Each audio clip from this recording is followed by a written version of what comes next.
चेहरा हमारा अब हम कम कम ही देखते हैं, कमरों में बेबसी के बस गम ही देखते हैं।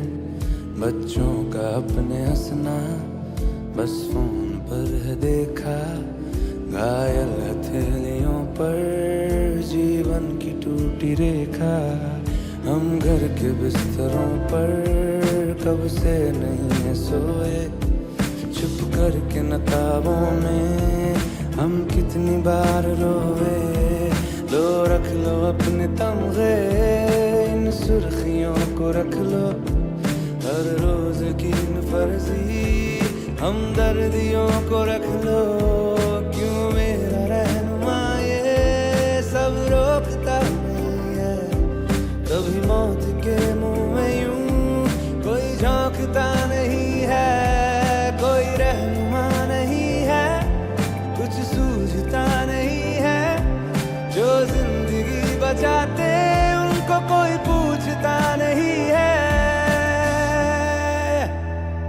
मेरी भूली मुस्कुराहट तुम यूं संभाल रखना, अपना ख्याल रख के मेरा ख्याल रखना। मेरी भूली मुस्कुराहट तुम यूं संभाल रखना, अपना ख्याल रख के मेरा ख्याल रखना। जान बचाएंगे, जान बचाएंगे, जान बचाएंगे, जान बचाएंगे।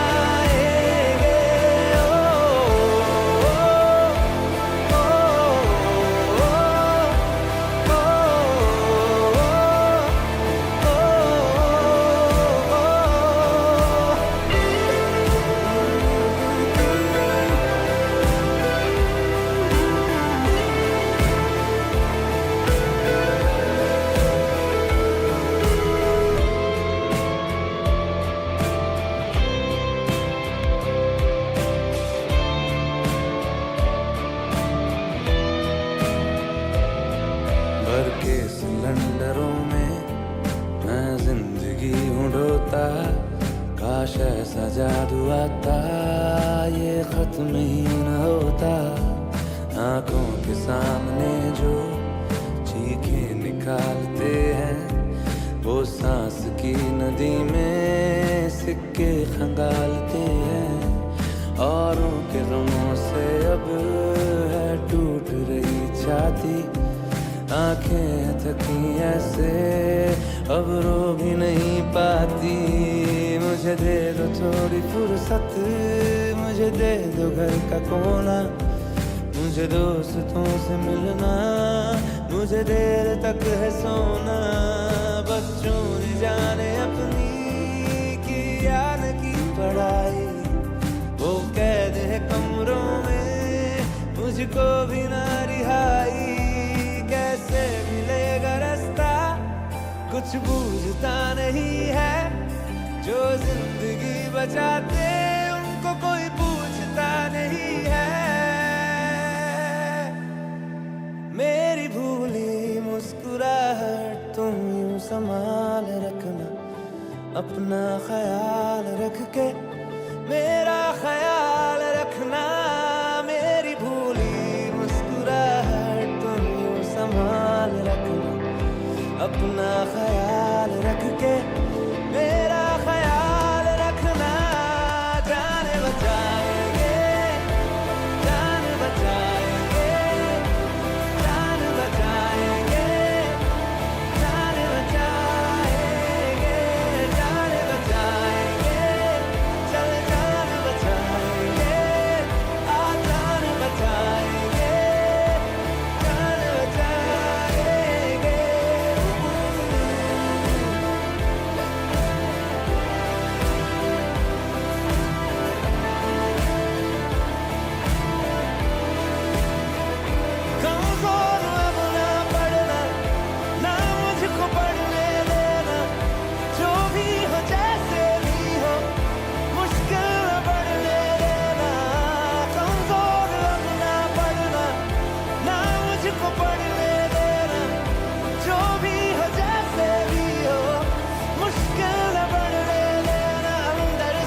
we put tissues, we use foundation.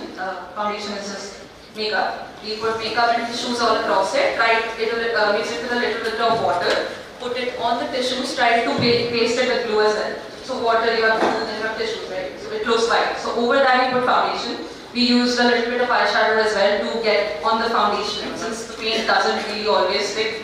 So we used eyeshadow palettes along with it. And then we made a little bit of a dent in that whole platter that we made out of the tissues and the glue and water. We made a little dent and then we filled it again with paint and alga. Alga was a real life hack in case anyone is still planning on creating more of these. So that's a real life hack because a lot of paint is required.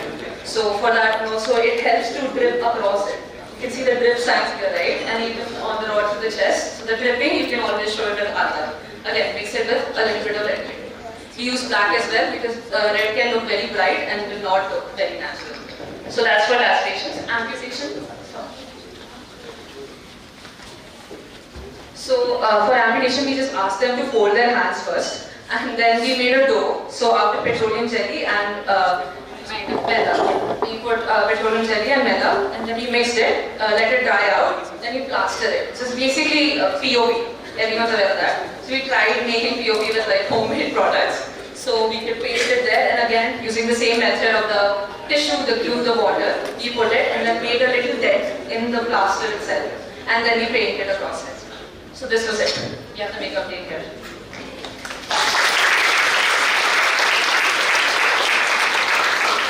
We have a very special session. So most of you must have heard a few months back there was a massive landslide at Wayanad, right? And a lot of people died. You know that thing which happened a few months back, right?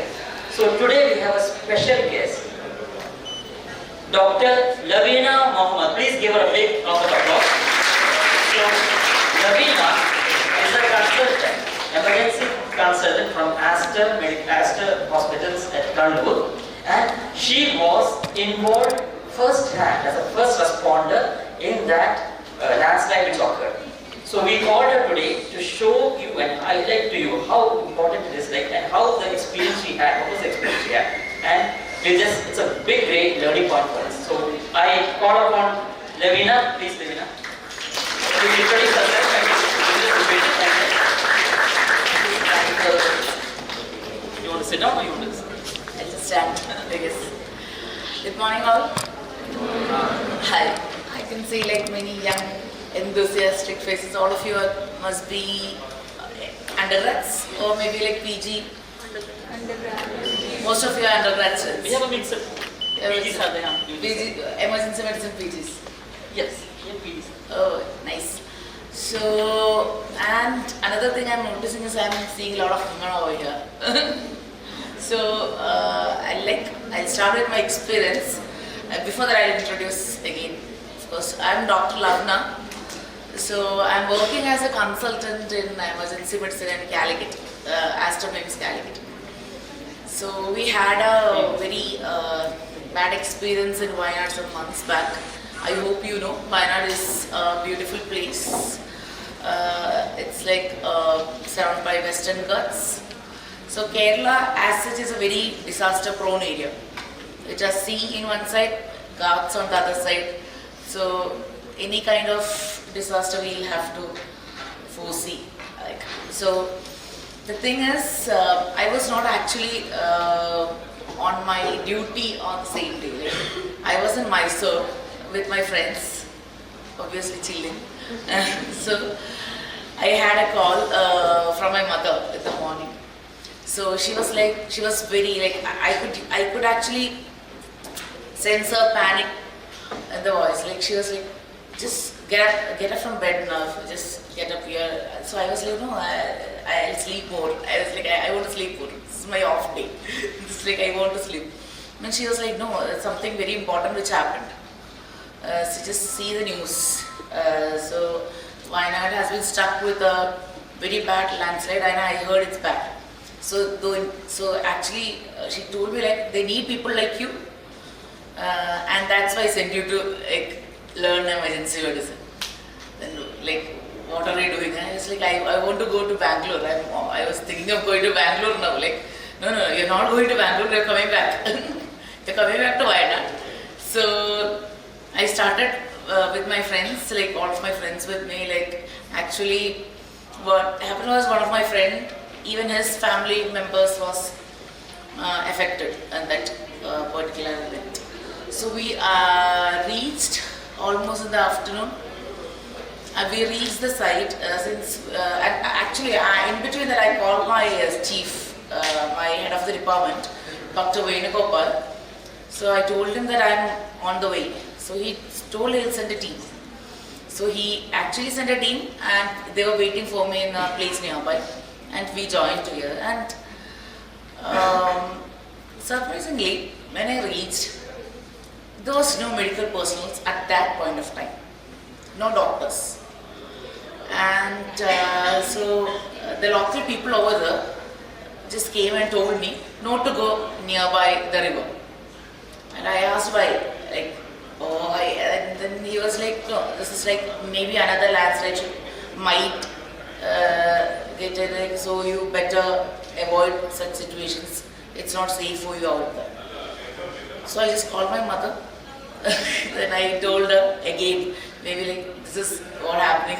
There is a raging river in front of me. There is a makeshift ropeway which is actually created just like that, like temporarily, not like a zip line thing which you put all the protection, like you did many precautions and all. Just a makeshift ropeway, I would say. And its one end was connected to a JCB. Can you imagine? The other end was connected to like a tree, a big tree, and people was supporting it. So I just called my mother. This is what I like, that people are not letting me in because it's dangerous. My mother was like, I would say like, oh, chuck it, just get it. I don't want you to listen to these people. Like you have to do. So I asked, what if something happens to me? Because this, I don't think this is very safe. It was not a safe environment. So in emergency medicine, actually, first we take us like scene safety. There was no scene safety actually. So that was like, I was like, okay, what should I do? My mother, she was like, okay, if you die serving the people, I just can't consider it market out. So just get into the thing and just go.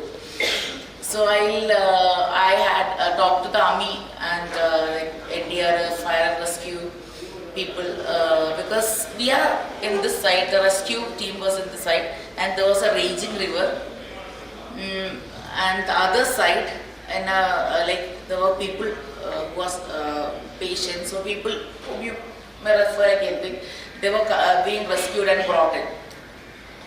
So what I saw was they were being rescued in this ropeway in a spine wood.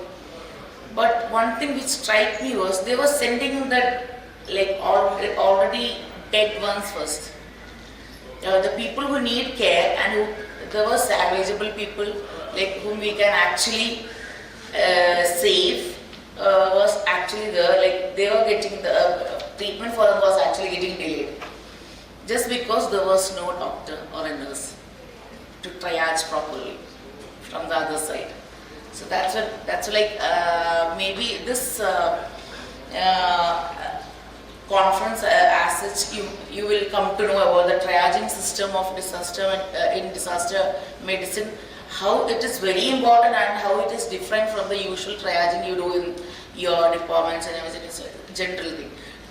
Triaging in disaster medicine is actually different. And so what I said was just get me to the fire and rescue people. They just tied me to the rope and I reached the other side. So once I reached the, like I told them I'm taking the lead. I was the only woman there. Like I was surrounded with many men, like local volunteers, NDRF, army, like all, like so many. It was masculine, like overload for me, testosterone. I was like, what? I'm the one. Okay, fine. I was like, leave it. Then I'll have to act. So I told the fire rescue people, I will triage for you enough. Then they were like, yes, why not? Like now you are the leader. I was scared. inside. I was scared to death while I was traveling in the rope. I won't deny that. But I could just see that devastating scene in the other end. So the thing was, one good thing happened. We got another medical team which arrived from Tamil Nadu. Just imagine, from Tamil Nadu, not from Kerala or anything.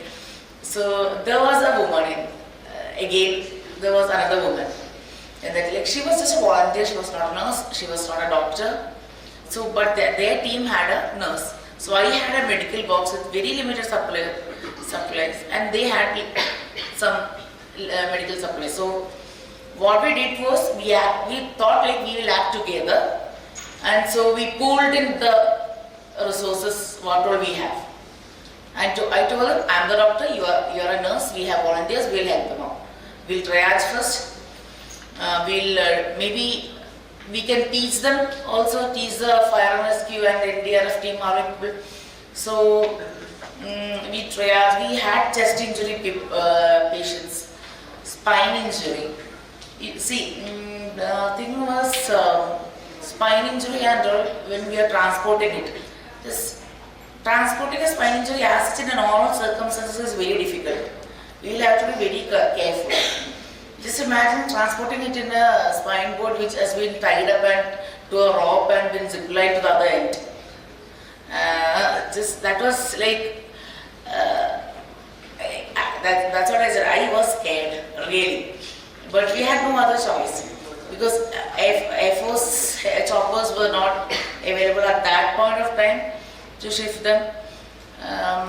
So you might be knowing about Wayanad. I guess it's a, what to say, it's not as such a rural, I wouldn't say, but there are rural places, areas in there. So Kerala as such is, you might be knowing it's a much you might be thinking it's educated, progressive, but even then, Kerala has, it's not like any other Indian states. It's not. It's again in that small, like in that stage, developing stage, that about gender inclusivity. So what happened was, when I reached, what I felt the biggest change was, even the Fire Force people was telling, the people who was being rescued, especially the women and children, was feeling safe around us. They were actually in their, like, just imagine many men coming to your home, like you have lost your home, and they were rescued from some debris, and they were like brought there.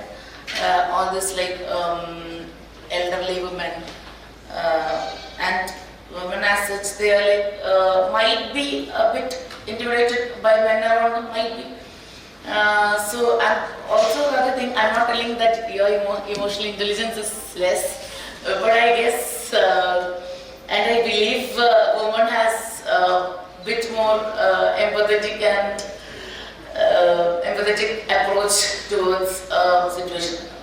I'm not telling, it's not about, we are different, we have two anatomies, we like, as all you know, we all are different.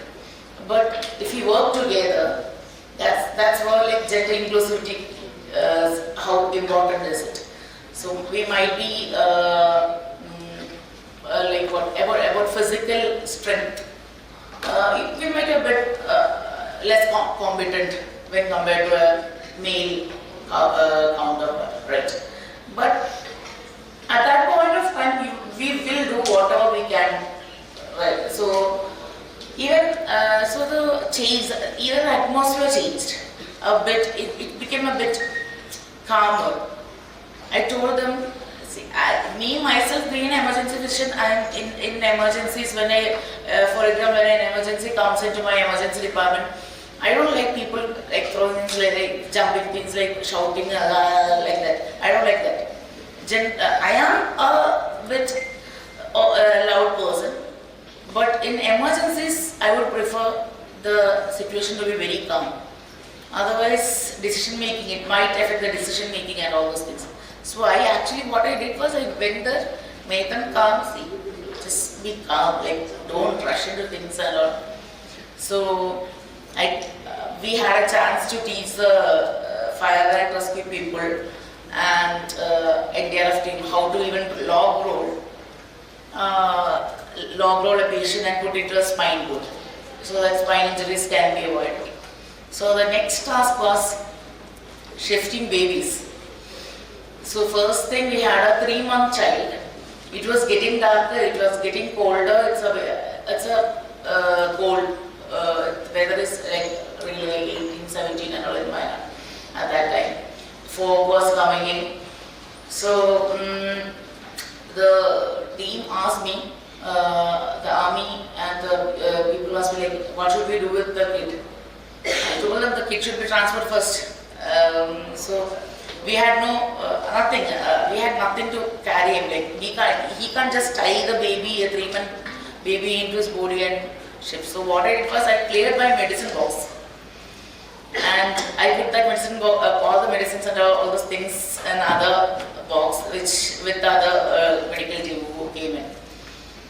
So and I made it warm. I made the child. I kept the child. I had to lock the box because I was scared. Like from myself, also, like, what if the baby has to be transported in that form? So I told the mother that the child was with his grandmother and mother.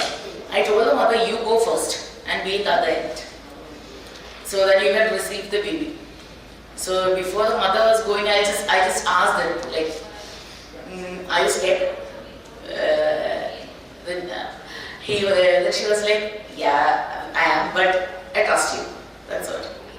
And happily, the thing, it was actually we all was so, I couldn't express that moment when the baby reached the other side. I hate this myself. I was like, to whom should I pray? Like, should I actually pray?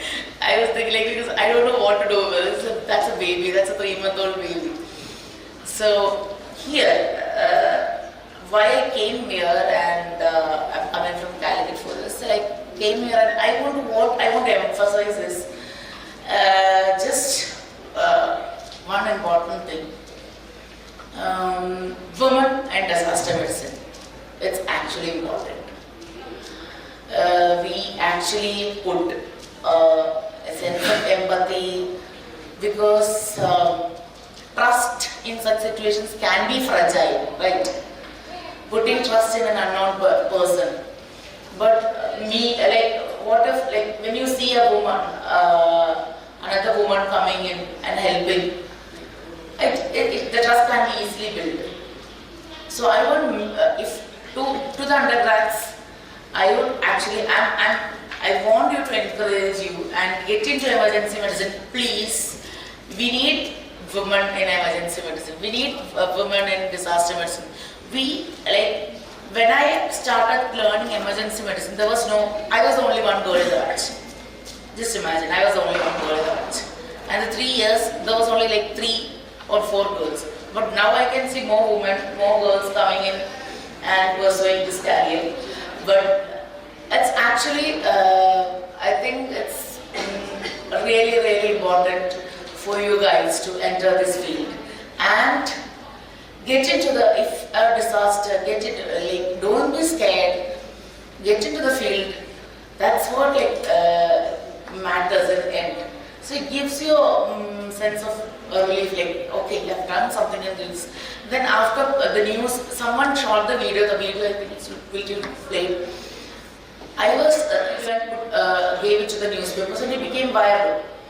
And I asked why it has to become viral, because there was many men who has been doing it. Why it has become viral, why the media people are coming to me. So what my head of the department, Dr. Venugopal, what he said was, that's because you are the only woman. And you have done a great job. And I saw the modernization over here. Like in art, we actually conduct workshops every month. But this is something like beyond words. You've done a great job. Someone showed this. This was the makeshift shift ropeway which they made, that zip line, that temporary zip line. So I'm the one who is coming. in that zip line. I have been playing.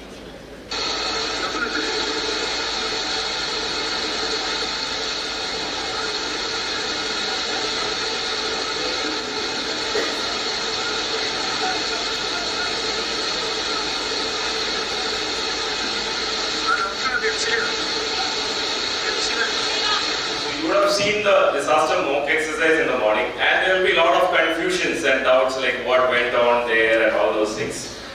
I think it's time to clarify all those things. Dr. Vijay from Kanachur is the assistant professor over there. He will be debriefing the scenario.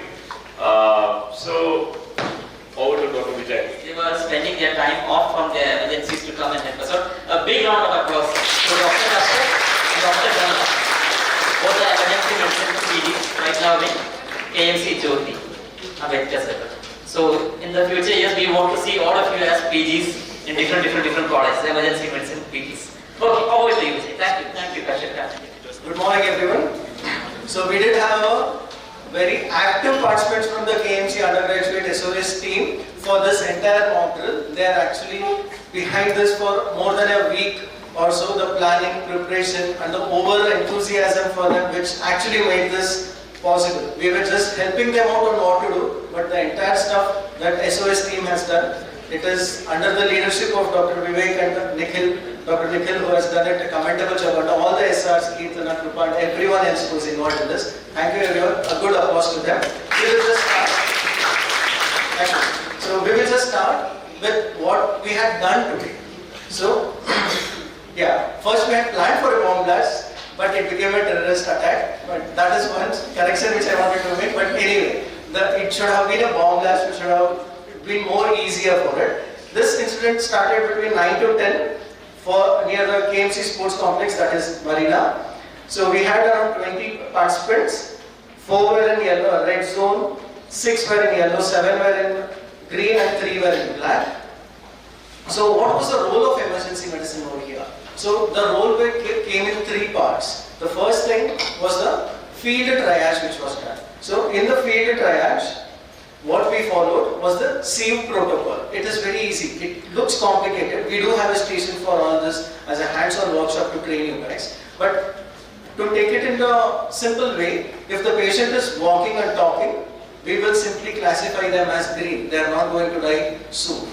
Next, if the patient has any problem in breathing, then there is a chances that he will go in red. And if the patient just has a simple tachycardia or something, we can put it in yellow. So this is the easy way to do it. We do have a proper class for you guys where we do train you for this hands-on and different types of triage. We use CU triage because it's very easy and anyone can follow it also. So the role of emergency medicine is not only triaging. So that's where it begins. It is not the end of it. It is not the totem of it. It just starts with the triage, and we have to do an interdepartmental communication, which we didn't actually show it over here because it is very difficult to do that. So emergency medicine will be a part of a team where the other team consists of medicine, surgery, orthopedics, pediatrics, the anesthesiologist. We may have to stop all the ongoing elective operations, OTs which is going on. We may have to stop it because these patients will be the #1 priority, not the electives which is going on. So all these things we will start mobilizing our resources to increase the surge capacity. Increase the surge capacity is a fancy word to accommodate these victims in the hospital, especially the priorities like ICUs and OTs, right? So this is where the role of emergency medicine comes. We did it in hardly 45 minutes, right? The entire mock drill was there for 45 minutes. In reality, if the same thing would have happened, it would have taken more than 3 to 4 hours. We didn't do any documentation. You noted that, right? We have to do documentation. Whom do I know that whom we are treating with? And there was no crowd. You know that there will be a crowd because there will be a kith and kin that they will be searching. Yes, in this college or in this school bus, my kid was going or my brother's kid was going. All that difficulties you may have to face. So we need active public relation officers. I was coming and announcing once or twice that till now we received so many red patients, so many black patients. This we will be, in reality, we will be doing it to the media also. So in media, what we will do is, In media, we will hide some information. We can't tell everything, what has happened to what. To which patients we can't tell those things. But some patients we may have to tell. And once the surge capacity is filled in this hospital, you may have to shift it to the other hospital also. So that documentation also is required for this, which we didn't actually show it in this mock drill. Otherwise it would have taken a lot of time. Okay. Next is what we did was an initial response. First we have to assign role. You saw that we assigned the role. So first we will assign the role for the primary triage, who will be in the field triage, we have to designate who will be, they'll be doing it in a red zone. The power has gone. So we have to do it like who and all will manage the red zones, who will be managing yellow zone, who will be managing green zone, who will be managing ICUs. This prior to the patient arrival is what we had to do. We did it also, right? We just located who and all is who, and the most experienced people, we will keep it in red zone, and the most strong people who are able to assess it very quickly, we will put them in primary triage. And those like student, interns and postgraduates, we will put them in usually in the green zone. You understood this? So, indication of allotment is very important. That who has to do emergency medicine only has to do. So, how we do it is, like we have a hospital incident commander, which is usually a medical superintendent of the team. Next we have a medical incident commander, which usually is an emergency physicians. Okay? So once this occurs, your media is taken care, your crowd is taken care, and your primary triage is taken care, then you will have what to do in each zone. Most of the interventions you will be doing it in the respective zones. It is not after shifting to the ICU or the wards where the intervention occurs. So this is where again the emergency medicine will come. It is not only the emergency medicine is the hero, we are the part of the team, which the team consists of every other departments as well. If there is a kid involved, we have to involve a pediatrician as well, because he knows it much better than us, what to do with that kid, whether to put it in ICU or what. Okay? But the incident commander is always an emergency medicine. Okay? So once we do this, do all the interventions, mobilize the patients from your zones to the OT, which we did it, and repeatedly we have to come until what we have done to the public also. How many patients, how many casualties, how many deaths were there. This we have to keep on giving as the informations to the public. That is why other media is what we do. Right? So what was the objective of this drill? Why did we do it? What do you think would be the objective? Anyone can answer this. Why to do this drill? Okay, first, is it required to do this drill? Or is it a waste of time? We can actually see this in YouTube also, no? Then, is it really required? Yes. So why is it required? You can come up with one or two answers. The first is to prep you. Only if you see, then only you will be able to act, right? So now you were like a spectators. You just watched what is going to happen there. In the chaotic scene, you are trying to make sense. What is making sense? What is not making sense? So in a chaotic scene, so many things will be making sense. So this is what you also want to know. That was a key objective. So understand that such things exist. Next, in the coming years when we are doing this again and again, then you can become a part of that SOS program and you can also get enrolled. We will put you in each zone, whichever zone you like. And all that zone I didn't allow. They themselves volunteered to do that zone. So that is where your preparation of, you should know what all are the things that you may have to do. That is the reason that you have to do this drills. And talking with respect to emergency medicine, that will prep them to understand that how much time it takes and what variety of cases. You have seen a gunshot to the head, a rod through the chest. If it's on the right side, for some it's on the left side. Some were died on some died at the spot. You saw some, they were giving CPR also on CPR mannequins. So all this chaos is still a meaningful chaos it is. So that's what we wanted to do. So initial response we saw primary triage, secondary triage, media, unit. So our learning points is team collaboration and get the chain of commands has to be followed and the protocols has to be followed what is doing. The protocols keep changing depending on the number of the casualties that we do have. If you have 100 casualties and you have only 30 beds, your protocol for treatment changes. But if you have 100 beds and you have 40 casualties, the protocol changes at that point of time. Right? So here we had equitable. We had only 20 to 25 casualties, but we didn't have all the beds. We didn't refer any cases to the other hospital because we didn't have any beds. That situation didn't come up here, right? Okay. So that was a small debrief for what we did today in the morning. Yes, thank you so much. And we see you proceeding accordingly. You have our core committee members standing at the yes, they will tell you directly. So I'm giving instructions. So you're moving to for DE, then again, since we're DE, you'll be moving to A, B, C, that's it. And the same goes for everyone. I will be once clear on this. Thank you so much. Gloves, mask, and all those things. We're going a little higher. So when it comes to disasters, it's not just landslide or it's not just earthquakes what we are going to face. We may have other kind of disasters as well. Some of you will be very well aware about CBRNE disasters. CBRNE is nothing but chemical, biological, radionuclear, and explosive disasters. So explosive disasters is nothing but what you have in your war and close that also. What you have in your wars and conflicts, internal conflicts and all those things. You have chemical disasters. Can you name some chemical disasters? What happened? Like ethanol explosions, Bhopal, nickel isocyanate. Yes. Radionuclear. Of course, you would have all seen the series Chernobyl. Yeah, Fukushima was there, another series which came up. So all these things are there. So some of the PPs, what they will be demonstrating will be for the chemical disasters as well as the normal biological disaster. We all know COVID came. We were all in this for quite 2 or 3 years. Some of you will be in your first years, but 3 to 4 years back, things were not like this. I know you are all aware about that. So we all were wearing PPEs in the hospital and all those things. Right. So over to so we have Mr. Mohan from Bangalore Institute of Safety and Technology, and as well as Mr. Charan Raj, and we also have the fire and safety team, Usha Fire and Safety. Fellow friends, family, and creating a future, the safer atmosphere in the country. So here, what happened? To give a brief introduction, have you heard about hierarchy of control? Yes, what are okay.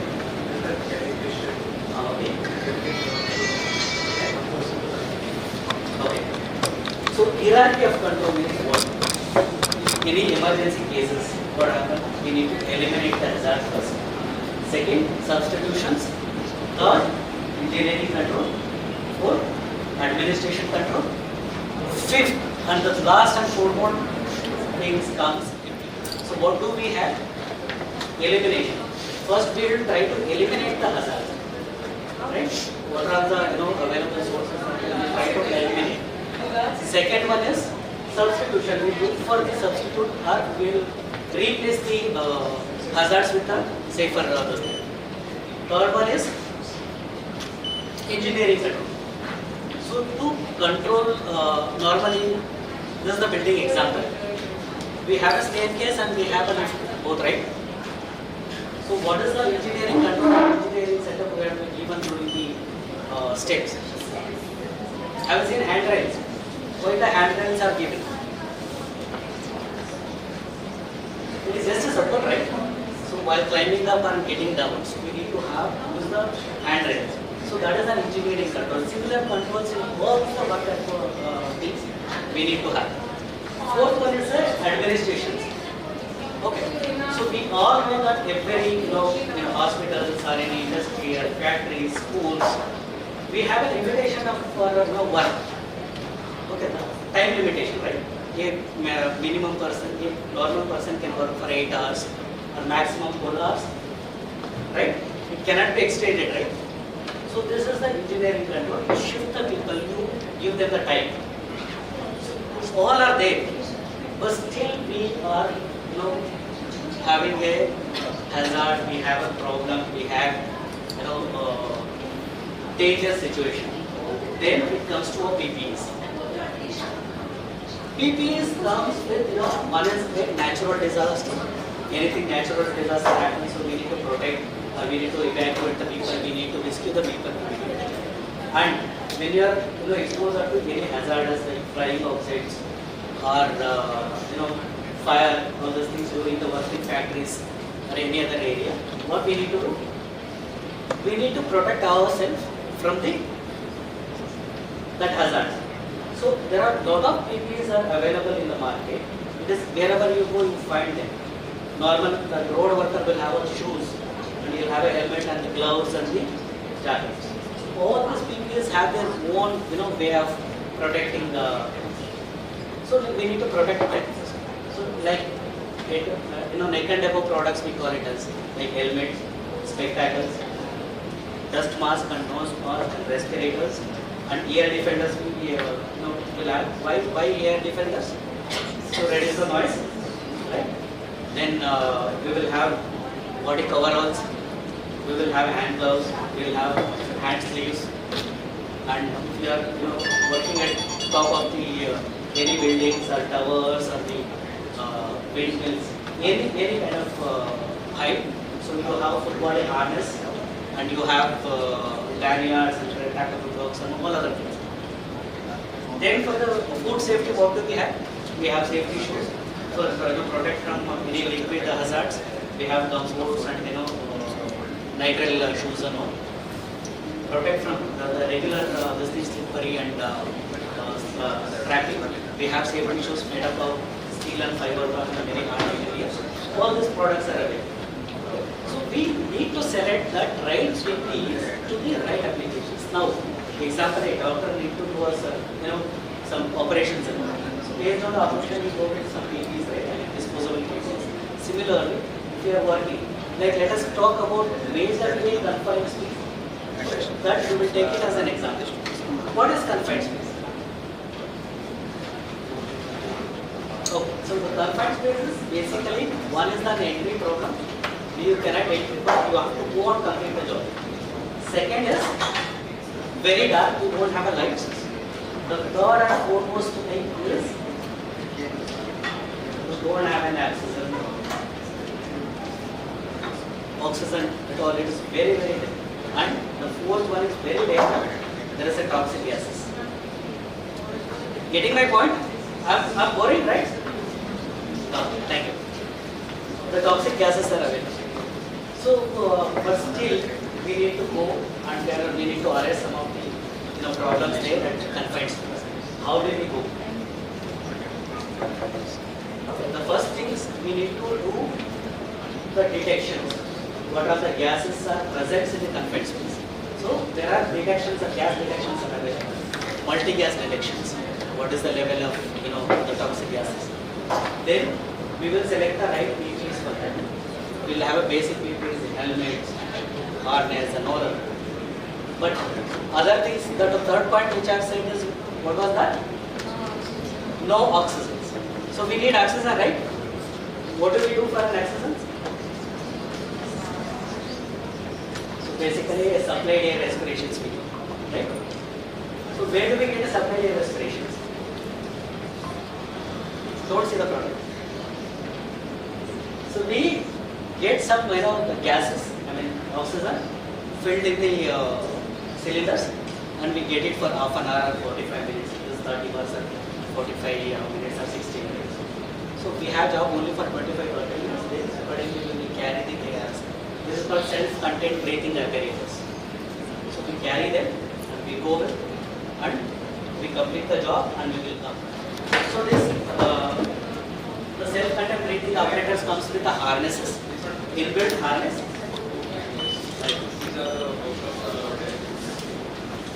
Anything that basic idea we need to have. How to use the PPEs.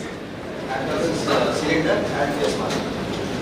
Cylinder is self-containing breathing normal air will be filled in 300 bar. So it is 6.8 liter cylinder with 300 bar pressure. So our normal people breathing rate will be around 40 liter per minute. So if you multiply the 6.8 liter into 300 bar divided by 40 minutes, it's around 45 minutes. The basic calculation.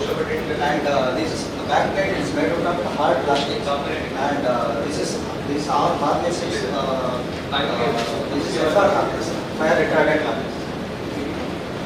This is face mask. is having polycarbonate lens with 180 degree vision, and this is all interior material. For your, it will give complete seal to the face.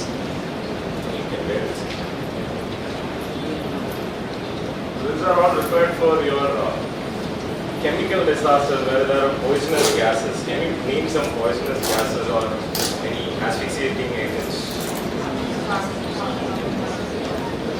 Carbon monoxide, but then any other war gases or something like mustard gas, the chlorine, posting. This is called demand one. As per your demand, within demand, it will release the agents. And it is having also having pressure relief. This is converted into 1 bar, 300 bar into 1 bar. So now. Of course, you will have a cover out with that also, this also, because you need to protect. Yeah. Okay, so there are some equipments which is called as a completely cover up, body cover up, comes with a hood. Okay. So in case of disaster management we were talking about, what is the disaster management thing? Fire disasters. The model that we used for the pediatric. Their vitals, their conditions are entirely different. How you assess the pediatric incident is completely different. So they have specifically designed them structurized to categorize pediatric age. Let's see the points. 80. 80 is reading now.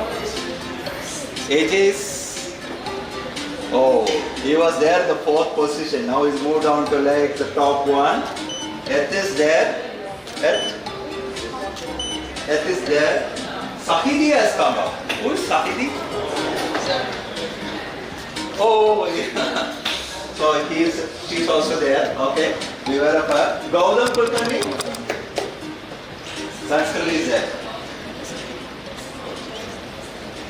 Identify this time system.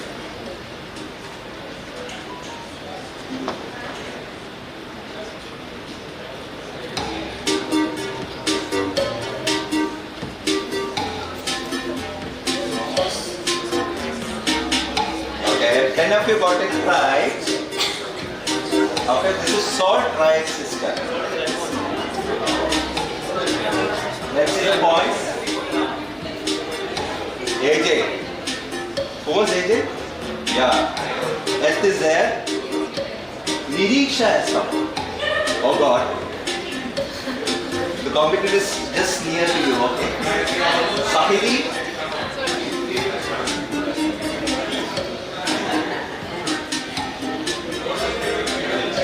Okay, now you have to categorize based on the start right system.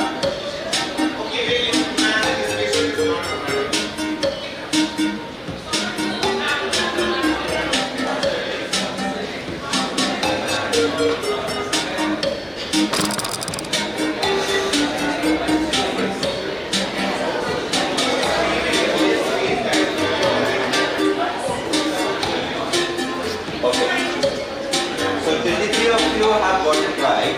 Okay. Now in this one, real passenger on a driver's side. So the scenario was okay. I actually forgot like tell you the scenario.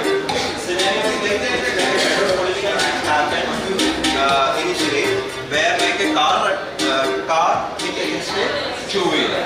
Okay, there were like few passengers inside the car, and there was like 2 passengers in the bicycle. Okay. And this was a real passenger on the driver's side inside the car. He was ambulatory after the incident and he feel nauseous. So what do you think is a category that we have to give for him? Green. Okay. Because he can walk, you can understand your wordings, everything, he is conscious. He does not have any kind of altered sensorium. Alright. So if the sensorium is normal, what does it mean? Do you have to check for like circulation and respiratory? Suppose like if a patient is like ambulatory and if he is like able to have like a normal sensorium, for a patient to have like a normal sensorium, what should be there for the circulation and the oxygen level? So they should have like a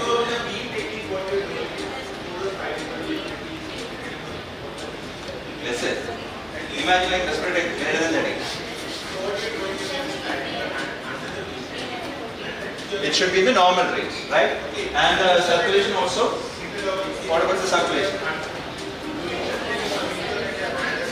Normal is, heart rate is like 60 to 100, so it should be in the normal range. Blood pressure also should be like in the normal range. So only if the blood pressure, heart rate and if the oxygen level is normal, only then the sensorium also will be like normal. But if like the blood pressure is lower, you don't have like enough perfusion, or if your oxygen level is too low, then will the sensorium be normal? No, right? The same concept is being like used over here. Okay? You just have to like see the patient and check whether like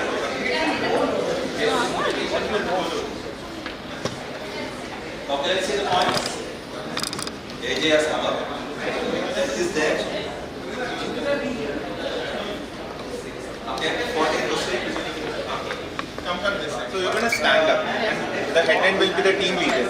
What she's going to do is she's going to give you commands. Again, horizontal movements. You can either slide the stretcher down or you can get the patient on the stretcher and then not drop it. So y'all will pick her up and one of us will slide the stretcher under. Yeah, okay. Okay, who's going to give the count now? 3, 2, 1, lift. Yes. Around 10 down, 10. Okay, excellent guys. Yeah. Okay, you want to try lifting that? I'll lead. I can lead. One and one body. No, he's only 2 people, right? I'll lead. 3, 2, 1.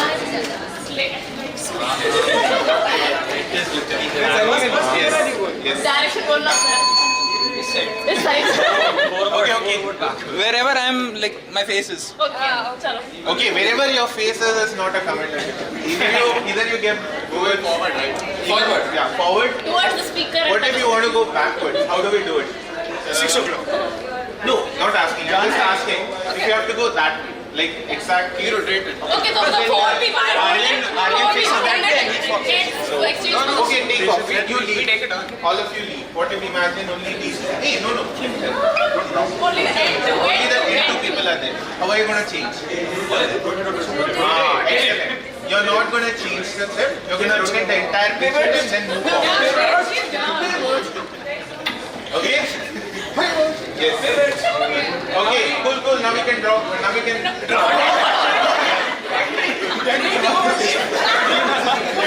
Okay. You can Put her down. Yeah. That was not a good word. Gently. Had a fracture that's gone like this. So when this happens, lot of movement, very unstable, very painful. This goes and shears a nerve, most shears a vessel. But when you do this, it's light and it's not messing around much. It's not moving around much. So it doesn't cause more harm. It does not cause the black. So this is what we're doing with reducing splinting. Okay, so how do you reduce it?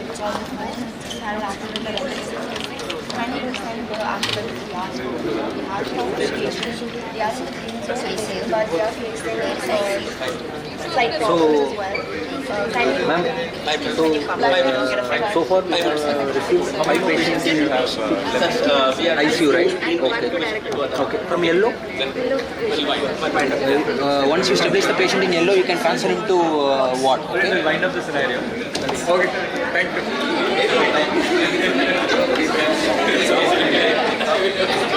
Could you give the job card? Before that, scoreboard. Okay, from. Who's from? Oh, he's back here. Okay, he's first place. Abhaya is here. Amy. Sneha. Anika. Okay. Rest of you, don't worry. You will have chance. Okay. Next question. Identify the person shown here.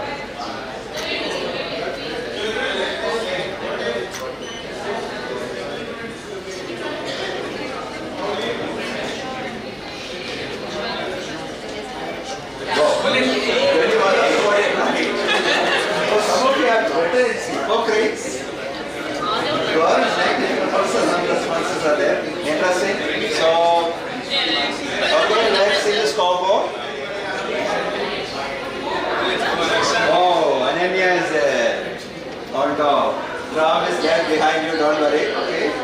Void has come up. Who is Void? Okay. Raksha. Raksha is a new person. Ravi. Oh, nice. Okay. So this was a ambulance that we used during the French War to triage the patient. And this was used in the year 1797. So during the French War, what the surgeon actually does is, he categorizes the patient into three. The one with the extremity wounded, the one with the wounded one, but like they can wait for some time even if you don't get the treatment. One with like minor wounds. Okay, so that's how we categorize the patient during the French War, and he used this car with the hose for carrying the patient from the field of the war to the treatment zone. Okay, so this was called as a flying ambulance during that time, and then system evolved from there. Let's see the next question. Primary goal of triage and resuscitation.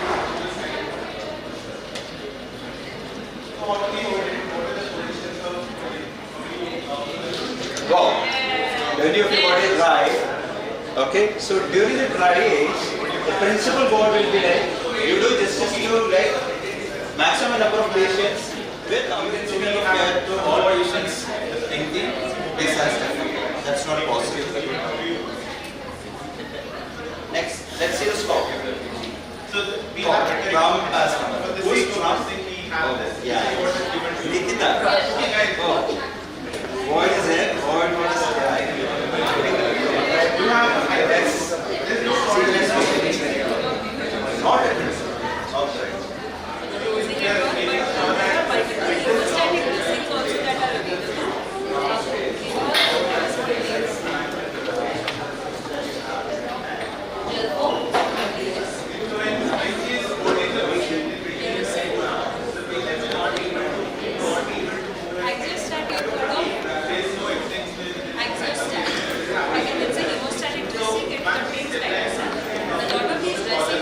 Impregnated with hemostatic material, like there is gelatin, there is other polysaccharides, starch and all that also they use. Ever heard of something called botoclub? Those of you who have rotated when we use it very often for those seeds and stuff too. So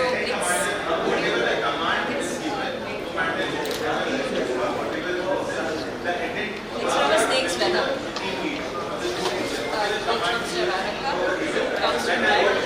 Basically, it's again a coagulant.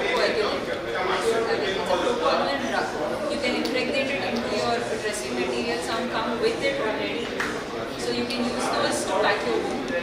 Basically, stuff the wound enough so that there's local pressure, and then you can apply a dressing.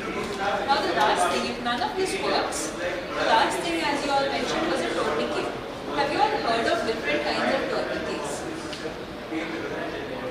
Anyone has rotated through clinics yet? Some of the you guys are all MBBS students, right? Anyone's given blood? The other hand on the blood tests. The other guy who will None of you have ever had your blood tested? the lower leg.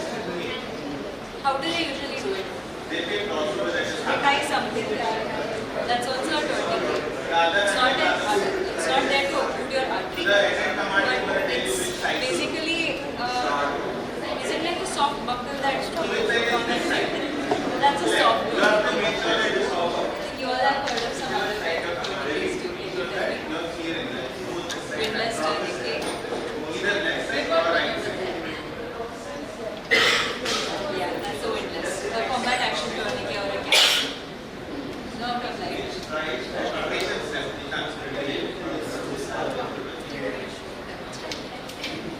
Who want to take the pain? Anyone here wants to try? It'll be fun.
How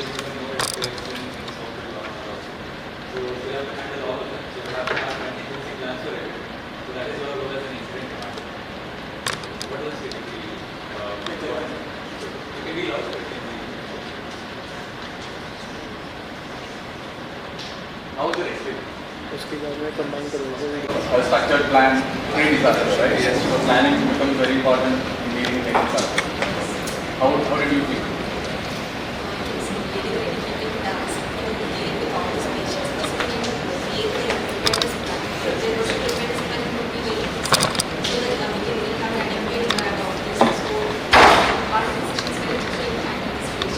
At that time, you could have called more resources on duty to help you. And then I think it becomes difficult because all of your new users are already and then working with it completely becomes more chaos. But yeah, definitely a plan to prepare for such a what are your thoughts?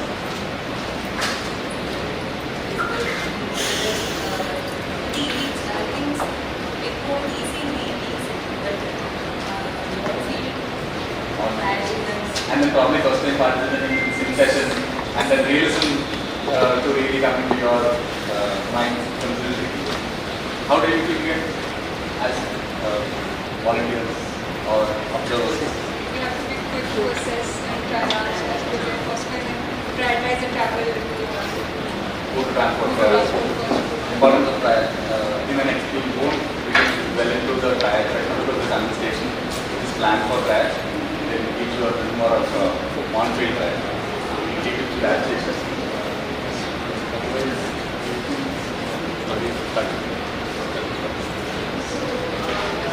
At the end of it all, it's there's no right or wrong, but you just have to make sure that you do what's best for you. Okay? So that's what an incident command system ensures, that the officer in charge will allot resources, allot responsibilities to people, and the same thing would translate on the field as well, right? I mean, so you're triaging your users resources, basically knowing the disasters. It's a little difficult in itself to like immerse into it fully sometimes, but considering this was an ammonia tank explosion, you know that there's chemical explosion. So you have to be very mindful of the positions you're sending on the site as well, and the precautions that you have to take there and the resources, especially when you have an EV that has a lesser number of beds and you have enough resources.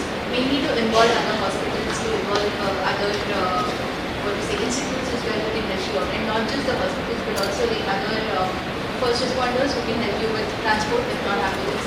So all of that also comes into play. Other than that, like we experience, the families would be very good.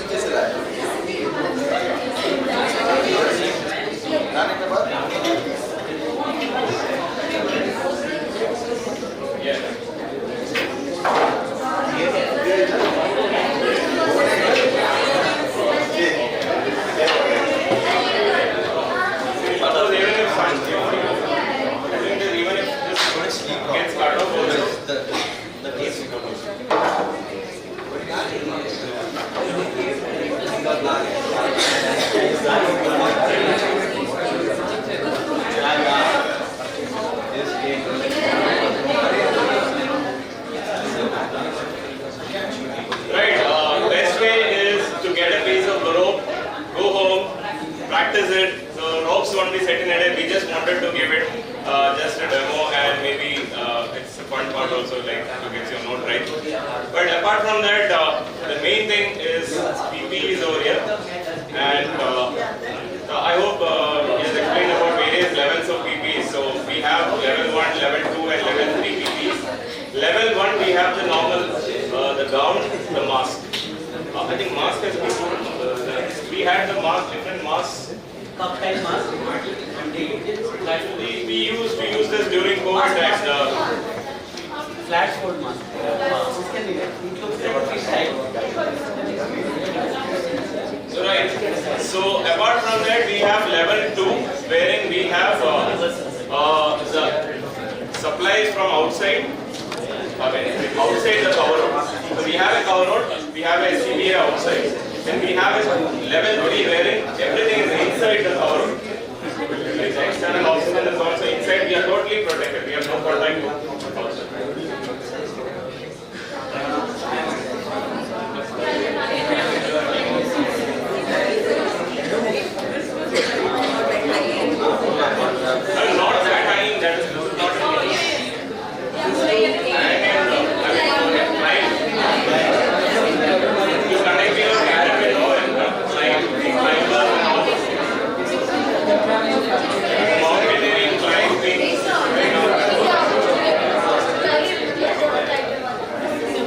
We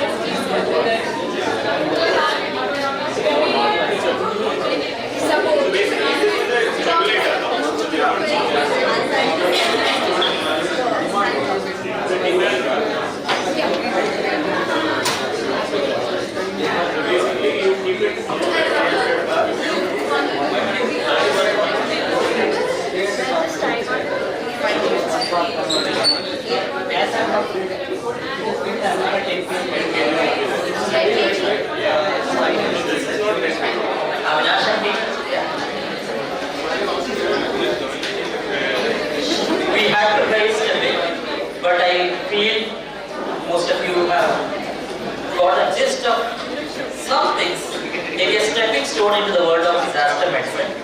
And our entire team is very thankful to all the people who have come down here, who have participated in the workshop. So I just opened the mic to the audience, and anybody wants to give any feedbacks or some comments or suggestions or something for us to improve, please feel free to talk around 1 to 2 minutes. Anything you want to give us feedback, please do that. Isham, I know Isham.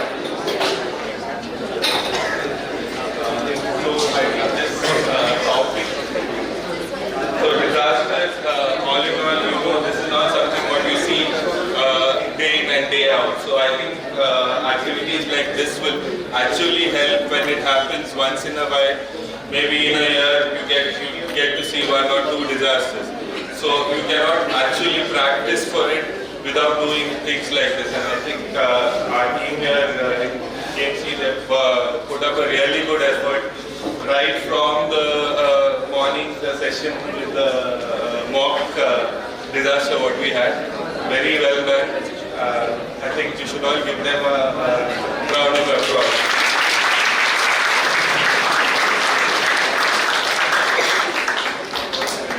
Anybody else?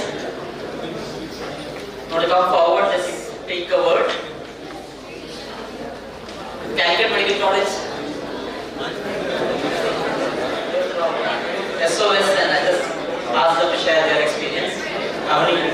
Hello everyone. So I feel like this DIMEDCON, we have done it for the first time in KMC Manor, and it is a huge hit. The workshops were so good, so good. I think we are privileged that we got to learn from the professors. They took on time from their busy lives and taught us today. That's a really big thing. And yes, so I think we should appreciate them that they have taken our time and made this possible.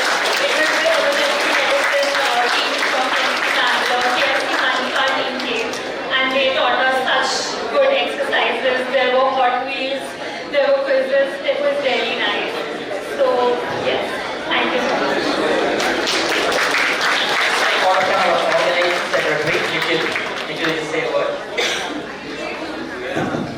Right. So ever since we decided on conducting workshops, pre-conference workshops for DIMEDCON, so we have got huge support from many consultants and many institutions. I would like to mention Dr. Vijay from Karanchur Institute of Medical Sciences. So he was here. He has been here for at least 3 to 4 times for the last 1 or 2 weeks. So he was leading the mock exercise. Then we have the team from Emergency Medicine, KMC Manipal, also the Center for Disaster Management there. So I would like to mention the names of Dr. Preston, Dr. Ashish Kishore, Dr. Brinda, and we had a huge, we had a big team from there, the EMT teams, as well as we had other medical officers as well from there. So apart from that, then we had Bangalore Institute of Safety and Technology, Mr. Mohan and Mr. Charan Raj, who was running the workshop. Apart from that, we had our SOS team. They are our family itself, and we are all the consultants from the Department of Emergency Medicine also. Like to have a big word of gratitude to them. So now it's time for felicitating the faculty as well as the faculty. Giving the token of appreciation to all the faculty and resource persons. I would like to request Dr. Vivek Brahman sir to give away the prize. I would like to welcome Dr. Vijay Kumar sir. Thank you sir.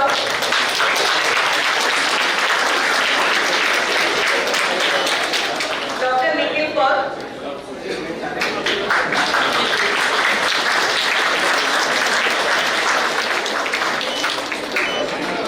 Dr. Sanjay sir.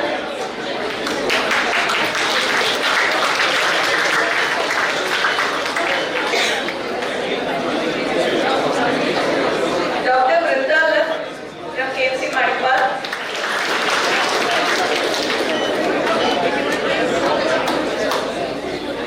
Dr. Ashish Kishore.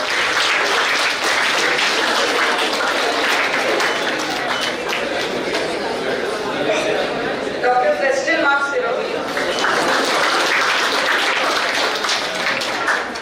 I would like to give away the token of appreciation for the faculty from Bangalore Institute of Safety and Technology, welcoming Mr. Mohan Kumar.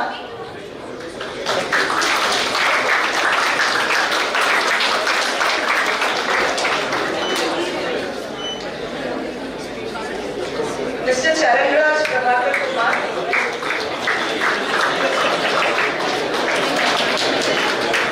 Thank you sir, thank you so much. Now I would like to welcome the EMT technicians and students from KMC Manipal. I would like to welcome Mr. Avinash Bhatt to collect the token of appreciation in behalf of all the EMTs.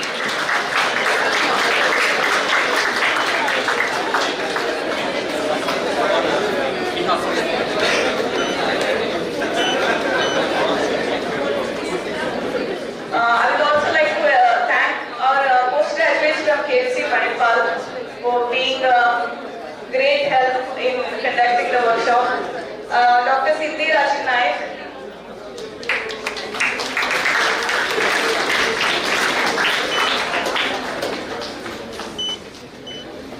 Dr. Abhishek Jairaj.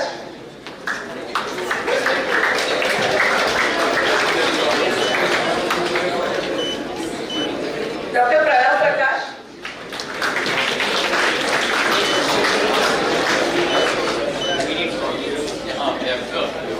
Dr. Suresh Kumar.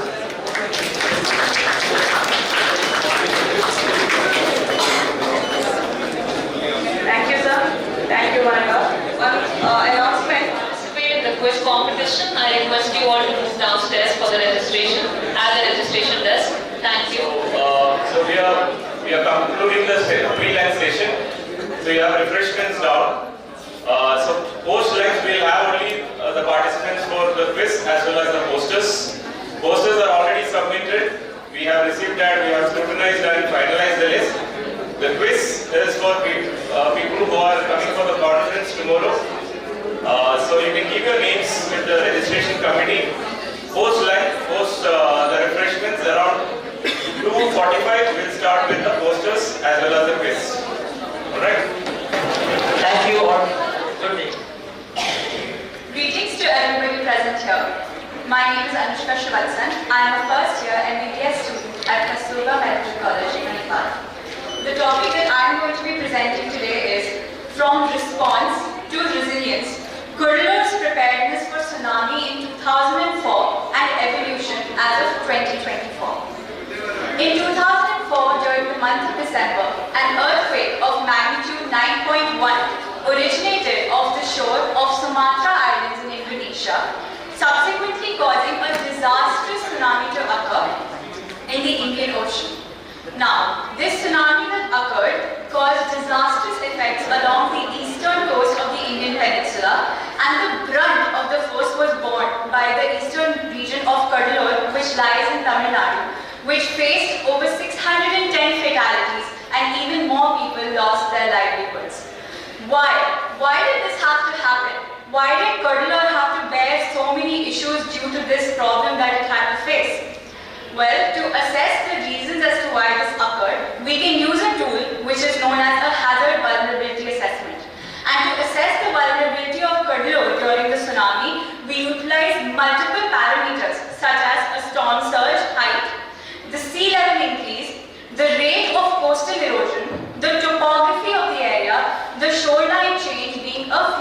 between few of the parameters that we measure. All of these don't paint a very positive picture for Kadalur, and therefore, since we know that it is susceptible, it is vulnerable to this situation, which is a tsunami, we can prepare beforehand for the same. How do we utilize this data? We create a multi-hazard vulnerability map, which basically takes all of the data that has been recovered from the hazard vulnerability assessment and paints it onto. Good afternoon, everyone. Myself, Dr. Vishal Sino, DMB Emergency Medicine Resident, Sri Local Medical College, Toronto. Today I am going to present a post presentation on the topic of a bus stopping mass casualty disaster in the emergency department case study. Mass casualty incidents pose significant challenges in the healthcare systems, especially emergency department. And this case study reviews the emergency response to a bus stopping disaster which happened on 16 July 2022 with a focus on the hospital's crisis management strategies and the outcomes. Coming to the case overview, a passenger was carrying a 50 individuals overturned a highway leading to an emergency response. Of these 50 involved victims, 28 were transported to the ED with 5 critically injured patients. Coming to the emergency department response, immediate activation of the mass casualty protocol was initiated in the ED, and a triage process was done by the color-coded tags for the severity of injuries by red, yellow and green. And the key interventions included rapid stabilization, imaging and emergency procedures like endotracheal intubation, pericardial synthesis, activation of massive transition protocol and other surgical interventions. And the challenges faced in the ED included overcrowding the ED due to limited bed availability, then shortage of critical care resources, and communication barrier between emergency medical service team and hospital staff. Coming to the outcome, 5 patients required intensive care, and these were 1 patient with. So you have to complete a crossword using the given clues, okay? And the time provided will be 10 minutes. So each question carries 10 marks. So within 10 minutes, please solve those questions. Timer starts now.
Answer for the first one. Name the trial system used to increase the capacity. Others also can hear. Name the trial system used to increase the capacity of emergency unit of hospital during the disaster. Reverse triage. 2. Name the atomic bomb dropped on the triage track. Nerve agent code named as T300. Soman. Okay. Antidote for Levisette. Here it's Bal. Okay. Then treatment. So that's it. That was a crossword puzzle round. The scores after the first round, crossword puzzle round. You stand. She will enact and he should say the answer. Just use the gestures, no lip movements, you cannot whisper. Okay. Time starts now, 2 minutes.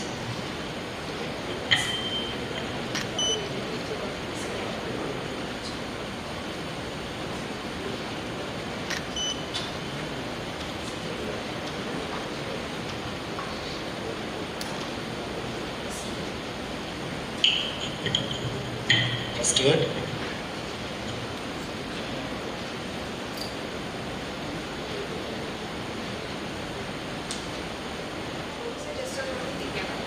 Three words. First word. Second word.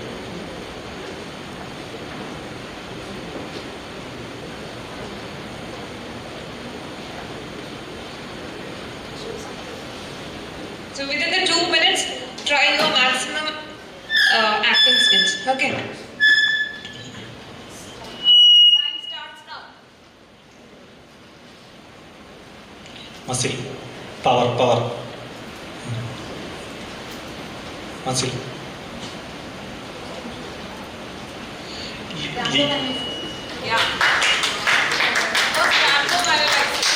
Even that itself can be a cause of a CVRN issue for us. Even though Lino was trying to make it that it is something very far off, but I can tell you, if somebody just decides to ramp your portable X-ray and break it inside your department, that itself will give you a hard time as far as a disaster is concerned. Okay, so that has to be done, and you have to have a clear understanding that whether any additional issues is going to happen. A blast in the cafeteria means that the next blast might be in your ambulance bay, or there could be a nearby blast or some other issue which would happen within the hospital campus or in the hostel. Okay, so those kind of things has to be taken into consideration. Next is incident command and hospitals incident command system activation. Job action card we have already discussed why it is important. Calling down the administrator and notifying the senior hospital functionaries, again we have discussed. Now the first thing is you have to look whether it is done and at what time. And there is third column is whether this particular action has been done, confirmed and cleared. Okay. Halfway asleep, somebody calling at 2 in the morning, I am getting a call, there is an issue in ED, I will be saying okay, I will be keeping it down. Then next day 6 o'clock when I get up, the entire ED is on fire. Okay, we had a fire incident at 5 in the morning in our emergency department, and I think I got somewhere around 6 missed calls.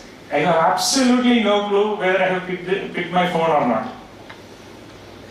Okay, so that could happen.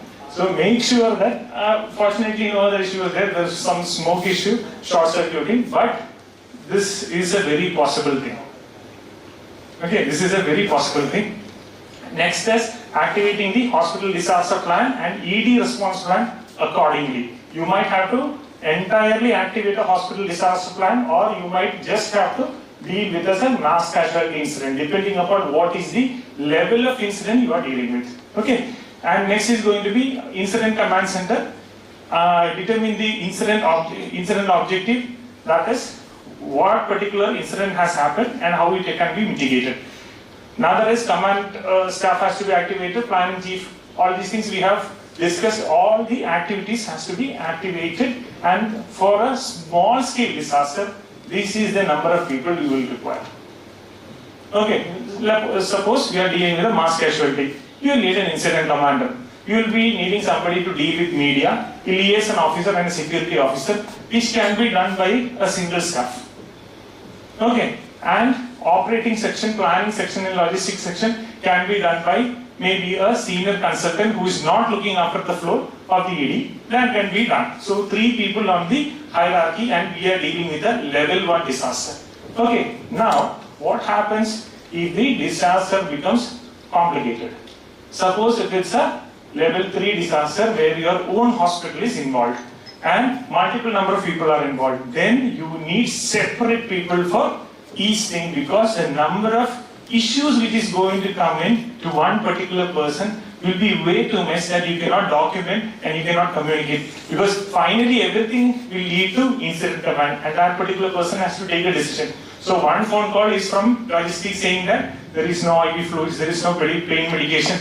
The other person will be calling stating that there are pending bills which is supposed to be given to the medicine vendor and he is not giving us any further drugs because the last 6 months medicine bills are pending. These are things which happens in government situation. Hopefully in private situation it doesn't occur, but these are things which could happen. Okay, and the incident command has to call up the finance person to release at least some amount.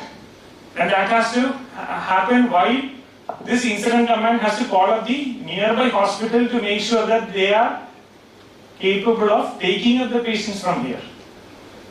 Okay, so that flow of information and the guiding of information and the relevant information which has to go to incident command has to go in the appropriate fashion. That's the reason why you have so many things. Now if you look at the chart, you can see that the medical care in the charge or emergency bar casualty medical officer will look after the ED, they call up the surgical people, ICU people, orthopedics, mobile units, all things has to be calibrated by one person, just the medical part of it. Next is the supporting staff has another head. The third part, nursing in charge, will look after the emergency wards and OT. And all these people will report to the operations chief, which might be one of the HODs. You're getting the point? So next is logistic chief is going to deal with sanitation, transport, dietary and communication. So individually you need 5 or 6 people. Okay, now if you have a combined disaster, this is the state of affairs. So in totality what you will find is more people are on the phone rather than treating patients. As the scale of the disaster increases, you will find that all the senior people are always on phone, not doing anything. But this is the reality. If this doesn't happen, no patient is going to survive. You need sensible people who can coordinate and give appropriate directions to appropriate people so that maximum number of lives can be saved. So, as a lower level staff, as a student or as a resident, if you feel that the seniors are not on the floor, this is the reason why. Okay? Now, job card. This is a sample of job card. So, you can have job cards ready in a box, in a disaster box. Okay, so suppose the job card says commanding center. So, commanding center, the person will be the attending EM physician. Who is going to report to incident command? And what are his duties and responsibilities? That is to arrange the senior doctors and other specialist doctors to patient receiving area. Appoint a proper triage officer, medical controller of the ward, emergency department and the OT so that patients can be appropriately directed. Third is going to be stay in the area of administrative offices to assist and requested as per the disaster coordinator. Okay, so whatever issues is there in the ED will be communicated to this person and he will take a logical call and ask for these additional supports from your incident command. And finally, make sure that there is a pick up and drop facility for additional doctors, paramedical staff and other things who have been staying outside the hospital. They have to be brought in. At 2 in the morning, so many people might not have their drivers, their vehicles might not be there. So you might have to send a vehicle and pick them up and bring to the ED floor. Okay. Next is, let's say, nursing superintendent. Again, reporting to the IC. And this will be the job delegation of the nursing superintendent. So like this, every single person whom you have seen in this particular sheet will have a job card. So this is the number of job cards you will have to create. You getting the point? So it's not necessary that everything will get activated at one point of time. Depending upon the scale of your emergency in hospital issues, you will open up the corresponding level. If it's a level 1 box, you open up the level 1 box, you will have only 10 job cards. Suppose if it's a level 4 emergency, you will have, when you open up, you will have job cards for every single person. Okay. This is for security. So finally, you are doing your triage system, minor, delay, immediate and deceased. Again, priority has been discussed. This is one of the triage methods. What is this? What is this? Salt or start or? Able to walk? Breathing? Airway management? What is this? Start. Okay. The heart attack is for women. I have talked this for half an hour and nobody is answering. Okay, so this is the cards which we usually place on the, this is, I think if you have been yesterday in the mock drills, probably you would have used such kind of cards, wherein there is at least basic information regarding the patient and the triage criteria is marked. If any intervention is done, that is also marked. So that the next person who comes to pick up the patient will have some idea that this was the initial situation, and once the patient is brought into the proper area, what is the next step of management he or she is required. Okay. And areas commonly activated, we have already discussed the same things over and over again. Decontamination area is going to be something, depending upon your type of disaster you are going to face, you might have to activate your decontamination area. Again, there was an incident where in our CSSD department where one of the autoclave just blasted out. Okay. Again, the washing machines in your CSSD or laundry areas might get blasted out, then there could be chemical burns. Your central lab, if it's having any injury, then you will have again chemical burns. Don't think that these things are alien in your hospital. You have every goddamn possibility of every possible disaster scenario in our hospital. And make sure that the people who are there are made aware and clear directions are being told to them. If such a thing happens, this is the pathway through which you have to go. Or else it will be a problem for us. Because they wouldn't tell you what is happening, they will come with the chemical burns, and you, as a very enthusiastic colleague, will examine the patient with bare hands. Do you follow basic PPE? Everybody follows your basic PPE without gloves. Have you ever examined? Everybody follows basic PPE, even if it's your near and dear friends or colleague. I don't think so. I don't think so. I think there will be people who will really put up their hands if I tell them that whether an ABG is taken without a gloves. Okay, so the blood draw itself. So forget about once the chemical injury is there and you have no idea what's happening with your hands. Okay, so those things has to be taken care of. An acute care area, definite area. Mortuary is going to be another important facility. Okay, mortuary will get overcrowded if it's a really bad injury. Like landslides, initially there was so many medical teams which was created from Kannur, from Calicut, from this thing, even from Trivandrum. Everybody was creating a lot of medical teams to manage. Within 6 hours we realized that we dropped down all the medical teams, we started bringing in forensic surgeons. No, it's not a joke. You have to understand the scale of issues. We were thinking that there will be a lot of patients who has to be treated. And within the first 6 hours you realize that there is nothing to treat. Everybody is dead. You need to go with the autopsy part. So suddenly you are planning everything, all this disaster thing, everything is thrown out of the window and new set of issues has to be pulled out. Okay, so that can happen. So mortuary is important part. And there should be a holding area for relatives, because if the relatives comes into the area of care, that is the end of it. Okay. Now, post-disaster surveillance, the final part.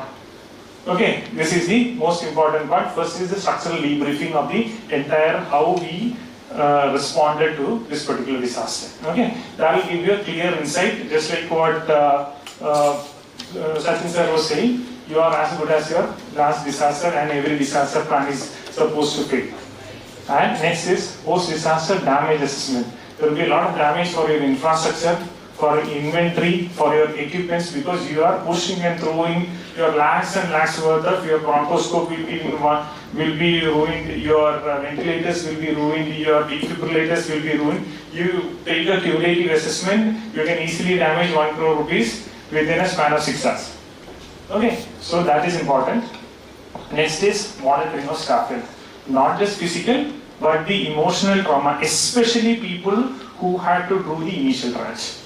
Okay, because they will have a mental burden of just rethinking, recreating the scenario, whether I could have done anything better. So that has to be addressed as far as staff is concerned. Next is recognizing the efforts of people who were involved. There will be a lot of social service people, volunteer people, staff from the other department, people whom you thought that is the biggest pain in your ass would have come down and worked their ass off to save the patients. So you have to make sure that your personal ego is kept aside, and you have to recognize everybody who has participated to make sure that the patients are safe. And finally, you have to follow up with the patients so that you understand that the efforts you have taken has saved some life. That is the only mental peace you are going to get out of this entire disaster scenario. And finally, you have to modify your disaster plan if you find that there is something abnormal in your structural debriefing, so that you can improve yourself and you can be better planned for your disaster. Okay, the best people to do that is the Japanese people, because they have frequent earthquakes and their disaster response for those are really good. Okay, if you can go through the literature, you will find that. And finally, again coming to the same disaster paradigm, you can be the epicenter of disaster, and you should be very prudent in detecting the disaster, or else in hospital disasters usually we miss out. We think that it's a small issue and it can escalate very quickly. Okay, so that is another take-home message as far as this is concerned. So this is the state of affairs. Or have you have some kind of orientation that you are living on top of a time bomb? This is your hospital. Okay. Okay, thank you for your question. And in charge HOD of the Department of Emergency Medicine, Chamarajnagar Institute of Medical Sciences. He is an expert committee member to Subcommittee of Emergency Medicine under Ayushman Bharat Arogya Karnataka JOK. He is a pioneer in starting EMD in rural government medical college. First emergency physician to get appointed under GOK, and also the first emergency physician to get registered under Ayushman Bharat. Welcome. I live in a, I could say, town, that is a district, which is the backward district of Karnataka, where we have around 11 to 11.5 lakhs population, where more than 90% of the people have are below poverty line. And where the only hospital is our government hospital. Earlier it was a district hospital, now changed to a medical college. It is the only tertiary, I can say secondary, now going towards tertiary care hospital. So before starting my topic, I would like to share few incidents. So during the COVID era, you might have heard the oxygen tragedy. So that was the first in the nation, I could say, where due to lack of oxygen many people died, and you might have heard in the year 2021. So I was there, and we were also the victim who faced, I could say, the disaster. So oxygen supply was about to come, so it got delayed by 2 hours. So patient on ventilator started having hypoxia, hypoxic encephalopathy. So this, before, you might not believe, before the officials in the state getting to know about it, patient attenders got to know about this. Because if there was a situation where there were no beds, corridors were created where beds were allotted and oxygen concentrators, everything was put on. So people working inside, like staff nurses and porters, if anybody bed is getting vacant due to death of the patient, they would have informed the patient, their side patients who were waiting there. So they could have come to know, they used to ask, sir, one bed vacant is ante, nam kade avarna shift maadi anta. So that was the situation where we were working, and I'll give 2 examples. One example is this, inside a hospital disaster, so where oxygen was not there. So all kiosks started and people started throwing whatever they had on us. Many monitors were shorted. So these were the patients who used to come to us for regular follow-up saying, sir, nam patient hushar mat. But before that, before this COVID, they used to show whole loyalty and all. But after this incident, during this incident, everything changed. So protecting ourselves, that is most important. At the same time, providing good care for the patient. This is one incident. So another incident is like there was one remote village where there was no electricity in our district. So no bus contact, no proper road. So one patient died there. So people had gone there. So you might know that whenever there is death of the patient, food will be arranged after cremation, everything, they'll have food and they'll come. So there was contamination of the food. So after 1 or 2 days, everybody started coming with loose stools, vomiting, myalgia, those things. So immediately 2-3 deaths happened from the same village. Then we started thinking, same village people coming with same symptoms. So that's when we got alerted. So alerted the health department, health and family welfare department. Committee was formed and they went there, checked the water, so it was cholera. So everybody was treated. So with this background, I'll take you to my session. So we'll be going through this, the introduction I've already given. So here the disaster phases from the community point of view. So the 3 phases: before disaster, that is the preparedness; during disaster, that is the care what we give; and post disaster, what to be done for a community. Next, special considerations during this disaster phases, during our work. What are the special considerations for the people at risk, vulnerable population? All those things to be identified and special care has to be given. And who are all the key stakeholders in this government, NGOs, all those things.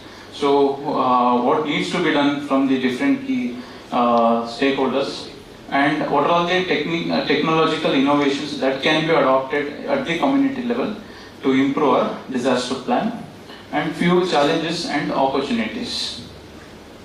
So pre-disaster preparedness, emergency planning. So my talk has become very easy because everything till now has been taught from all our eminent faculties. That is the emergency planning. Suppose what we need to do from the community perspective is, so you might be wondering why we are putting this topic to you. So this is one topic away from ED, but if you don't know this, it will be very difficult for you to work in ED. When you come to higher ups, like when you come to administration level, you need to know about emergency planning.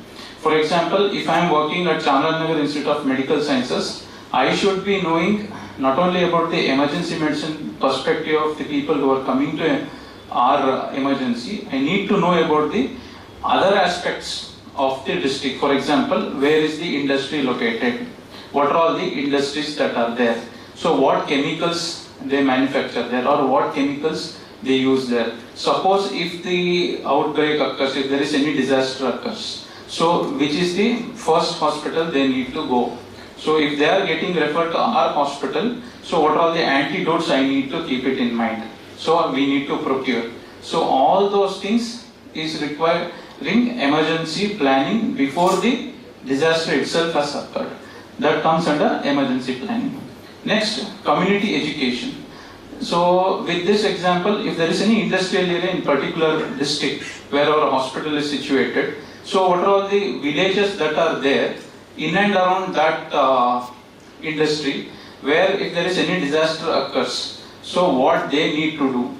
So what they need to do, what they need not do. For example, if there is any water contamination that has happened, immediately after any disaster, they should stop using the water facility unless otherwise specified from the concerned authority. So that has to be known, and the risk hazards has to be educated to the community through all these things. So morning during inauguration, many stakeholders were there, people from police, people from government of Karnataka, all those things were there. So all these people has to be put together.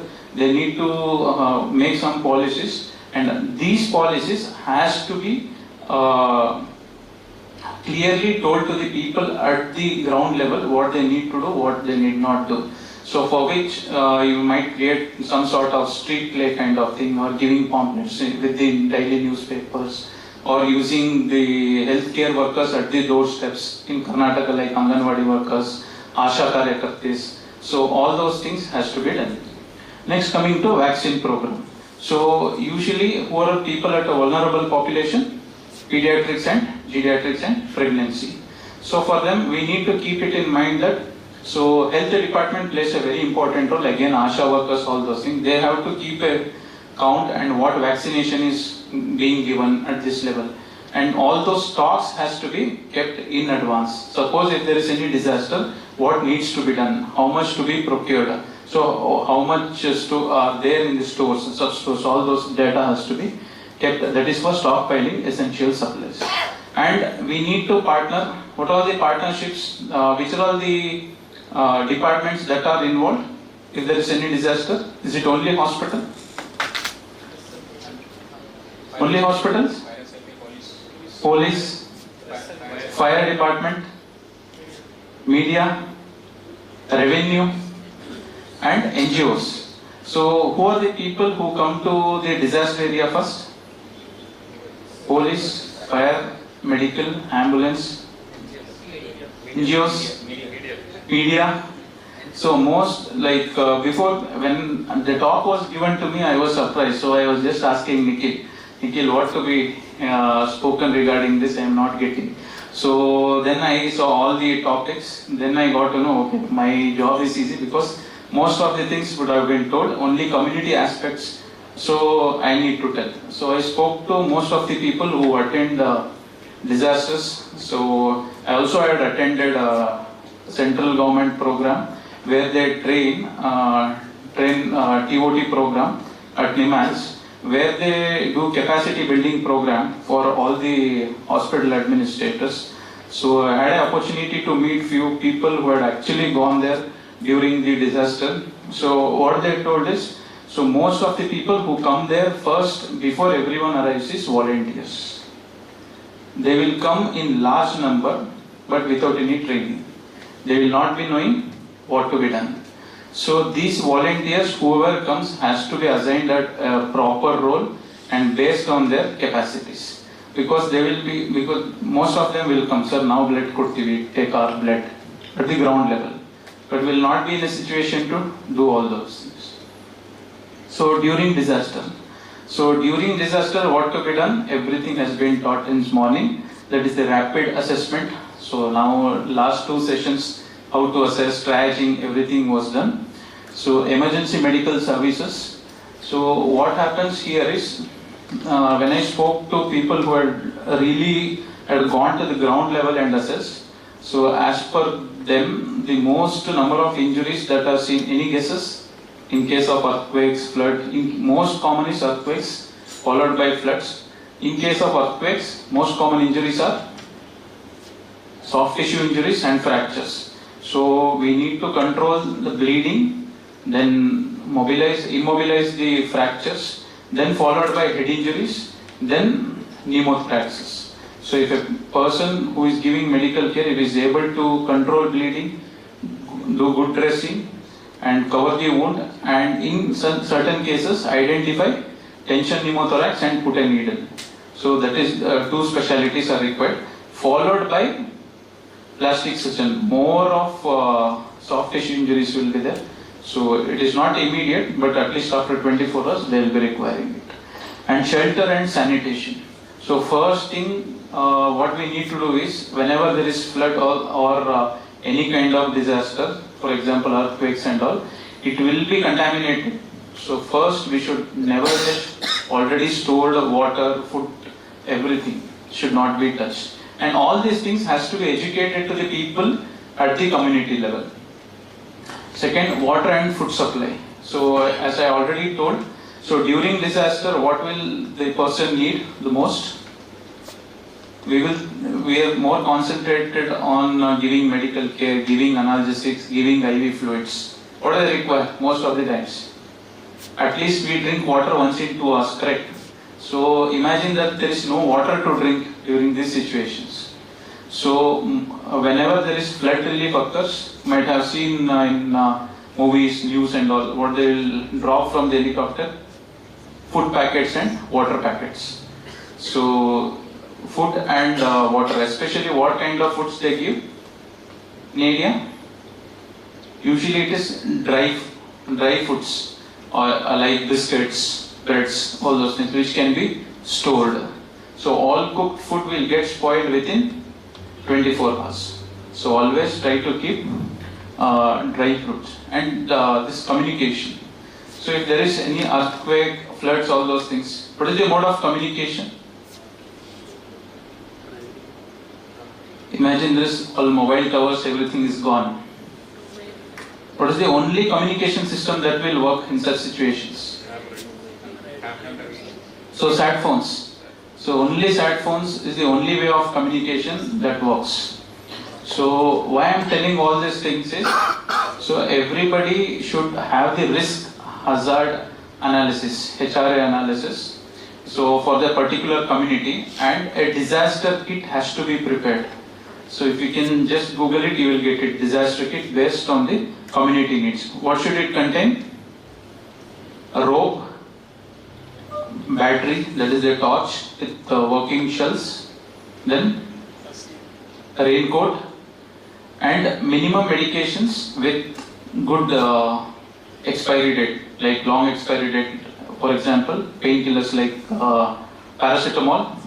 Other than that, rope, torch, bandages, dressings, tourniquets, anything else, shoes which will cover till waterproof shoes which will cover till knee joint. All those things has to be kept.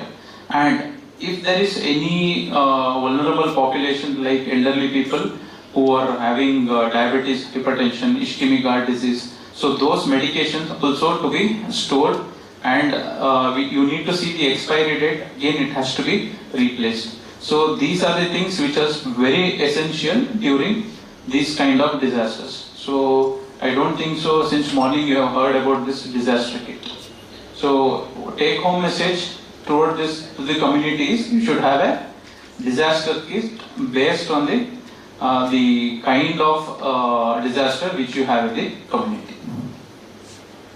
Post-disaster response, injury and illnesses. Injuries I have already spoken. Most common injuries are soft tissue injuries followed by fractures, followed by head injury, followed by trauma. See, the medical specialty whom they require is anybody who can stabilize the limb, suture, who can suture, followed by who can put an ICD and do dressing.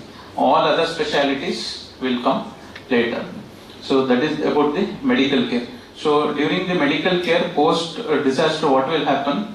They might have lost all their medications. They will not be knowing. So what medications they would have asked. So it is very difficult if you go and ask in the rural community in our setup what medications you will take. They'll tell BP one ಬೆಳಗ್ಗೆ ಮಾತ್ರ ತಗೋತೀವಿ, sugar one ತಗೋತೀವಿ, ಸಂಜೆ one ತಗೋತೀವಿ. This is the standard answer you get it. So they will not be knowing what tablet they are taking. So all those things has to be kept in mind, and based on the signs and symptoms you need to treat. So disease prevention. So what happens in disease prevention? The infectious disease come into play only after 24 to 48 hours. So what will happen during this floods and all? Due to contamination of the water, contamination of the feces, so you will have more of waterborne disease. The most common waterborne disease following floods is, any guess? Any guess? Diarrhea due to hepatitis A, hepatitis E, E. coli. Then vector-borne diseases like, more common in our setup, dengue, leptospira, the most common. Any other things you have come across other than this dengue, diarrhea, leptospira, hepatitis A? All those things will be there. So for which, what is most important? Fresh, warm water. So that has to be taken care. And to prevent vector-borne diseases, you need to put DDT wherever there is a storage of water, all those things there. And never touch any food or water that was there during the time of disaster and pre-disaster also. And environmental health. So here, environment has, like water safety is very important, and sanitation is most important. So in that situations, who are the victims of this disaster has to be educated, saying that not to pass urine and stools wherever it is there. So they need to go, they will be having mobile sanitations will be available, only there they need to use. So all those things has to be taught to the community. And the support, community support. So everybody in the community has to be aware of all these problems, what can happen during disaster. So I am talking in general. So based on the kind of disaster which we encounter in our local thing, so it has to be a tailor-made disaster plans that has to be done before the disaster occurs. So specific considerations. So the vulnerable population, who are the vulnerable population people we told? pediatric, geriatric and pregnancy. So utmost care has to be given for these people and mental health. So when does the mental health problem arises in disaster? Immediately. So when I was speaking to the people of NIMHANS, where NIMHANS has got a separate department called disaster preparedness and psychosocial support. That is the only department in whole India where there is special department only for psychosocial support. 24/7 they will assist. Even during COVID, through telemedicine they were assisting. So as per their data, when I was discussing with them, they told that all these problems usually arises after 2 to 3 weeks, and it will last for almost years together. So still people with COVID victims who have lost their kith and kin are still under the depression taking therapy at NIMHANS. And infectious disease, water and food and water security, we have already spoken regarding that. And clearing debris removal. So most of the certain people we find usually who are dead or sometimes unconscious who are found while clearing the debris, most of them will suffer from dehydration and hypoglycemia.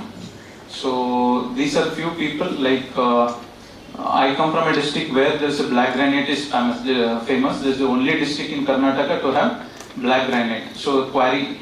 So this black granite quarry got collapsed once. So around 8 to 10 people who were working in that quarry, we thought that presumed dead.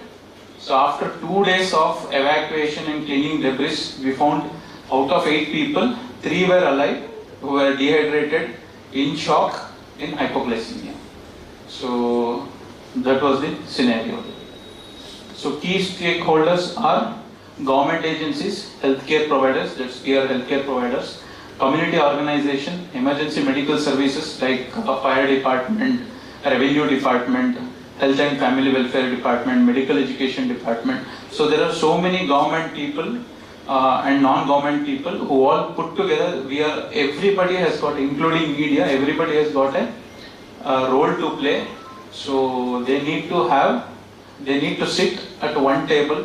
Before the disaster occurs, we need to discuss what are the problems. So this can happen. In my experience, I would say that at the district level, every district has got the district disaster cell. So headed by a deputy commissioner, IAS officer. So they have to give tasks to all other their officers, and they have to come up with a plan, and they have to have a regular meeting and revise their plans, and they do these workshops. That has to be done. Now NIMHANS has come up with one more called like how we Red Cross give first aid support, we give BLS, ACLS support. So they are doing psychosocial first aid support. So this is being given for Asha Karyakartis and community health officers, which is a 3-day program that has been started now.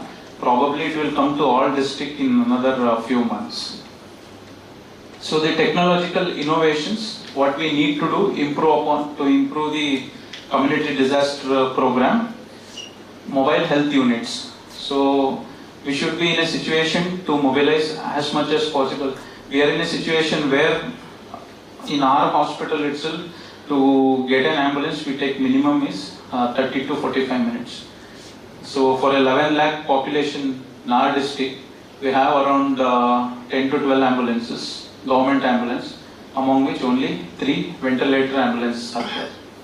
Out of 3, at least 1 or 2 will not be working most of the times. Only 1. So one patient they might have taken somewhere to Mysore. So by the time it comes back, we need to wait. So that is the situation where we are now. So we need to improve on mobile health units. So mobile health unit is just like a small health setup or a PHC or some room where you will create your own hospital setup and treat few patients there. And telemedicine, I've already told. So either in the form of psychological support, or if the person who is not capable of doing any procedures, if he has heard of doing such procedures, if he is capable of, over phone you can guide him and get it done. So geographical information systems for resource mapping. So this is one new innovation where it's a computer based, AI based system where it will have all the real-time data. So what is happening, what is media people doing. So it will assess the risk where again landslide can happen. So what is the amount of injury that has happened. So using satellite feeds, it will function. So that is one thing nowadays which has been used, especially Japan. They have got a very good idea about this. And social media for communication and updates, provided if all this internet is there. If all those things are not there, only sat phones will work. Other than that, electronic health records for continuity of care. So every disaster, what we come across, out of which we need to draw certain conclusions, that lessons learned, what to be done, what to be improved, how to involve the government for the better care in further, or within the hospital, how to improve and minimize mortality and morbidity, that has to be charted out. So few of the challenges, most of the times we encounter in case of disaster is resource constraints, infrastructure damage, communication disruptions, staff fatigue and burnout, I told you. So this is one of the major concern, unheard and immediately not seen, but it can stay up to months to years, and it takes long-term recovery. So the whole concept of having this kind of conferences, workshop is to increase community resilience building, which we are already doing it with this conference itself as an example, and improved emergency preparedness. So this emergency preparedness has to be tailor-made based on the area where we are, and enhanced collaboration and coordination with all the stakeholders, and integration of new technology.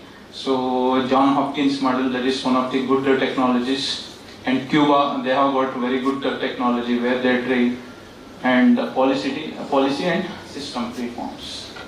So I could give my best with this speaking to people who have already worked on ground during most of the disasters. So any questions regarding this, you can ask me. No questions? So by prioritizing community health protection during and after catastrophes, we can mitigate harm, save lives, support affected communities in their recovery. Thank you. Thank you, sir. That was very insightful. We're pleased to have you here. Now I would like to request organizing team for inviting me to talk on the topic humanitarian medicine. So how many of you in the room really know what is humanitarian medicine? Hand raise. Humanitarian medicine. Yeah. So it's a kind of new term for many of us, and essentially a few small difference between humanitarian medicine and disaster medicine as such, because there are a lot of similarities between both. Okay, so basically it is a specialized field of healthcare addressing the medical care in a crisis, basically in conflicts, in the war, or any humanitarian crisis. It need not be an immediate disaster as such. It can be a delayed problem after a disaster. It can be due to severe poverty or a food crisis. So any crisis which affect the health and well-being of an individual or as a community as a whole, and that is going to be addressed. This is what humanitarian medicine deals with. Okay, so it combines the medical knowledge, which we all know, and the skills, which in a lot of emergency department we all practice. But again, it with a strong ethical framework and principles of humanitarianism. So this is what is humanitarian medicine in a nutshell, and let us explore more as we go along. So when we take the timeline, early beginnings, the simple healing was practiced in all ancient civilization, and later on it evolved. In medieval era, we had crusades, which formed Knights Hospitalier, providing treatment to the wounded in the war. Later, in the 19th century, the Florence Nightingale brought in the nursing care, revolutionized it, and later on during the World War, there were a lot of small organizations, and one of the pioneers was Geneva Convention, which uphold the human rights. Later, we saw the foundation of International Committee of Red Cross. Then the post-World War era, WHO was formed fostering a global health, the concept of global health. And today, as it is, the humanitarian medicine was brought by many organizations which you might have heard. There is MSF. If you have not heard, it is Doctors Without Borders. They are global physicians who actually go across the globe, treat patients, and they indulge or they share the cultural practices with different people. Maybe one for now, if they are going to treat people in India, in Manipur, the next 6 months their consignment or their mission will be in Africa. So it is a different concept. Okay, so we'll go further. Initially, in birth of Red Cross happened in 1859. In 1948, WHO was formed. Later, in 1971, the Doctors Without Borders, which is the actual humanitarian organization formally formed for the first time. Okay. Then, in late 2000, Access to Medicine, and few of their works in the recent past, which we are seeing, is in 2014 when the Ebola outbreak was there. It was the unparalleled work of this organization which actually cut down the spread of Ebola outbreak. And we know we are seeing still it is going on, the Russia-Ukraine war, Israel-Hamas war, where the humanitarian organization are doing a lot of work and which are not really acknowledged. But they are there and they are marking their presence in these scenarios. So there are, apart from MSF or Doctors Without Borders, there are many other organizations like Oxfam, CRS, Save the Children, and lot more. So you can understand, because the number of organizations present across the globe for a humanitarian cause or a humanitarian organization is so much. So that itself shows the importance of such a specialty of healthcare and how it is going to make some change in the present world scenario of wars going on in different continents and the disaster, the effect of disaster. If the disaster medicine is going to be practiced or going to save lives during the disaster and immediate post-disaster, there are a lot of complications, a lot of long-lasting effects on that community as a whole for the next generation to come in, which will be dealt or will be addressed by this humanitarian medicine. Okay, so being said that, what are the core principles on which the humanitarian medicine work on? That is humanity, as the word suggests. Everyone deserves respect, everyone deserves equal care and impartiality, because every needs the humanitarian medicine gives or provides or address the needs of everyone, not based on their race, religion or their political affiliation. And they should be neutral. In case of a conflict, they should not take by any side. They should be giving their care and the aid irrespective of the sides, and operational independence. Their operation should not be based or should be influenced by any military forces or any political affiliation. So, type of humanitarian crisis can be the disaster which we were hearing from the morning sessions. It can be conflicts where urgent medical intervention and long-term rehabilitation need to be there. It can be even epidemics and pandemics where we need to curb the disease or the spread further so that to decrease the mortality. Or it can be even food insecurity crisis where there is a problem of nutrition and there are malnutrition problem if not addressed going to be. So the role of humanitarian organization is providing, of course, providing the essential care. The essential care can be with medical aids, it can be medical equipment, and not only the medical equipment as such, also empowering the local community with the training. The training which the organization is offering, it is done formally.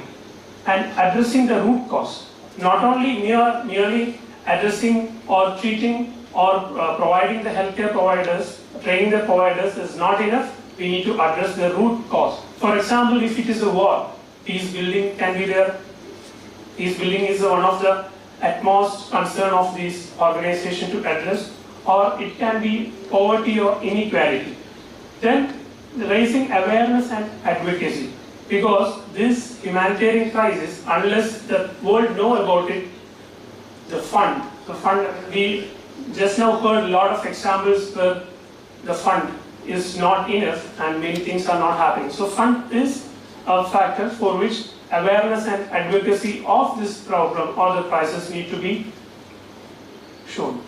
And the organization has to deal with a cross-border collaboration, because it should not limit within the country or the continent, it should be across the world. Because joint humanitarian response, which can improve the resource distribution and overall impact of the humanitarian mission can be increased, and also strengthen the diplomatic relationship. And when it comes to the emergency preparedness, the regional training and the rapid response team can be improved in case of cross-border collaboration. And this is one thing which we need to take into our mind, the key component of humanitarian medicine, that is the cultural sensitivity in care. Because if you are going to give a care which is not culturally appropriate, it is going to do more harm than the good. So they should be understanding the local context, means they should understand their customs, cultures and the religious beliefs. They should be well versed in their beliefs and their practices. So that is to be kept in mind. Then training of healthcare professionals, when you give the training, it should be very much accepted by them. If not, the training is not going to do good. And building trust and respect among the community and engaging with local community. Once we as an organization go to a completely new area and we start preaching and doing so many things without any local support, that is going to have you yourself as a healthcare professional, you are endangering your life or your safety. So you should engage with NGOs, their stakeholders or different other political leaders if required in order to deliver a humanitarian care. So the services offered obviously emergency response, but here also, as Dr. Abhishek was mentioning, the primary health care is very much needed. If in a disaster or post-disaster scenario, if the vaccination was disrupted, it's going to have a lot of effect on the resources. And for example, just now we quoted regarding a cholera incident. So primary healthcare is not in its order. It is going to take off a lot of resources. So primary healthcare is needed, emergency response, and very importantly the mental health services, which is going to have a long-lasting effect. Just now we told regarding the post-traumatic stress disorder. I think the madam is going to talk on it in the later session. And the ethical considerations are the strong ethical framework, that is beneficence, basically helping others, non-maleficence, just should not harm others, and the autonomy and justice. These are the strong framework on which the humanitarian medicine works, and equity and access, it should be ensured. And the conflicting obligations, what are they? Most often we would just now in the previous lectures heard that when we are bound to do our duty according to the ethical obligations, at the same time we ourselves should be careful about the security or the safety of our colleagues.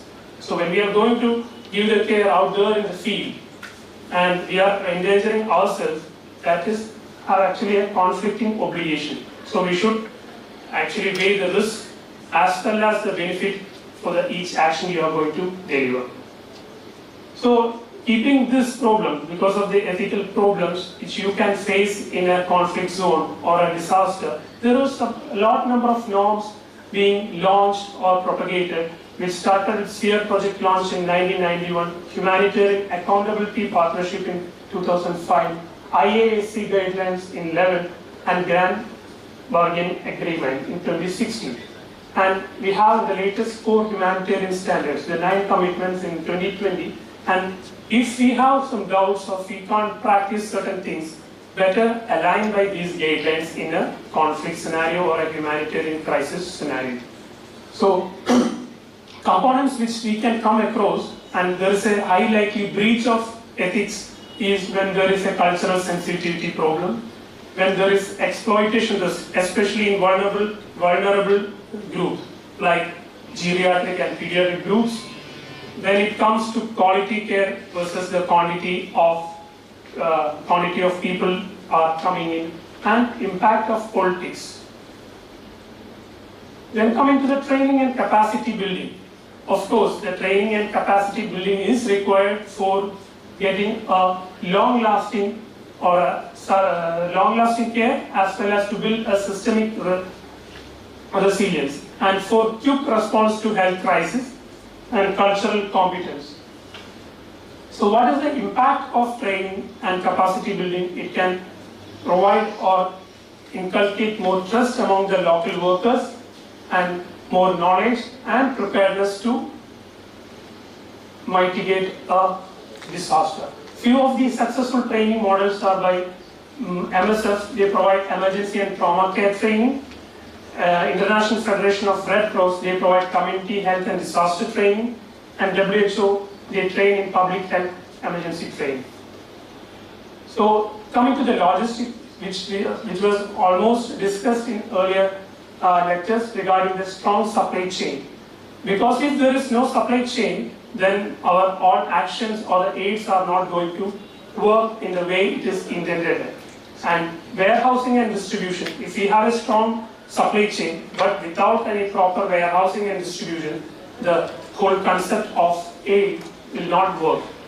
And regarding the mobile medical units, it need not be always a mobile ICU as such, but it can be a small radiology suite. It can be a small surgical unit. So hard to reach areas, people who are already stuck in some areas, we can bring in mobile units which can help us to tide over such crises. So this is regarding the logistics, and to mitigate or to tide over such problems, we can resort to newer things like specialized and well-equipped teams for transportation. You can use drones and helicopters for delivering the aids or blood products.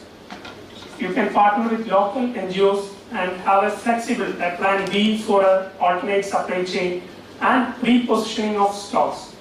And also judiciously use the technology and provide appropriate training to use the technology. And this is how we can mitigate their problems. And as we discussed earlier, being said, after our own security as a healthcare provider, we can end up in violence and threats, and even kidnapping and hostage situations. And kidnapping and being held as a hostage can be used as a leverage for negotiation between two countries or two parties in case of war or conflict. And the lack of access to protection in civil unrest, and there will be no police available. If we have some problem in our emergency room, we will resort to nearest police station. But in such a scenario, in a conflict scenario, there will be no one other than us, or we should be well prepared to come across such a scenario. Okay. So how to mitigate it? Proper comprehensive safety protocol training, local coordination with the security forces, maybe military forces which you are going to interact with, safe transport, that is vetted services and safe escape plans for healthcare providers as well. Then regarding cultural training, because you should be familiar with their local customs. If you are going to give a medicine which is not culturally acceptable for them, you are going to tell them you want to have an emergency transfusion and they are culturally not accepting it, then you should find an alternative plan. Okay.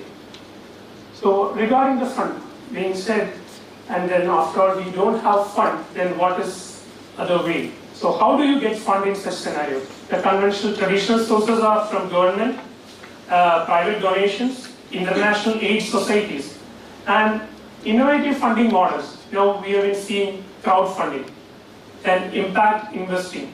And these are other sources of funding which can help in such scenarios. And also the fund is not a one-time event. It should be sustainable, and for healthcare initiatives to go on, there should be a sustainable source of fund which this humanitarian organization should find out, and that is how these long-term projects are taken off. Then there are a lot of political barriers for humanitarian organization to go and work in a country or a scenario. there can be governmental policies, because visa restrictions can be there. There can be restrictions for importing the medical aids and equipments, which should be discussed, for which diplomatic efforts, having dialogues with the government officials, all this should be done. And at last, advocacy and partnership can some way help in mitigating this problem. Some of the examples of political barriers is in Syria, the checkpoints hinder the delivery in opposition controlled area. So in such a scenario, the medical aid cannot reach the place where it should be intended. And in bureaucratic delays in Yemen, the coalition approval for aid delayed medical shipment. In come to South Sudan, the political affiliation, the political pressure is giving aids only to a particular ethnic groups, which created more tension. So these are some political barriers the humanitarian organizations need to navigate through in order to successfully complete their mission. It can be a legal barriers, like NGOs should partner with local entities, those who don't have any idea about healthcare at all. In Myanmar, the military took control of the information. Without proper information and data, how can the resources be distributed? How can they assess the real scenario? So these are the barriers which the humanitarian organization navigate through for functioning. And innovation, as we already told, the telemedicine, which can be used, even though it's not a very new thing, telemedicine, but the artificial intelligence can be incorporated to do it in a better way. Drone deliveries, suppose a village is completely was shelled, and a lot of people who requires blood products is not having an access, and military is putting checkpoints. So you can use drone and take alternate pathway and deliver the required. It's only an example. It can be innovative and it can be done according to the local needs and terrain. And portable diagnostic focus can be used, can be our testing kits, which can help in such scenarios. And regarding to the data and research in humanitarian medicine, it is very important. Most often it is neglected, but it is very important. Why? You can take an informed decision regarding data, because when it comes to resources, if we are not going to provide a correct resource to an area, if you are going to give it in excess, we are going to run out of our resource. So the data can actually help us in giving a guided or informed decision. Impact monitoring. Suppose you are intervening of a new thing, because few of my pictures is not mine. One of my friends, Murtuza, most of you might be knowing him. So he actually was working in Iraq. So he was telling that against the routine practices, they ran out of their nebulizers while they were treating the people who's having really bad reactive airway disease. So they tried to convert the IV bottles into a nebulizer and innovated. So, and they have actually started doing a study how whether the nebulizer can be replaced with some other innovation. So if you are going to do some initiative, do a new thing, and the effect or the assessment of such intervention can be studied only if you have data. And regarding the crisis preparedness, if you have proper data, you can be well equipped for a future disaster. And for advocacy of resources, detecting emerging threats, you can actually predict a threat coming up, and regarding the operational research of healthcare intervention. And other research and data collection tools. We have real-time disease surveillance using cloud storage, and we can predict upcoming disease. Community-based participatory research, because community is involved in the research, so that we can get a community-appropriate data. And regarding big data analysis, to get a sophisticated trend analysis and predictive modeling, you can use big data.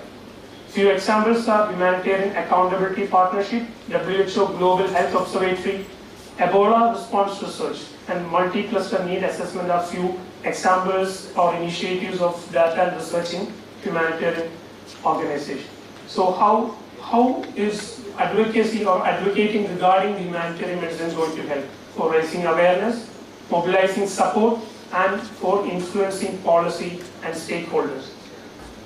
And how they can collaborate with governments for capacity building, emergency response, policy development and research collaborations. These are the areas where humanitarian organizations can partner with the governments to get an effect.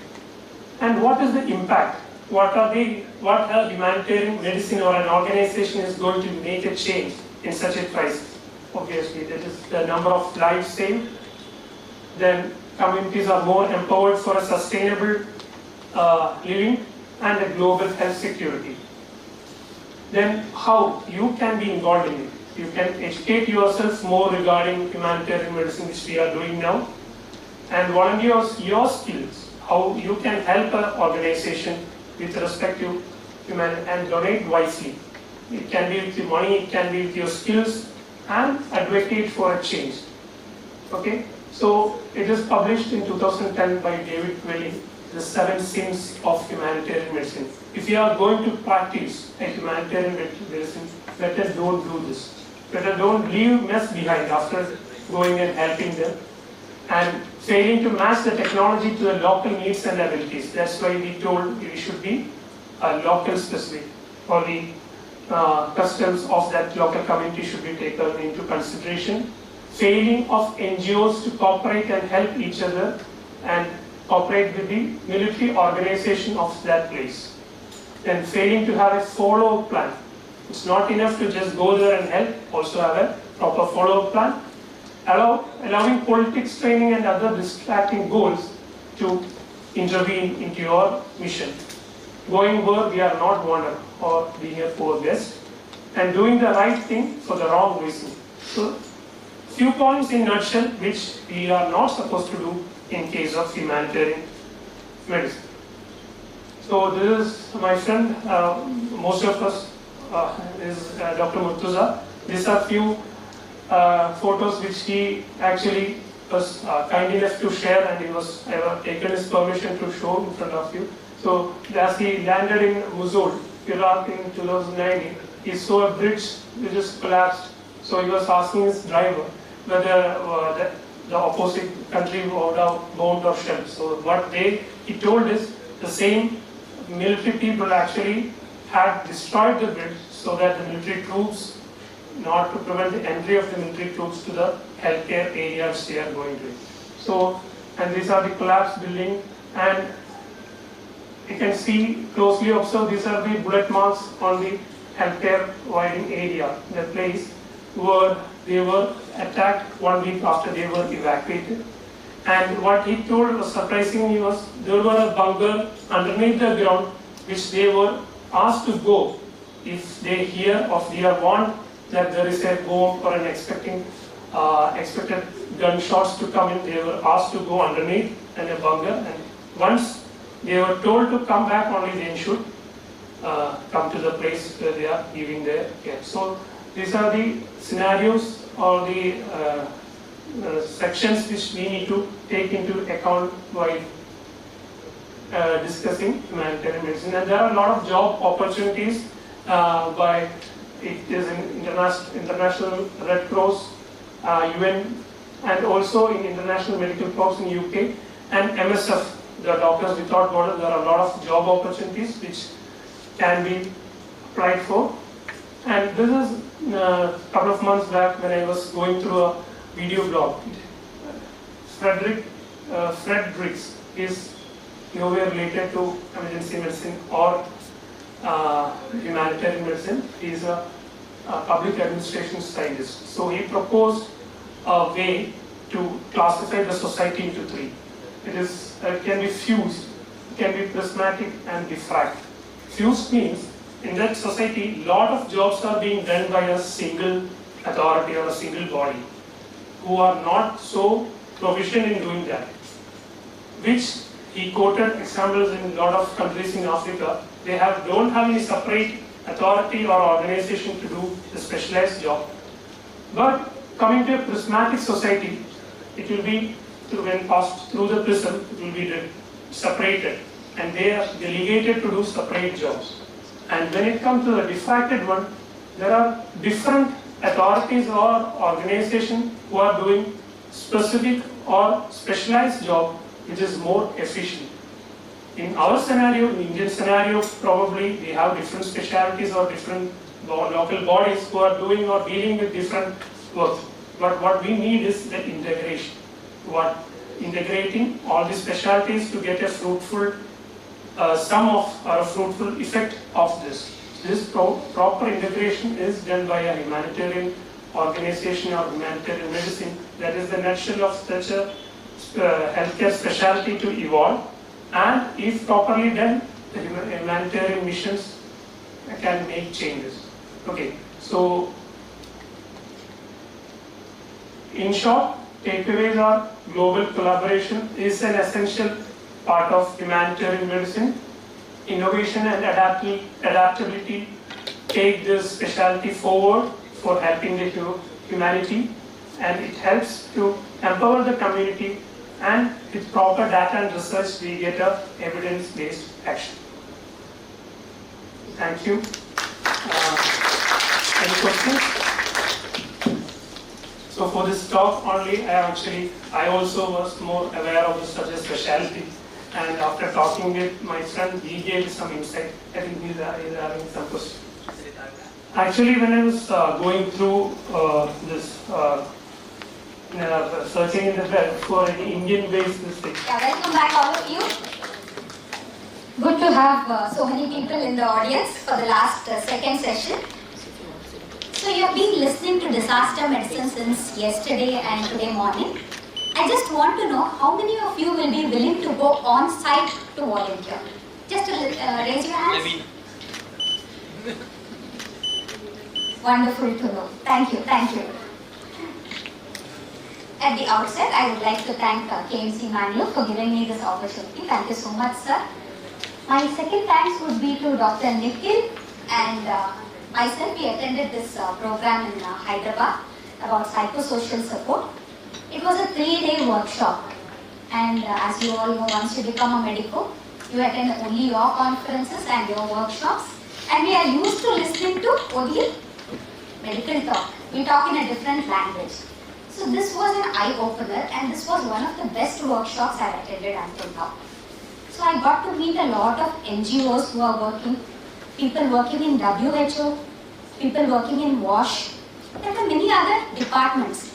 So I got to know their perspectives and how they manage disaster and how they are prepared for the psychosocial support part of it. Lastly, my thanks to the disaster management plan document, because most of the slides I have prepared from that document, which was released in 2023, and it was done again by an NGO company. They have brought out a wonderful document related only to mental health and psychosocial support. So what does this topic tell you about? What do you mean by this topic? How is it different from what we have seen from this morning? Any thoughts? Yeah, Melissa? Any thoughts? It mainly focuses on mental health. Okay. So how of the disaster, what they're going through. What the person is going through. Yes. Anything else? This side? Yes, David, I can see. I know few names. David, anything? The after effects on what the doctor feels. Okay, after effects. Is it obvious? Can you see? Is it explicit, like a wound, like an injury? It may not be always explicit. Maybe with some experience, like if you are in a psychology field or a psychiatry field, or if you're used to seeing such patients, you'll be able to pick out those subtle signs. Otherwise, you may not be able to. So we need to have some tools in place to identify them. So we'll just go through those parts. So an overview, we'll see what is mental health and psychosocial support, what it means, then how we can identify, and what is meant by first aid and psychosocial support. As Dr. Vimal pointed out in the morning, disaster medicine is not a sole criteria of healthcare professional. Okay, there are many other people who collaborate at horizontal and vertical levels. So I will be talking from a perspective of a healthcare professional and psychosocial support, what we can do as a healthcare professional, since it's very vast. Okay. What do we mean by definition?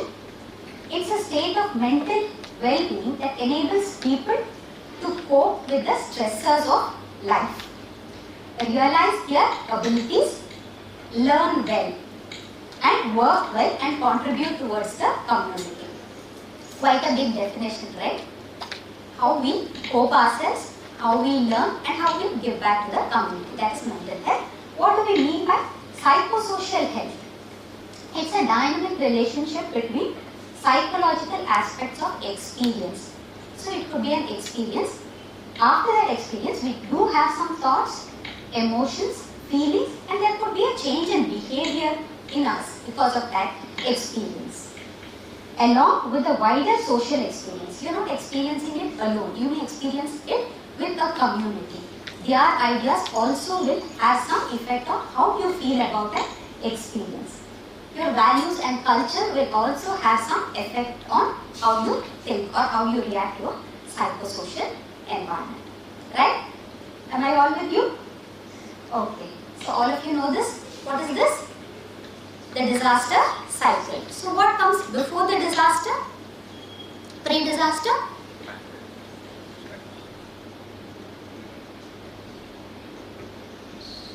So you have prevention, mitigation and preparedness.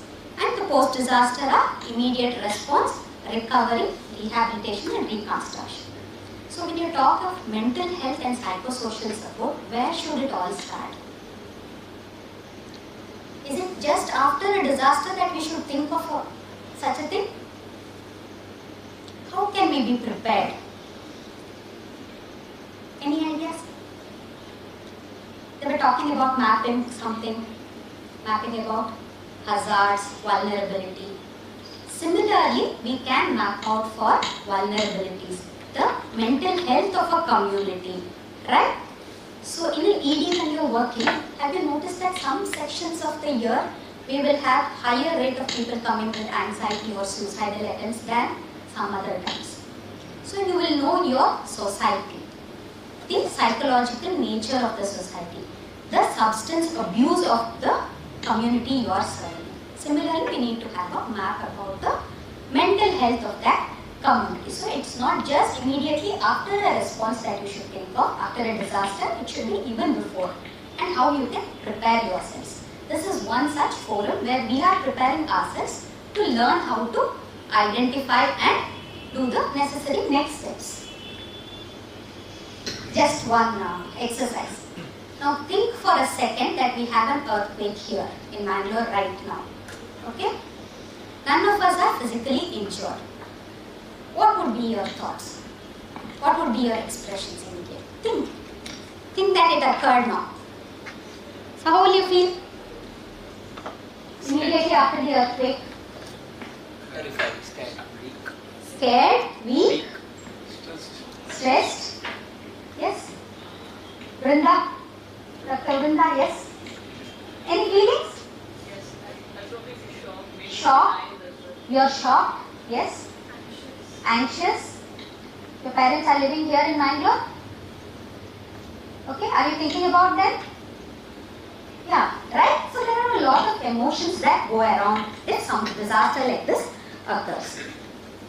So the impacts of disasters can be classified broadly as emotional response and a trauma response. Okay, emotional responses could be which occur immediately after a trauma. So again, those can be classified as emotional symptoms, that is with your feelings, some cognitive symptoms that which comes with your thoughts, and some which changes your behavior, how you behave. Finally, physiological responses. Your body is reacting to all this. Your brain, your GI system will react to these stressors and it will affect your physiology. You also have trauma response which comes a little later. That is your post-traumatic stress disorder, right? So we'll see in detail a little bit about that. So when we talk about emotional symptoms, as you all pointed out, you could be stressed, agitated, anxious, depression, grief, fear for the safety of yourself and your loved ones. These are the immediate emotional response. What happens in the thought process? You could be constantly worried. You could have fleeting thoughts or racing thoughts. You can forget few things. Maybe there is lack of concentration. and you may not be able to be in a position to judge things properly. So these are the cognitive symptoms. What happens to your behavior? We may not like to be disturbed. Okay? We may take off isolation. Okay? This may impair the daily functioning with loss of interest in pleasurable activities. In that way, the behavior of a person can change. Physiological, all the stressors have affected your sleep and appetite. So this was about emotional response. When we come to trauma response, how do they react? What are the signs and symptoms of PTSD? One more speaker was speaking about this. I think Dr. from Chamarajanagar, Abhishek, Dr. Abhishek also spoke about this. You've seen all movies, right? All those military people, they have a lot of PTSDs later. Okay, so they could have intrusive thoughts, flashback, distressing dreams, avoiding people, places or the same situations. They could have negative thoughts. Ongoing negative feelings of fear, horror, anger, guilt, all these.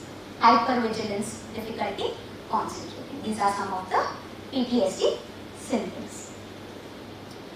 It's important to know the pyramid of psychosocial support when it comes to how you can identify and how what percentage of people would require psychosocial support.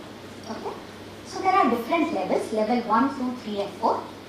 Level 1 is if the disaster is such that it has displaced the whole population, what would be the basic needs? As Dr. Abhishek pointed out, food, water, shelter and sanitation. Okay? So those 100% of the people would be requiring those basic services and security. Moving on to the level 2, community and family support.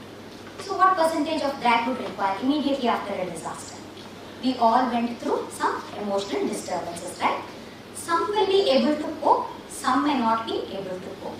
It has been found that 30 to 50% of the people may suffer moderate to severe psychological support. So that's quite a big number, 30 to 50%. If 100 people are affected, at least 30 would require. What would they require? A little more than food, water, shelter and sanitation. Community support, bonding of the people, okay, whom they know. So that will help 30 to 50%. But some would require a little more help. That is the layer 3, focused non-specialized support.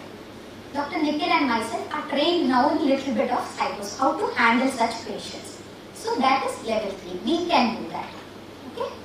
So that is around 15 to 20% of the people would require such support. The last one is they require specialized services. That is around 3 to 4%. Where we may not be able to help, but they have to be attended by a proper psychiatrist or psychologist. Right? This is the pyramid and the layers. Now let's assume that the earthquake is now 6 months back. Now what will be your response?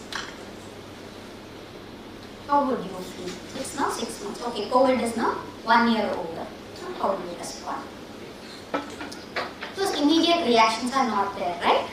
Now it could have waned out, but it may come in between sometimes, okay? So there are some phases of disaster. The emotional responses occur in phases. So this is one of the graph that represents. So this was about the pre-disaster or before the impact. Immediately after the disaster, this is the x-axis is showing the, this is the year and this is the emotions. So you notice that immediately after a disaster, there is a peak in our emotional responses. It could wane off after some time. It may take a year or 6 months or more than a year, depending upon how severe the disaster was to the victim. It could have some intermittent ups based on the anniversary of that disaster or something like that. So we need to know that it's not the same throughout. There could be ups and downs in phases of disaster. This is an important part of first aid in disaster. When we talk about first aid in disaster, what it means? The 3 L's. What are you looking for? Look, listen and link. Okay? The first aids of disaster. What are we looking for? Immediately after a disaster, we look for what people need, right? Whether they need to be displaced from that place. This is in general for disaster. I'll go in detail for what you're looking for when we talk about psychosocial support. So you're looking for safety, whether they are in a safe place. Do they require anything urgent? Urgent basic needs, that is food, water, shelter and sanitation, right? Then you're also looking for people with distress reaction, severe stress reactions. What could be the severe stress reactions? What you all just immediately do. It could be, a person could be crying, it could be angry, aggressive, tired, fearful. He could have a blank expression or frozen. He doesn't know. He is in such a state of shock. So you need to identify these. So you're looking for all these. So what should be your qualities of listening? How should be your qualities of listening? What are you listening for? It's an important aspect of communication, right? You have to listen to communicate. So you should be a good listener, empathetic listener. Wait till he completes. Let him tell whatever he wants to tell. If he doesn't want to tell, do not force him to talk about the event, okay? Not forcing him to talk also is a good listening point, right? You don't want to probe about the incident too much also, right? So those are some qualities you have to practice. Empathetic presence, being there with the person that you are listening. Active listening and having a non-judgmental attitude, having some reflection and having open-ended questions. So this is about good listening. Linking. The last L was linking. Where do you want to link the person? If it is just the basic needs, link him to the basic needs system. If he wants a little more care, after you have looked and listened, if you feel that he requires more, then link him to the social support system or make the appropriate referrals, right?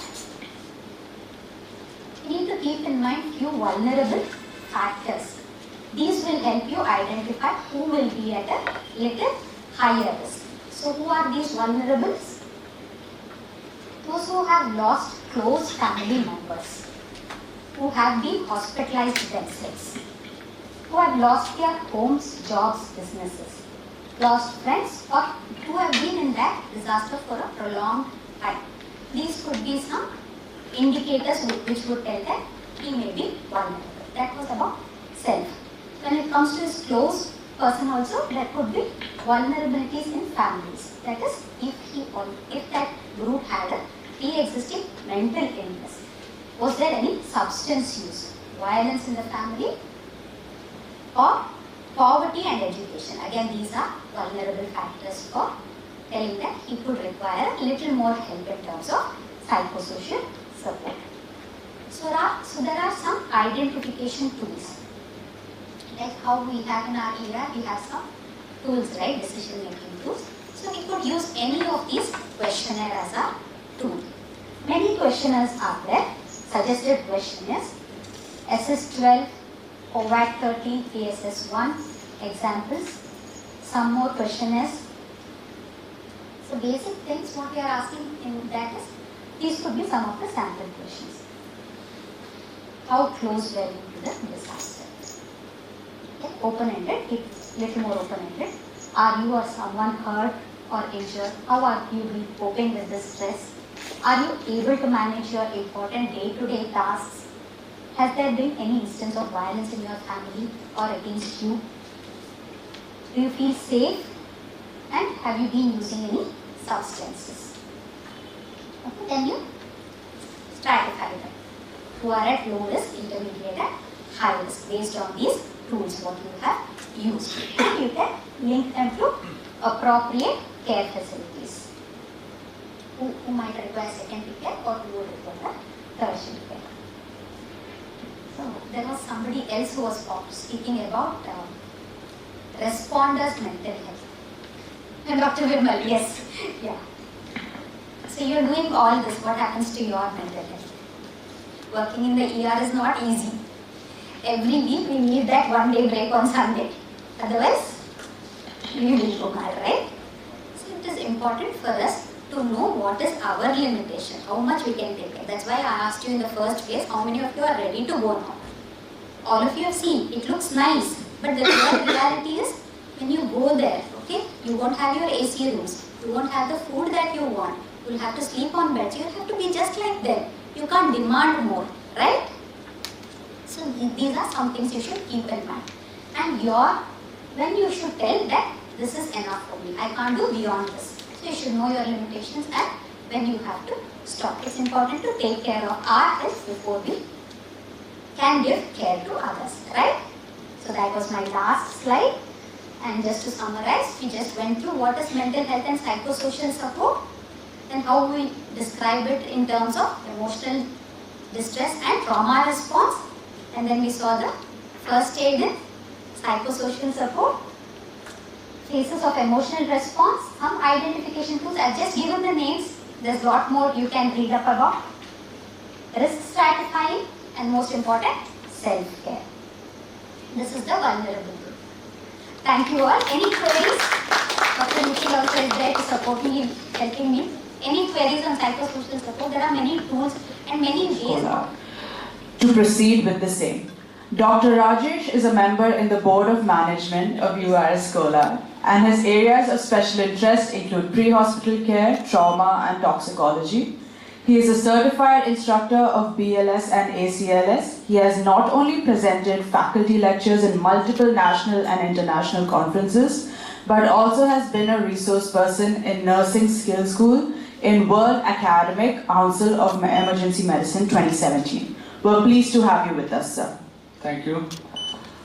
It's been a great fear and pleasure to present in front of my mentor, Dr. Vemal sir. He is like our Sri Krishna Paramatma for me. Who sit behind, and he is one who's made what I am today. And for me, under him, I have learned a lot of leadership. Okay. Next.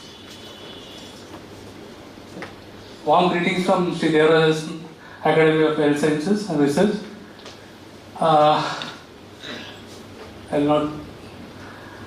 This is what medico-legal aspects do we have in disaster management. Are you aware are there any medico-legal aspects in disaster? Yes? Yes? Yes. There are a large. Law catches up when disaster strikes, but we really don't recognize that law is there in every disaster coming. I'll be talking about this objectives, introduction, what are the acts, medical legal acts which are there on disaster management, key medical issues, roles of a medical professional which has been talked from morning to evening. I am related to talk about that today. Challenges and criticism with existing acts, what are the challenges we face and what are the recent amendments they made to face over the challenges, handling of bodies, and last conclusion. So disaster management acts didn't start yesterday, today, or with tsunami or with this. It's happening since ages. It has been evolved from basic quarantine during epidemics. Okay, way back where in our olden days you have seen if there is a plague, they used to put outside the village, they will isolate them, they will quarantine them. They then were institutionalized or regionalized. Slowly it has gone ahead and formed with COVID-19 pandemic. It has emphasized the need of a dynamic legal system for that to adapt both traditional and the emotional aspects of emerging threats. In 19th century, the pre-modern period where religious and social laws in ancient civilization by religious institutions were developed. And then came up in mid-20th centuries with the war, Second World War, to natural disaster, the Geneva Convention came out. And then in 1970s, formalizing disaster management happened by recognizing that there is no ad hoc system which is helping them. The ad hoc system doesn't respond. And late 2005, when was the Disaster Management Act in India formed? 2005. Why was it formed in 2005? Anything happened significant in 2004? It was after tsunami. Not that disasters didn't happen before that. It was only after tsunami we recognized that as a big issue Okay, and then, till then, everything was the Epidemic Act which was coming into put. Only later then we understood that there is separate laws which need to be governed.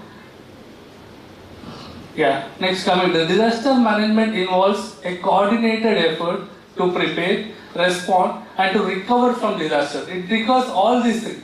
You will have to have a coordinated effort for preparation, to respond to the disaster and to have the recovering phase also. The medical legal aspects are crucial in ensuring a lawful actions, accountability very important, protection of individual rights during emergencies. It's a very important that we do care about their rights very importantly, we do care about their things very important. The Epidemic Act, which was first used for every disaster, which was initially started in the colonial era in 1897. It was invoked during the COVID-19 pandemic to control the spread. That is where this Epidemic Act, the quarantine rules were there. The basic amenities to be provided. But it was under the state chapter, not completely under the central chapter. Okay, that is where initially it was not declared, the COVID-19 was not declared as disaster. Yes or no? It was only under the Epidemic Act we were treating initially. Slowly we realized the limitations of the Epidemic Act and then we again come into the Disaster Management Act which was there. Because in the Epidemic Act, the Section 2 allows the states to take special measures and prescribe temporary regulations under it and during the epidemic and imposing lockdowns. It was under state pressure more. The state measures were more, not the central. Under Section 2A, it also had that foreign nationals, especially in Karnataka, more international flight land in Bangalore, next is Bangalore. So the quarantine rules are more so very international screening, mandatory quarantining happened there. Okay, this Section 2A gives you a law where you can quarantine them, screen them for the events. The Act provides legal framework to impose penalties also. If you don't adhere to the lockdown rules, you don't adhere to quarantining yourself in the events, you can be imposed penalties and also mandatory vaccination policies also were there. There are certain section of people who they are not willing for vaccination. So this, according to this law, they were able to make it mandatory and still there was a lot of confusion over it whether to make it mandatory, not make it mandatory. But under this law, they did make it mandatory for having vaccinations. Next came the Disaster Management Act 2005. As I told earlier, post-tsunami it was developed. In COVID-19 pandemic, the Act played a crucial role in India's response, providing legal framework for enforcing nationwide restrictions. It was not statewide, it was nationwide restrictions, coordinated efforts and managing the resources countrywide. Central government invoked Section 6 2.1 of Disaster Management Act to impose a national lockdown. There are a lot of hue and cry which happened suddenly when the Prime Minister of India came at 8 o'clock and told after 12 o'clock everything will be closed. It was not an overnight decision. It was thought for a long, it's not very easy to say. If not that lockdown was there, we could have not imagined what catastrophe would have happened. Because we were not prepared. We didn't have masks, we didn't have PPEs, we didn't have drugs. We didn't have trained personnel to handle those things. Yes or no? So the initial step, one which could be done was stop wherever they are. That is what the PMO office did and that made a significant impact with residents or citizens of the country responding to it. Why will he tell, why should we listen, they didn't move over. Maybe might be like 0.0001% of such people who were moving around, but lot of people respected the decision and stood back. They went to lot of pain, they didn't have food, milk, water supply, lot of issues with it, but still they respected their decision and stayed back. That is why India could fight COVID not like any other nation. We were better than any other nation across the globe. and then a unified command structure, NMDA, National Disaster Management Act Authority, issued orders of managing pandemic, giving guidelines to state government for containment and relief effort. What a state government can do. It's not like what Karnataka will do, what Kerala will do, what Tamil Nadu will do. Then NMDA gave itself total guidelines, issued a guidelines saying this is what we are supposed to do, this is what you can do, and how can you start the activities. Under Section 51, the Act imposed penalties for those who worked. Like the way I told you, Epidemic Act, this was more severe. This Act was more precise.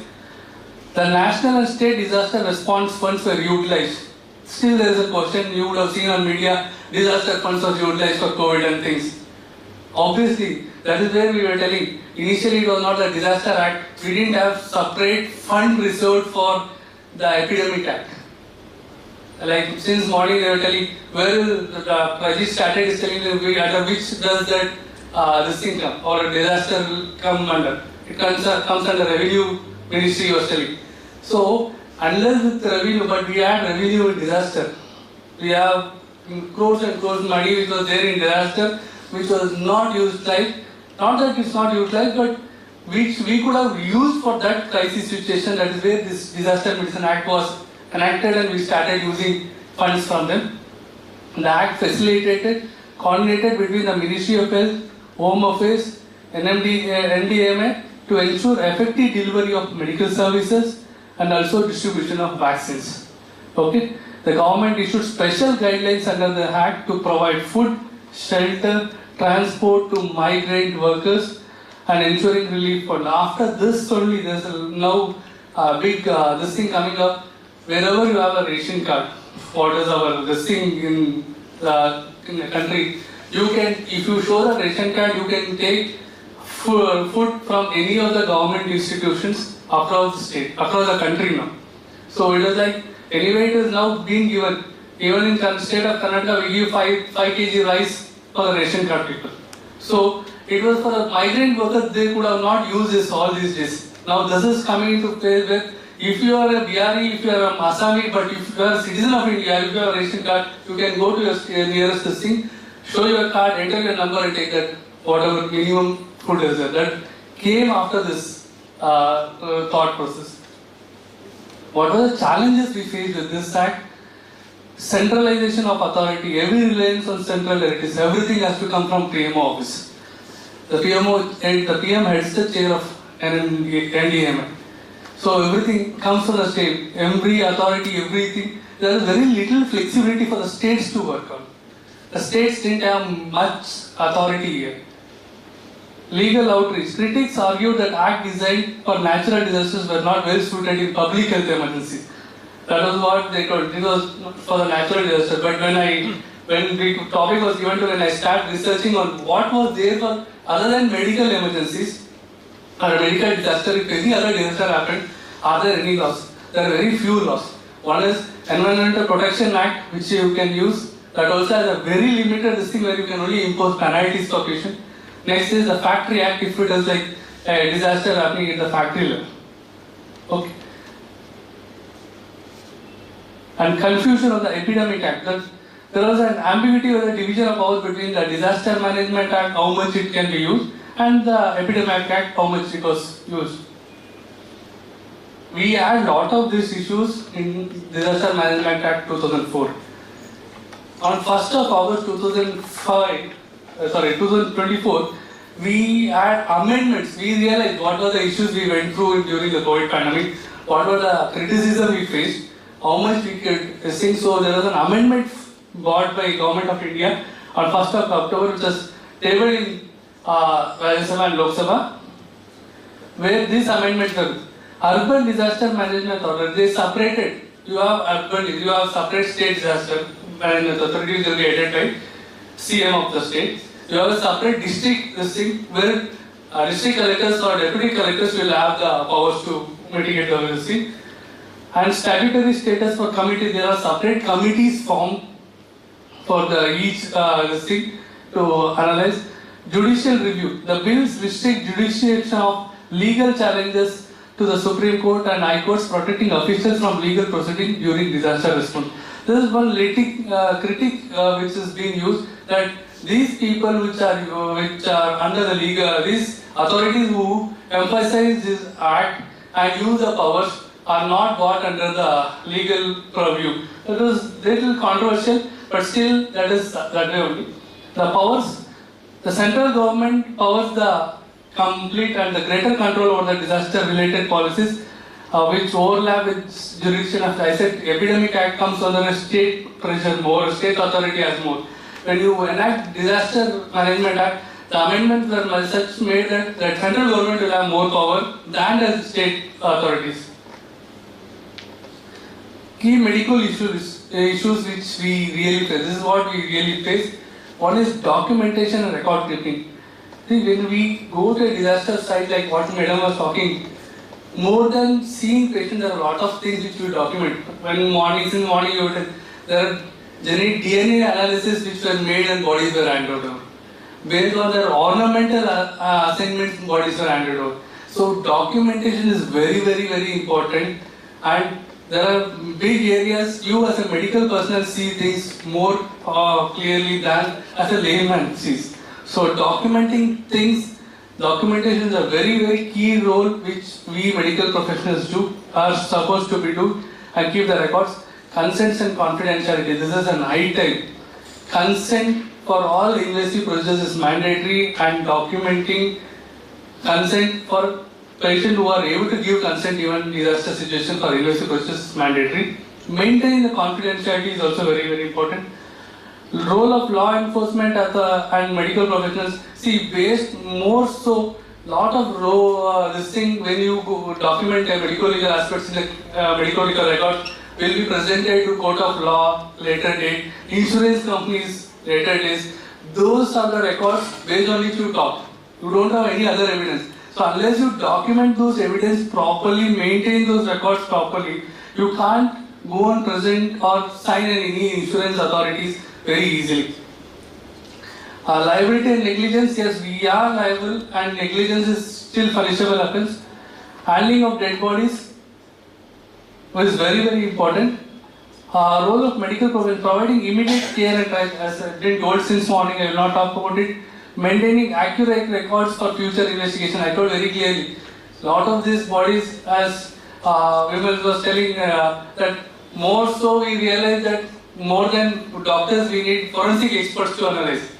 So if you don't document in the scene properly, how you think, how you received, how you retrieved body, what are the contents with them, it will be very, very tough for them to retrieve. It's like if you don't tell I was seeing for this, it will be very difficult in the ultrasound abdomen to rule out what is there. At least some medical history, at least some initial records, how you retrieve, what are the contents with them, what are the identification marks with them, will have a big impact and help them for the forensic people to give future listing. Providing, coordinating law enforcement with forensic units, which I have told already. Avoiding negligence. Negligence should be avoided in each and every situation. There is no second chance for anybody of us to, because it is a disaster, because we are having mass casualty incidents, no, we will not miss, we will only document one identification mark. That is not possible. We ourselves will not be able to remember that patient after 24 hours if you have seen around 50 patients. What identification marks you have seen, what was the initial presentation, what was the laceration, how big was it, all the injury, what are the vital parameters there. So it's very, very important to document things properly, and any negligence in that documentation, we are liable. Handling of dead bodies, identification and documentation, as already told. Legal procedures for postmortem examination, it is very, very important. Respecting religious and cultural practices, whatever we are, we learn to respect individual religious practices, individual cultural practices. Coordinate with forensic teams, support them with more evidences. We need to talk to them, especially in such disaster situations. Call the forensic expert for us to have a better understanding and have a better record maintaining chain of custody for evidence in case of disaster also is very, very important. Challenges, lack of training. Till this presentation, I was very little. In spite of doing PGDMLE or postgraduate diploma in medical law and ethics, that was a very little thing which I learned about disaster management. There was just one chapter we talked about 2005 Disaster Management Act, but didn't ever show what are the things which were to be documented. Only when I started realizing to present that I need to present about only this, then I started doing more work. So very little training is available. As told, disaster is very, very important as this emergency medicine. It can happen to anyone, anywhere. Thinking Kolar doesn't have any seashore, Kolar doesn't have any hilly area, doesn't happen. We have 3 industrial areas at an around 20 kilometers radius. That can cause disaster. So it always doesn't, and we see every day around 1 or 2 bus accidents in our road. Tirupati is highway for us, and we stay on highway. We see around 70 to 100 medical legal cases on every alternate day basis. That is the high load of cases which we see. So inadequate documentation in chaotic environment will be very, very tough. Conflict between medical team and legal requirements, that is gonna come down only with proper training and adequate documentation. Like Nikhil was saying or other team was saying, that whenever you document things, after disaster we should do a proper debriefing to realize what were the lacunae, and we'll have to talk to the people and so that we don't make the same mistakes later, and only after the analyzing, finding the gaps, we can improve. Otherwise, just disaster management, turn all cases shifted, code announced, now everything is set. That doesn't complete there. Unless you do a debriefing, analyze the gaps, more than praising each other who helped in disaster, analyze what gaps we had, how could we improve, what are things really which we really need to improve. So that will reduce the conflicts. Emotional, psychological stress, beautifully told by Madam, nothing more. That is very, very important. I started realizing when listening to Madam, we also, I continuously work for 10 days in emergency room with such a chaotic, I get stressed. My efficiency will come down. I will not be able to cope up. The quality of work will, that is where in emergency medicine especially the med shift by duties. Even National Medical Council has accepted the shift. Whatever shift we upload, that shift we come and punch in NMC register also. So the quality of work goes down the moment we cross more than 12 hours in emergency. In a busy emergency room, if you cross 12 hours, our definitely quality of work will come down. Whatever number of years of experience we have, might be we will get stressed without our knowledge. Ensuring coordination with multiple stakeholders, as earlier told, it doesn't, unless you have a proper coordination, any disaster management will go on fail. Whatever acts we bring, whatever guidelines, if you don't coordinate, if you don't follow the guidelines, proper coordination with the stakeholders, you're going to lose the battle. In my conclusion, medical legal aspects play a crucial role in disaster management by ensuring accountability, protecting the rights, and guiding lawful actions. The proper lawful actions, proper training and coordination are essential to manage these aspects efficiently during emergencies. Future trends will be increasingly focusing on medical, legal, on climate change related disasters like what happened in Wayanad. Now it is slow realization for us how we handle our climate, how should we prepared. Pandemics and technological hazards. I think in future we'll have one disaster management only for technological hazard management. That big we are using technology for nowadays. That's one thing we should be thinking of. Our first speaker of the day, Dr. Ajit Venugopalan. He is the Chief Operating Officer at Caritas Hospital and Institute of Health Sciences, Kottayam, Group Head and Senior Consultant in Emergency Medicine and Trauma Care, Caritas Hospital, Kottayam.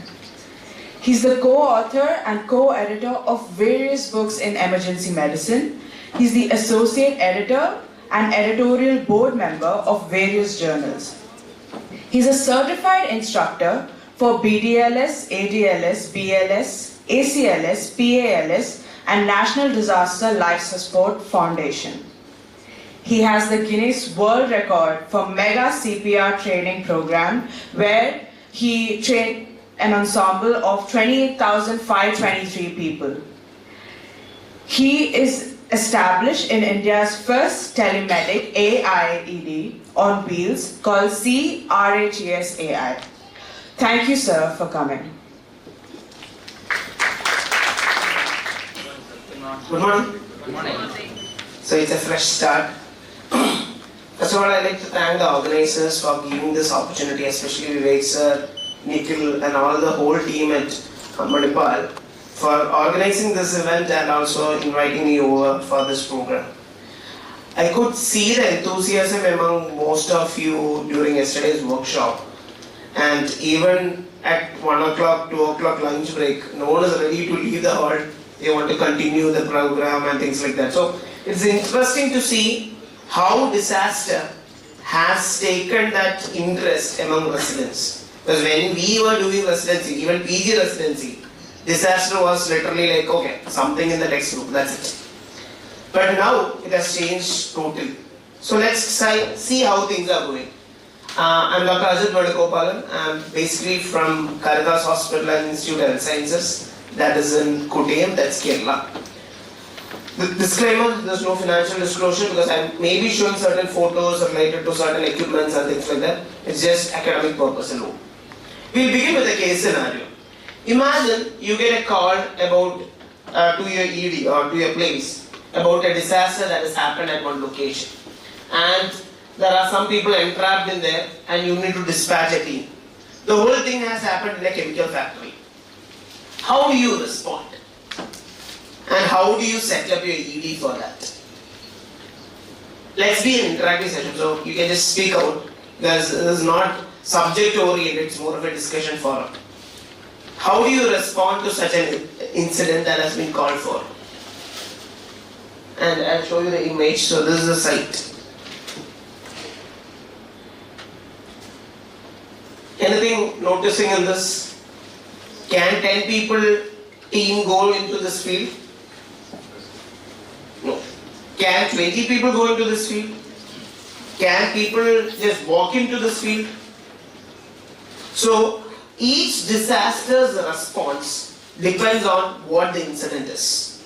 Each disaster's, let it be PPE or whatever it is, it all is tailored to the disaster. So in this whole session, we'll be trying to cover these areas about disaster preparedness, natural disaster, bomb blasts, chemicals and radiational injuries. Disaster in India. Is India common for disaster? Or is India prone for disaster? Is India prone or not? Prone to disaster. It's prone to disaster. Why? It has various geographical. The geographical terrain, yes. We have mountains in one place, you travel 1 kilometer or 10 kilometer, you have rivers in the other side. So the topography is totally different. The population density is high. So from floods to droughts, from landslides to tsunami, we have witnessed in the last few years itself. So India has become prone for disaster. But when you compare with external world, the type of disaster that comes across is different. So taking these into consideration, what is disaster? What is disaster? There is a whole definition of disaster. Leave about that. What is disaster? I'll put an example. Vivek sir has organized the program and I think there are 100 plus registration. I think 100 around registration. Imagine he has arranged lunch only for 50 people. Is it a disaster? Absolute disaster. So, disaster is, you can define a disaster in a general terminology. You have a 10-bed ED, 30 patients are coming in. Is it a disaster? 10-bed ED, you have a bus versus bus crash, 30 people are coming in the next 15 minutes. Is it a disaster? You have a 60-bedded ED, again the same 30 patients are coming in. Is it a disaster? Yes or no? No. You have a 60-bedded ED, the already 60 occupied, you have 30 patients coming in. Is it a disaster? So disasters in nutshell, you can define disaster as when the need is more than resource, it is a disaster. And it is all depending on that time, how you are going to manage it. If you have a good team, you may be able to manage 10 patients at a time. But if the team is not there, you may not even be able to manage 10 patients. So in nutshell, when need is more than resource, it is indeed a disaster. And we all talk about disaster in the number of lives lost or things that has happened. More than that, you should also think about the financial loss. So disaster is divided into both, it is fatality along with financial loss. Because financial loss is to the state, is to the person also, which invariably reduces the movement or reduces the development of the country. So both combined together is what happens disaster. Disasters of various types, natural, human system failure and man-made. What is the difference between human system failure and a man-made disaster? What is man-made disaster? Man-made. Any examples for man-made disaster? Terrorist attack. Excellent. What about human system failure? Excellent. Building collapse, bridge collapse, stampedes, where we have not properly thought about it and it has led to a disaster. And in other words, disasters of different types, where I will add two more types into it. Internal disaster, when it comes to a hospital environment where disasters happen within the hospital, you call it as an internal disaster. And another two terminologies, acute disaster versus non-acute disaster. Will disaster ever become non-acute? There's nothing called as chronic, but still, non-acute disaster. Something like a war. Basically, non-acute is where you can't put a start point, you can't put an end point. Like COVID. It started maybe with 10 cases. You did not think it is a disaster. So things where you can't put a start point or end point, you put it as a non-acute disaster. Anyone familiar with this image? MCQ quiz. The organizers will give you chocolate after this. The most recent disaster that has happened. Israel attack that is currently going on. So imagine the injuries that has created just because of this disaster. And I have one friend actually working in Israel right now. They tell that alarm goes in, they go into the bunker, lots of destructions happens around, they come out, again alarm comes in, they go in, it is happening. I've got live photos of bombs flying in and things like that. So this can ruin their life totally.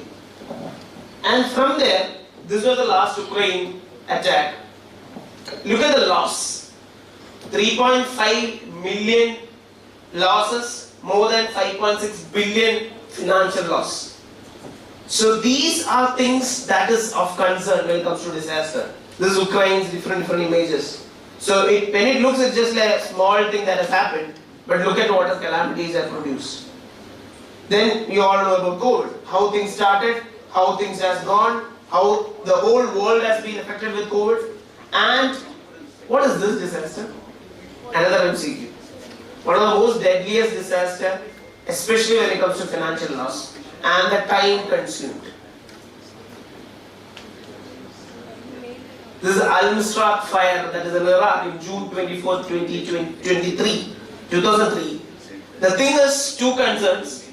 Almost 21,000 metric tons of sulfur dioxide per day, and it almost took 1 month to stop the fire. The loss was $60 million. So just one fire. Imagine the issues that country would have because of that. And this is, when it comes to India, the Uttarakhand, the Nepal, the landslides, whatever we had. This is a Kerala landslide that we had, how things have affected. This is a basic nutshell image, a ground which has literally turned out to a flooded area. This was Kerala way back in 2018. How things have literally changed. These are all our people inhabited areas. Now it's all flooded.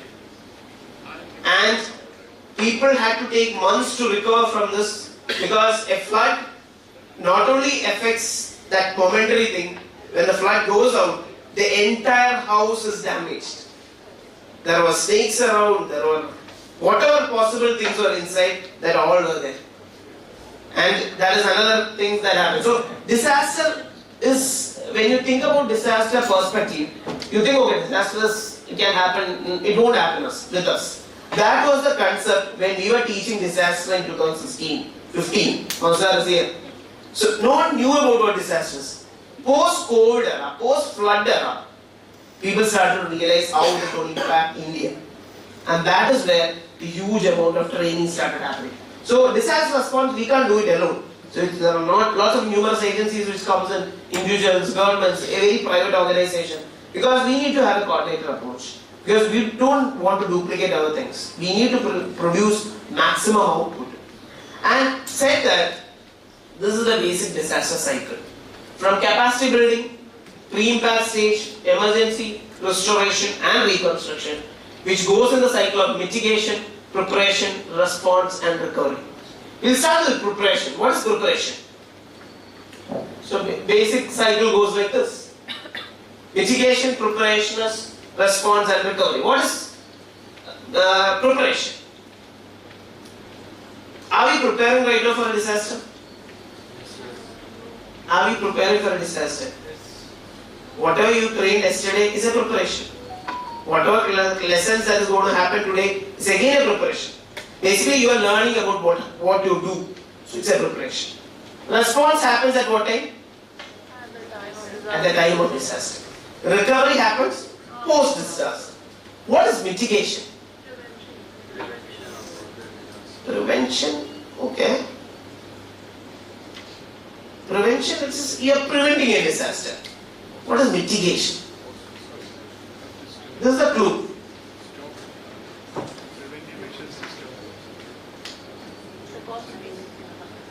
What is this? This is something that has started after tsunami. Again a clue. Sea walls. What is it? These are measures taken to reduce the impact of a disaster. You can't prevent tsunami because of this. Can you prevent tsunami? Tsunami will happen. But because of this, it is going to reduce the impact to the shore.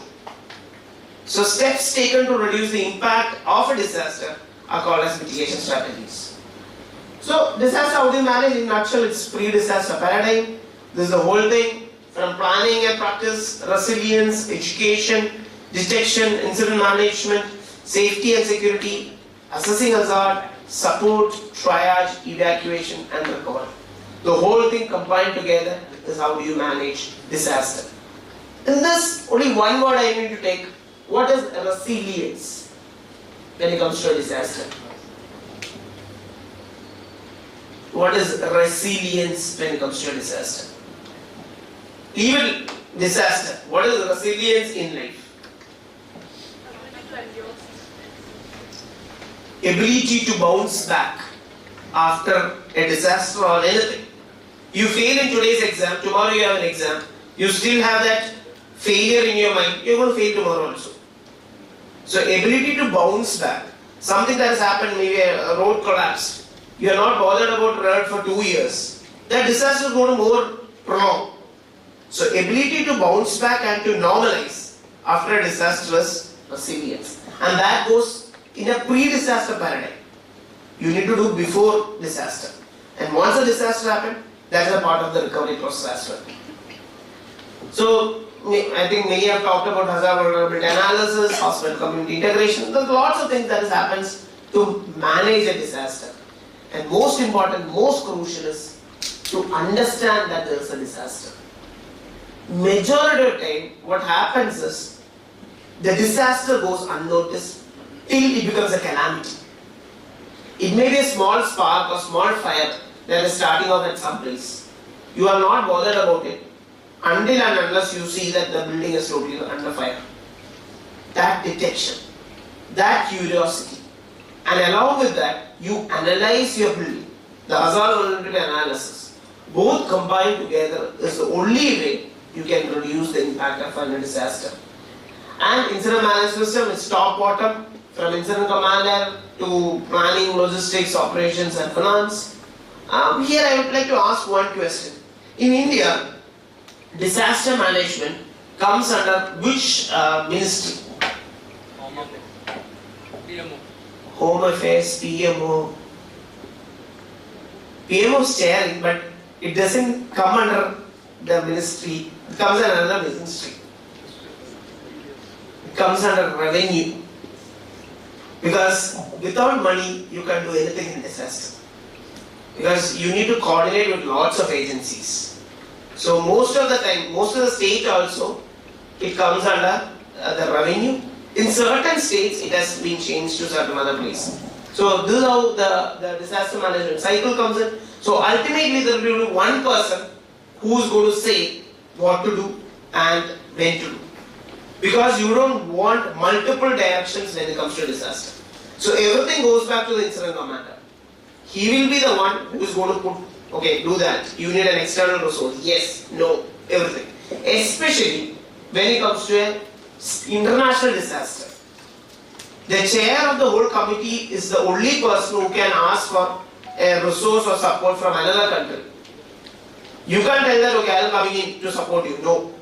In an international disaster, even if the UN needs to intervene, they should tell that, okay, this is a disaster. You need to come for support. And that coordination should happen only with the incident commander. It can be anyone for that matter. There are lots of factors when it comes to that hinders disaster, like communication, the number of patients, staffing, inability to control the volunteers, media, visitors. Have anyone faced any disaster or have been at the site of a disaster? Sir was there, sir was there.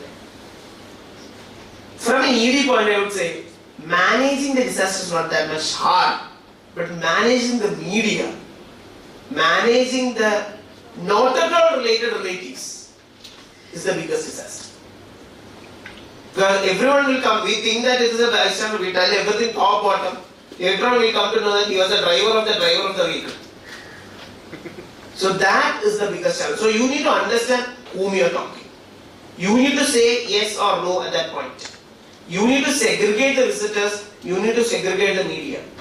Only relevant information should only go to the breaking news should come from your side.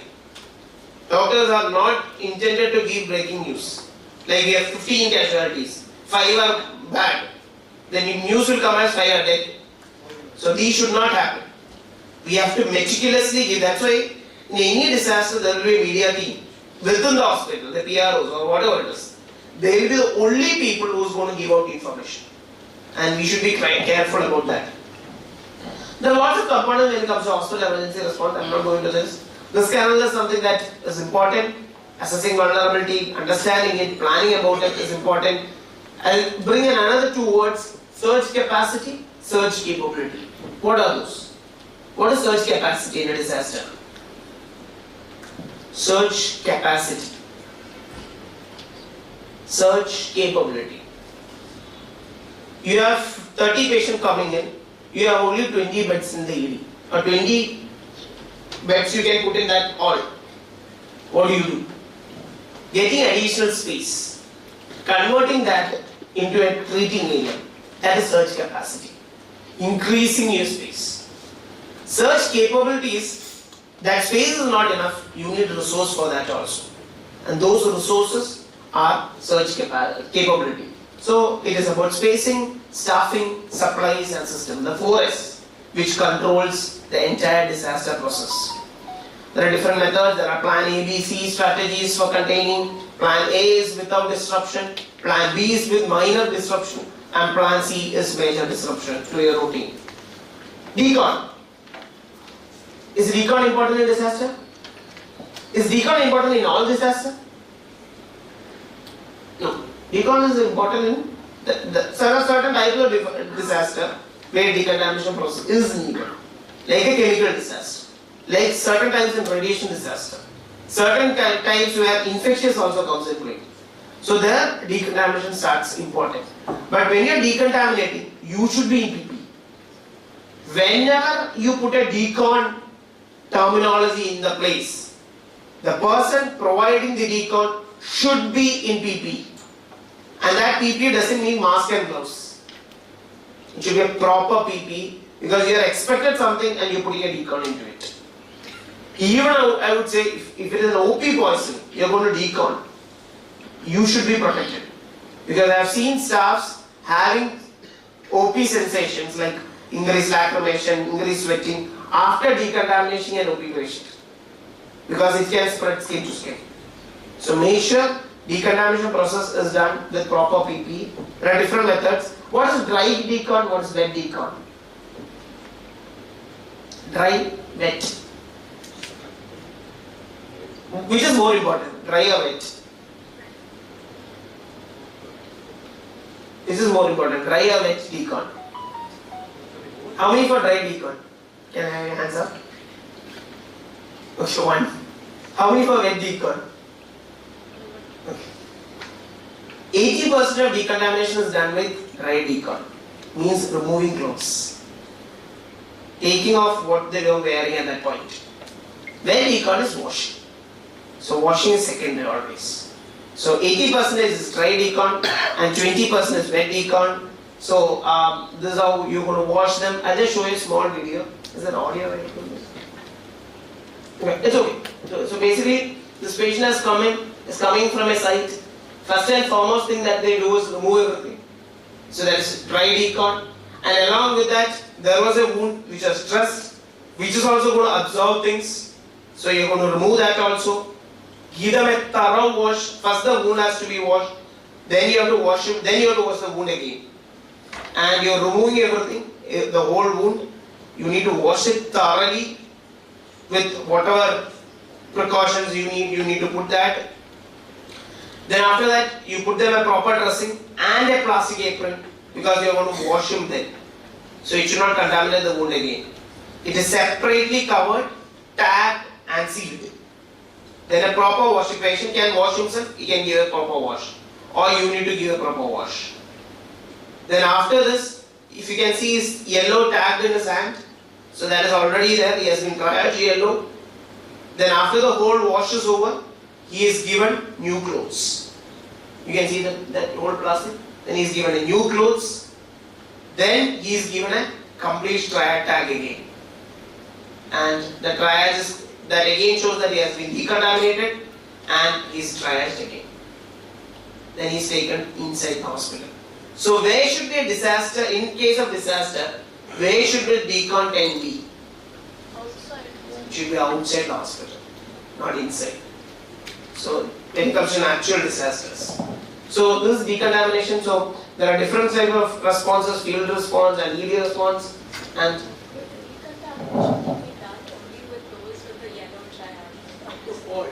red can also be done, but there you will be assessing the decon. You will be washing them. For yellow, people who can walk, they can do it. Otherwise, you have to do it. You have to put them in wash.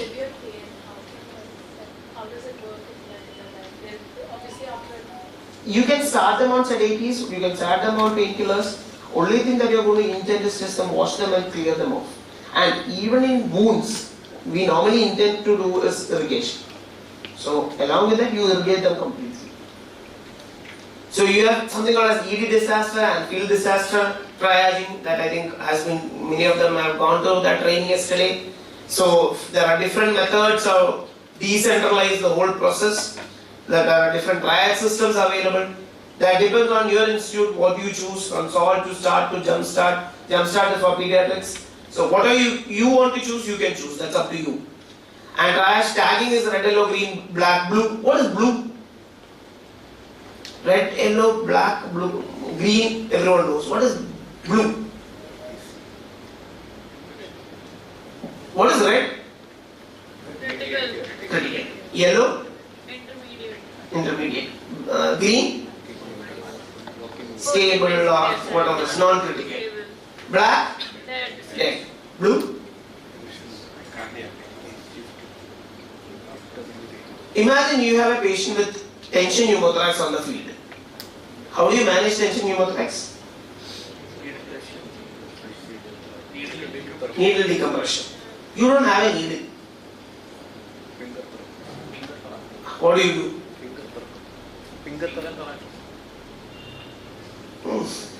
Disaster. It is very unlikely you do it. You don't have that, but you know the patient is right. So patient is right, but you don't have facility or equipment or expertise to manage that at that time. Do you want to waste 10 to 15 minutes on one patient, or you want to save another 10 patients? So these are called as expectants. The blue is expectants. They are right, but you don't have resource to manage them. When the resource comes in, they automatically becomes right. So they are tagged and you move on. When things come in, they become right. They may become black also in between. But you are going to not waste time for those cases. So those are expectants. This has got different phases. Two phases that I need to introduce. Infectious, mental health. One of the most dangerous phases, mental health and stability after disaster. And along with that, infectious is also common for disaster. Understand that and manage that accordingly. A word on bone blast and crush injuries. Where all will bone blast affect a body? It can affect every part of the body. And most importantly, there are 4 types of injuries that can happen.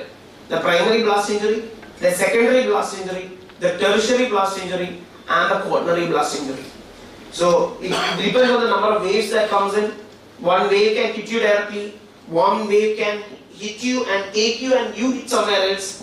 The third can be you hit somewhere else, something comes and falls onto you. And quaternary can be the small particles also again which comes in the fumes and things like that. So that one blast has different phases itself. And because of that, it affects every part of the body. The whole, from cardiovascular, ear, abdomen, brain, vascular, external, ocular, everywhere it affects. And it is very hard to manage blast injuries. Fortunately, I have not faced one yet, but it's one of the most deadliest of injuries that you're going to manage. Chemical radiation, again, one thing only I need to highlight, identification of the substance involved is important. Because without that, managing becomes partial. And there are different types of common chemicals that comes in. This is the thing that you normally see on roadside. Your tangle lorries. Always remember this box.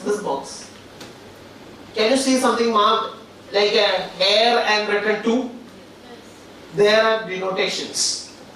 The hair type is called as flammable gas. Something like this is called as explosives. And they will have numbers like 2, 3 and things like that. These have chemical numbers. It's Tu2We is LPG, 2PE is ammonium. Just writing 2 is a sulfur. So these have denotations. And this is important because if something like this happens on the roadside, you need to know the chemical that is involved to manage it. And that is important. So when you go next time, just see these buses and lorries and things like that, and you can notice that. Types of radiation, there are different alpha, beta, positron, neutron, gamma. It ranges from just your skin is enough to protect, like alpha radiations, beta is enough to have a clothing, but then it goes to even lead, concrete and things like that. It can affect every part of the body. The acute radiation injury to post-acute radiation injury to long-term radiation injury to chronic radiation injuries. That goes continuously to long, and you have dosimeters, meters, GM tubes, there are different available for monitoring it. And I was fortunate to be a part of training in Japan for radiation. There is one ED setup only for radiation emergencies. Because Japan had faced radiation injury, nuclear injuries before. There is an ED just for managing radiation injuries. So all PP is available.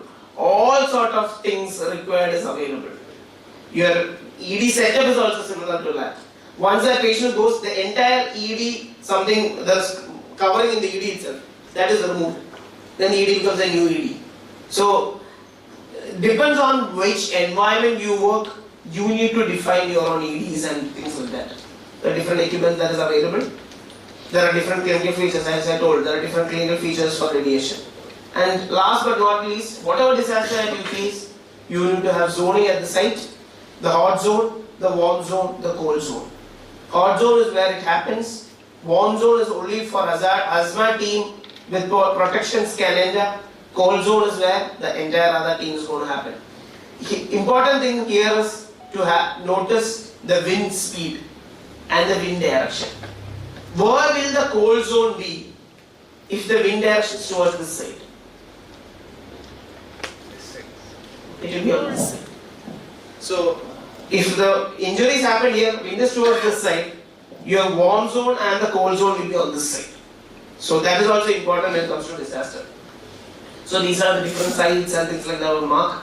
A word on PPE, there are different fancy looking PPEs available, but level A PPE requires licensing to wear, because you wear it, you collapse, it's going to be together.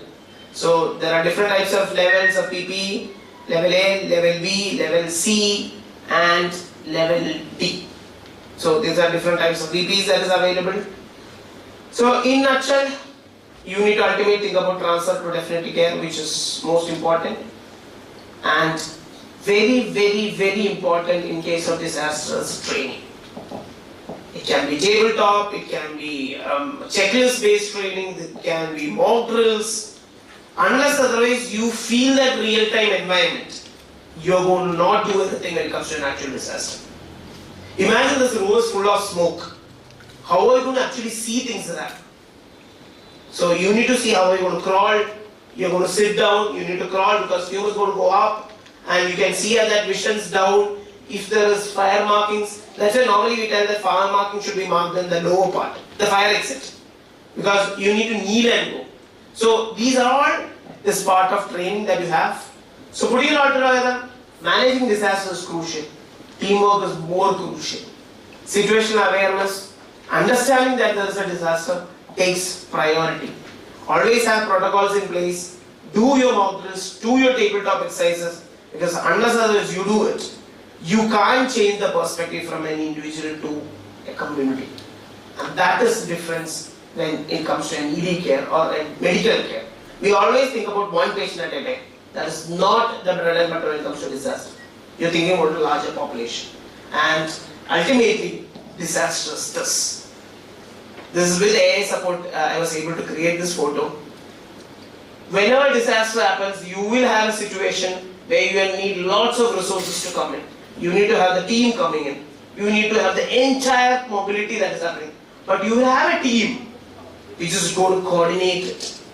Without this team around it, you can't manage the disaster. You're literally going to go into a big soup.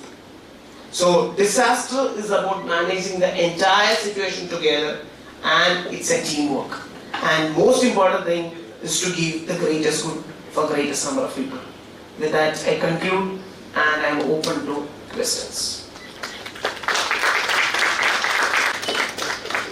Medicine of Pushpagiri Medical College, Tiruvalla. He is the instructor of Early Management of Trauma course, TCF in AHA, BLS, ACLS, PALS, BDLS, ATLS, ACLS, EP in pre-hospital trauma care. He is the co-author of the COPD chapter in Clinical Pathways in Emergency Medicine, the Handbook of Emergency Medicine. Glad to have you here, sir. Landslide and flood aftermath and the lessons learned.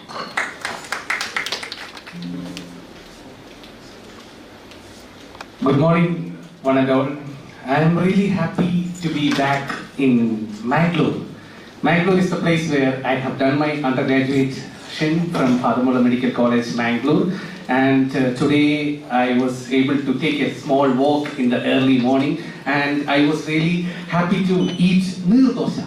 Nirdosha I ate 10 years back. So I'm really happy. So greetings,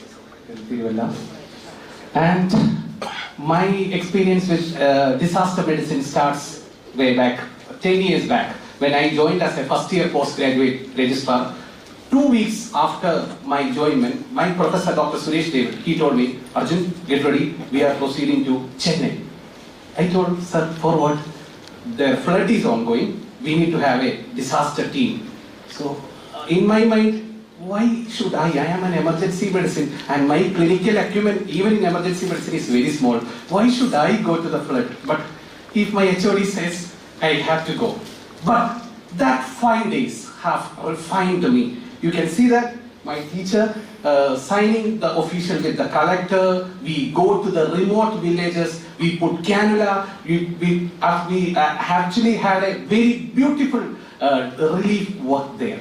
Then I realized that yes, disaster medicine is my subspecialty. After that, I was blessed to be a student of provider and faculty under Sachin Menon sir, doing my BDLS and ADLS course in way back 2015.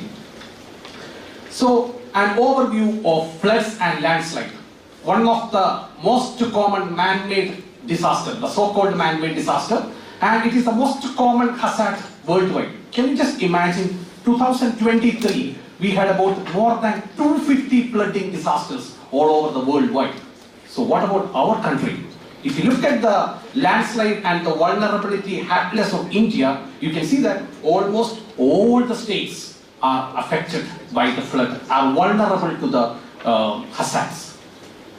So why you want to study about the relevance of some impact of these floods and landslides? Is it important? Yes. You can plan for the development.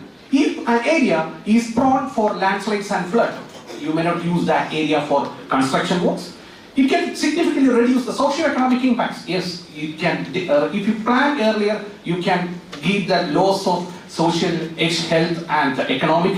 It really reduce the impact of landslides into the people, property, and biodiversity. And excellent, you can plan. So it is relevant to study the aftermath of flood and landslides. What are the immediate aftermath? Suppose you have a flood occurs. So what all are the impacts which we face? Yes, you will have health impacts which include contaminated water supplies, your sewages will be overflowing, and your access to the wash, sanitation, hygiene, you will be diverted to a temporary relief areas, so entire health sector will have an impact. Definitely, after floods and landslides, you will have destruction to the road, infrastructure, hospitals, and the communication system. And after the floods and the landslides, you will have emergency response efforts from the government and non-government organization. So from the government level, they will ask the National Disaster Response Force to tackle the situation. They will open up the relief camps and they will give agriculture subsidies and monetary reliefs. What about the NGOs? They will also plan for the and provide medications, clothing, and sanitation works. So what were the lessons we learned once? Because I was a part of district medical relief team in Kottayam district.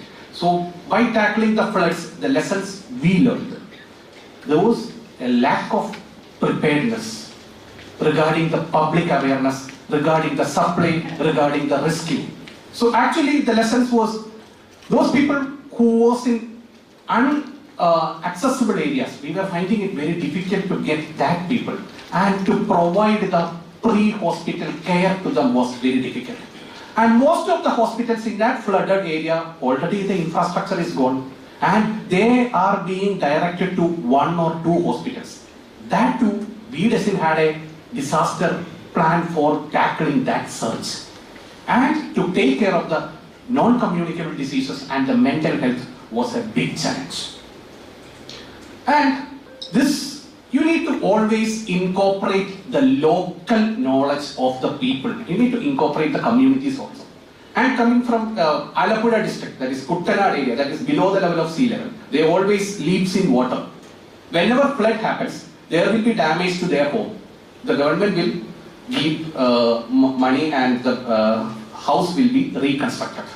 But this was a new project involving the local people and involving their place-based knowledge. Under the Fumiga scheme, they were able to build flood-resistant homes. So whenever there was flood, the people, their house were not affected. So the lessons learned was you need to involve the place-based knowledge also when you are tackling. Obviously, you will have protocols, you will have policies, but to implement that, we need to have frequent mock drills. Even if we had relief camp, in the relief camps, so many surveillance were going on, we still had waterborne disease outbreaks.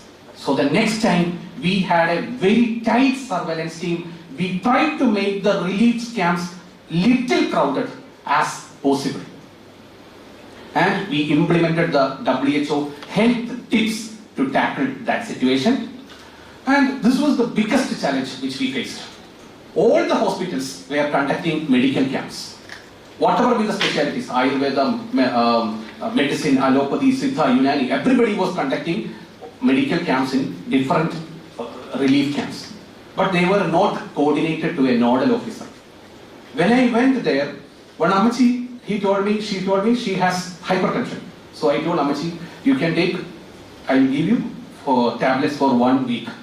She opened the bag and showed me, sir, I have medicines of allopathy, Ayurveda, Siddha, Unani, everything I have. So everybody has conducted camps and she is taking, she told me that within 1 week my hypertension will vanish. I thought, okay. So next time we made sure that all medical camps should be directed by the nodal officer. And you need to have community resilience distance, because it is the community which prepare for or adapt or recover from the disaster. Is it an evidence-based medicine? Yes, the community resilience is evidence-based. You can look at the Odisha flood where there was an increase in it strengthened the infrastructure by the community resilience program. This was an example from the Chennai flood and this was from the 2019 Kerala floods. So the recommendations, we need to have a comprehensive disaster management policy. It is not just making some. It should be pre-disaster, disaster phase, post-disaster phase. Pre-disaster phase, you should have prevention, mitigation and preparedness. Disaster phase, how to tackle the emergency response policies. Post-disaster, vulnerability, risk assessment and to tackle the recovery phase. You need to have this dams, roads, everything is the critical infrastructure. So you need to have a climate resilient infrastructure so that each floods and landslide it is not destroyed. And you need to increase the public awareness. These were the best practices in which we had during the 2019 floods in Kerala. There was a beautiful management between the non-government organization and government organization and also the local bodies. We had small-scale mobile sludge treatment units that was taken from Tamil Nadu and that was given to the relief camps and in regular water quality checkup. And the beautiful thing was the community was the first responders. You can see that there is a small local bodies of Kudumbasri. So those people, they will come to the relief camp and they will help to make food for them. And we cannot forget the fishermen. They came from Trivandrum, Kollam, northern part of Kerala with their boats to rescue people from inaccessible areas. So the community response was very beautiful when it comes to the Kerala floods. So way forward, we need to have a comprehensive approach in emergency preparedness and effective collaboration between the government and non-government organizations. You need to consider water, sanitation and hygiene measures and an all-hazard approach in disaster medicine, which include a multi-sectorial sanitation policies. Thank you.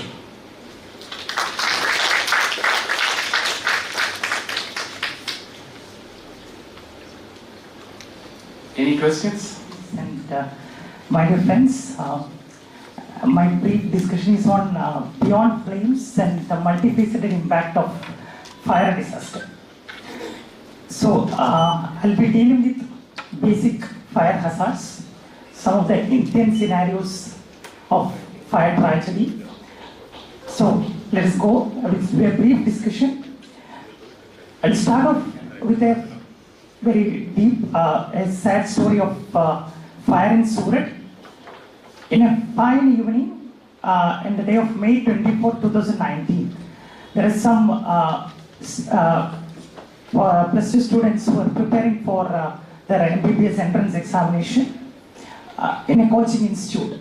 The coaching institute it was located at the 4th or the 5th floor. Suddenly what happened? Suddenly fire broke out. One of the victim, one of the survivor described this. We were on the 4th and the top floor. Suddenly there was a smoke all around. It was extremely difficult to breathe. We shouted for help. I called out for my mother and rushed towards the staircase. As we all do the same thing, I hope. But stairs were all engulfed in fire. Like others, I and my other friends rushed back to the room because the stairs are all not visible at all. And we had no option but to jump from where? From the 5th floor. So, this is the scenario. So, you think we are working in one emergency setup. We have a 20-bedded hospital. There are around 70 students in that 5th floor. You have multiple casualties arriving in your hospital. Do you think, is it a mass casualty incident? Ajit sir was beautifully explaining what you mean by a mass casualty incident. Is it a mass casualty incident? Yes. It's called a mass casualty incident. Why? Whenever the surge in patient number outpowers the available resource and personnel. So, these are my objectives. We will discuss basically the different sources of fire hazards. What are the causes of fire disasters? Some of the man-made and natural causes. What are the impacts of fire disaster? And list some of the major fire disasters in India and some of the government plans to ensure fire safety. So, as the recent report of 2022, it is told that around 7,500 people were killed in fire accidents, and around on an average 20 people die every day.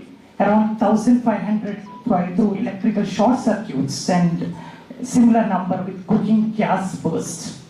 These are mainly confined to 5 states, namely Chhattisgarh, Madhya Pradesh, Maharashtra, Andhra, Karnataka and Kerala are not in that.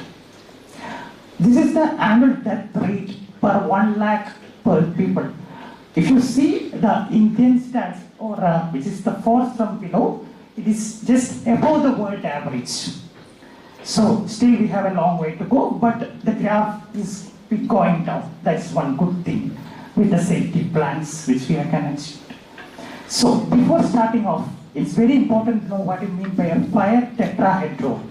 Here we can see there are 3 important things which is very important for a fire. One thing is oxygen, heat and fuel. It is this interdependence of heat, oxygen and fuel which is responsible for creating and sustaining fire. The 4th thing is the continuing chemical chain reactions.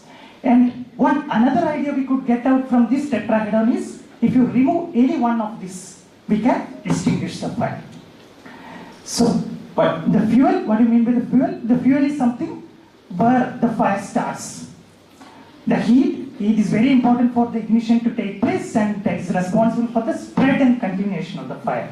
Oxygen, as you know, it acts as an oxidizing agent. Even 16% of oxygen is necessary for the burn to happen. So 21% is an adequate provision.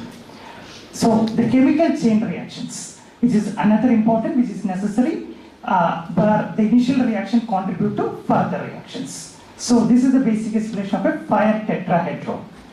A fire hazard, any action or material or a condition that increases the size of severity are called fire hazard. There are different examples. As you know, the fire hazard caused by electrical fires. This is quite common, which you might be reading in the newspapers. The worn out equipments, improper use of electrical equipments, the heat producing appliances, the wood stoves, the flammable and combustible liquids like gasoline, fuel oils, the open flames like welding and cuttings, and the welding and cuttings, the smoking itself can become a fire hazards. The trash containers, which we usually neglect by putting up small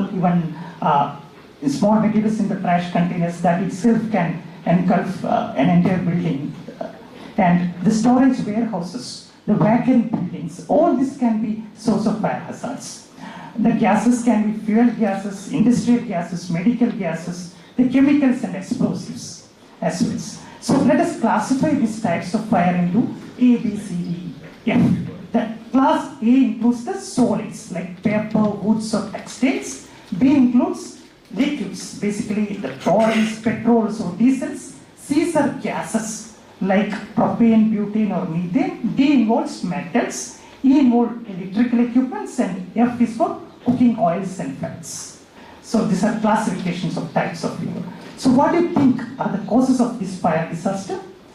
There can be faulty appliances, the faulty fuel supply and leaks, the misuse of equipments which we told, the human error, the human negligence, and the natural and the climatic causes like a wildfire, accident, collision related fire. So let us look in depth. Another important thing in the modern era is the rapid and unplanned urbanization. As you know, it is structural irregularities, the violation of safety norms, inaccessibility for the fire safety people to reach are some of the current vulnerabilities.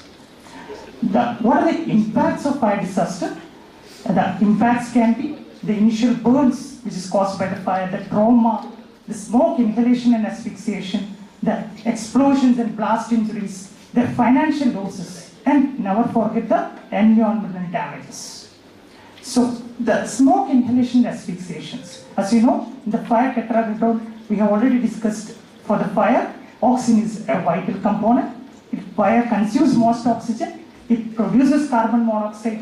Some of the toxic gases like hydrogen cyanide, oxygens are all produced. There is also production of particulate matter which can get into our respiratory system and lodge into the lungs. So as you can see in this table, as the oxygen level dips, the person experiences impaired judgment and coordination is 17%. At 12%, person starts feeling headache, dizziness, nausea. At 9%, there is an unconsciousness setting in. At 6%, a respiratory and a cardiac arrest. This is one diagram which shows mechanism of blast injuries. As you know, in the blast injuries, there can be a primary mechanism, secondary mechanism, and tertiary mechanism. This can happen as a part of a fire. If there is a blast injury, the primary blast injury are from the blast phase, which always damages the air fluid interfaces like a tympanic membrane, like lungs, bowel, it can get damaged. The secondary injury is from the materials which are propelled by the blast. For example, it can cause, like propelled blast can be glass pieces that can get impaled into our body and cause high risk of infections. The tertiary is because the person itself gets thrown to a wall, so the crush injuries might be quite common. And there is a quaternary injury. This quaternary means it can be probably due to some associated burns due to the blast injuries. Highlighting again the economic losses. In India, this survey conducted in 2018 showed the fire outbreaks are the third largest threat to the business continuity. Coming to the environmental impact. The environmental impact, the fire effluences can actually cause impact in the air, water and terrestrial environment. The short-term impacts probably due to, as you can see, causes a lot of smoke, loss of toxic gases. So it always affects the immediate fire area as well as a distant area when if there is a wind. So the local environment includes the fire zone as well as the water runoff zones. There can be long-term environmental effects like erosions following a wildfire. The forest fires in India, this is also to be discussed. Around 50% of the forest area are fire prone according to Forest Survey of India. It is estimated that around 3.73 million hectares of forest areas are annually affected. So this again shows the triangle where there is a requirement of oxygen, heat and a fuel for forest fire to happen. So this is called a wildfire triangle. You know there are multiple reasons for a wildfire or a forest fire. It can be topography, the terrain, the aspect, the exposure, the weather, the temperature, rainfall and humidity, the people, the current land management, the practices, the forest resource use, and the fuel itself, the living and dead vegetations. So this is the wildfire triangle. So what happens with this forest fire? there is one literature review on wildfires, impact of wildfires in the emergency department. It shows that there is a significant increase in the respiratory presentations. Primarily, there is a lack of presentation to the ED. It may not be that acute. It may be there is a lack of 1 to 2 days. The populations mainly affected are people with comorbidities, the extremes of age, and the pregnant woman. So one study shows that in the Alameda County fire in the US, the medical patients outnumbered the trauma patients following a forest fire. Some of the major fire disasters in India, let's discuss. This is one fire disaster which happened in 1995 in Haryana, where the school students actually gathered in a room where there was an award ceremony going on. Around 600 students gathered in an enclosed area where the roof was made by synthetic cloth panels. And the synthetic cloth panels are quite combustible. And this can catch fire and it collapsed. It causes around 450 deaths, 446 deaths and 200 burn injuries. Another thing that there is a single exit in that entire big area, so that itself aggravated the casualties. This is one, I hope most of you might be knowing, the Upar cinema fire, which happens in Green Park in New Delhi in 1997. The people were enjoying the matinee movie and there was a loose connection in the transformer, which further caused fire with the oil leaks in the basement, and the basement the cars are being parked. That further aggravated the fire. There was an AC duct which sucked these toxic gases and pushed it into the cinema hall. The 59 people lost their life. It was due to asphyxiation as well as due to stampede. In Kolkata, in the AMRI hospital, 89 people succumbed. In the hospital, what happened was that the basement was stored with inflammable material like diesel, motor oil, wooden furnitures. From the basement, the fire spread, and many of the patients were affected. And this is another factory explosion in the firework capital of India. It is in the Shivakashi. Here, what happened? There was a friction between the chemicals, which led to an initial explosion in one of the A1 firecracker industry in Shivakashi, and it trapped around 300 persons. In this Shivakashi factory explosion, the rescue people could not arrive in that scenario because scene itself was quite dangerous. There was a late arrival of fire security people in that Shivakashi. And another is the Puttingal Devi temple fire, which happened in Kerala in 2016. What happened was the one explosive, which is a spherical explosive, it accidentally fell into the firework stockpiles, causing a tragedy of 106 people died and around 400 were severely injured. So these are some of the different fire disasters which caused major harm. So what the government agencies are taking up with the plan. So there is a national building code. This national building code serves as the current standard for fire safety. It is published by Bureau of Indian Standards in 1970 and it is updated in 2016. It is this national building code which provides detailed guidelines for the construction requirements, maintenance and fire safety of the building. It specifies the demarcations and restrictions. So let us see what are the key fire safety rules. Currently you might be hearing that there is no fire clearance for a particular building. It comes all with this National Building Code guidelines. The residential areas, educational and institutional building under Fire Zone 1 should not coexist with the industrial and hazardous structures. You should use non-combustible materials for constructions. The height, floor area ratio, open spaces were all mentioned in the guidelines. Electrical installations with flame retardant wirings and all metallic objects should be properly bonded to the earthing systems. Currently you might be seeing all these automatic fire detections, the dry riser pipelines in most of the malls, the hotels, automatic sprinklers, water sprays, and emergency power supply distribution system, including showing exit signages, emergency lightings, and exit access. These all are mandatory in most of the buildings. And these are some of the national disaster NDMA guidelines. What are the do's? First is prepare. Prepare, alert, escape, and crawl. What do you mean by prepare, have a fire escape plan, and we should practice it regularly. Ensure all exits are clear and functional. In case of fires, stay calm and raise the alarm. Alert everyone in the building. Use designated escape routes and never ever use elevators. And crawl low, stay low to the ground to avoid smoke inhalation, which can cause asphyxiations. And some of the don'ts are stay calm and don't panic. Never go back to the burning area for any reasons. Using elevators are totally to be discouraged. And open doors and windows with cautions, because opening the door can itself feed the fire with providing the oxygen. So, but still these guidelines are there are still compliance challenges. They're still ignoring of fire safety rules. We lack the preparedness, adequate safety drills, underutilization of fire safety audits, and the authorities acting. So some of the way forwards is, again we need to strengthen the guidelines and policy frameworks.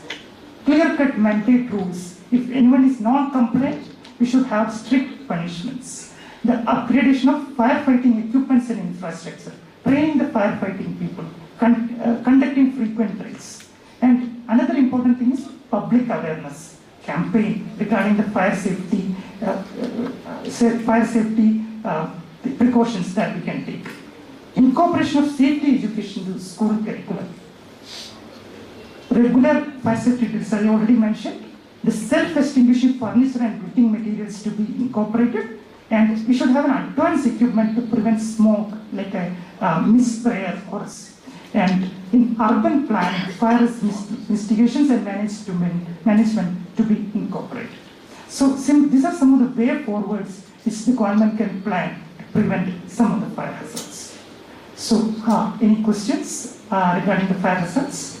I briefly touched upon some of the sources of fire hazard, what are the different classifications, types of fire, what are the causes for fire disaster, what are the impacts that fire disaster can cause, and some of the major fire disasters in India, and safety steps taken by the government.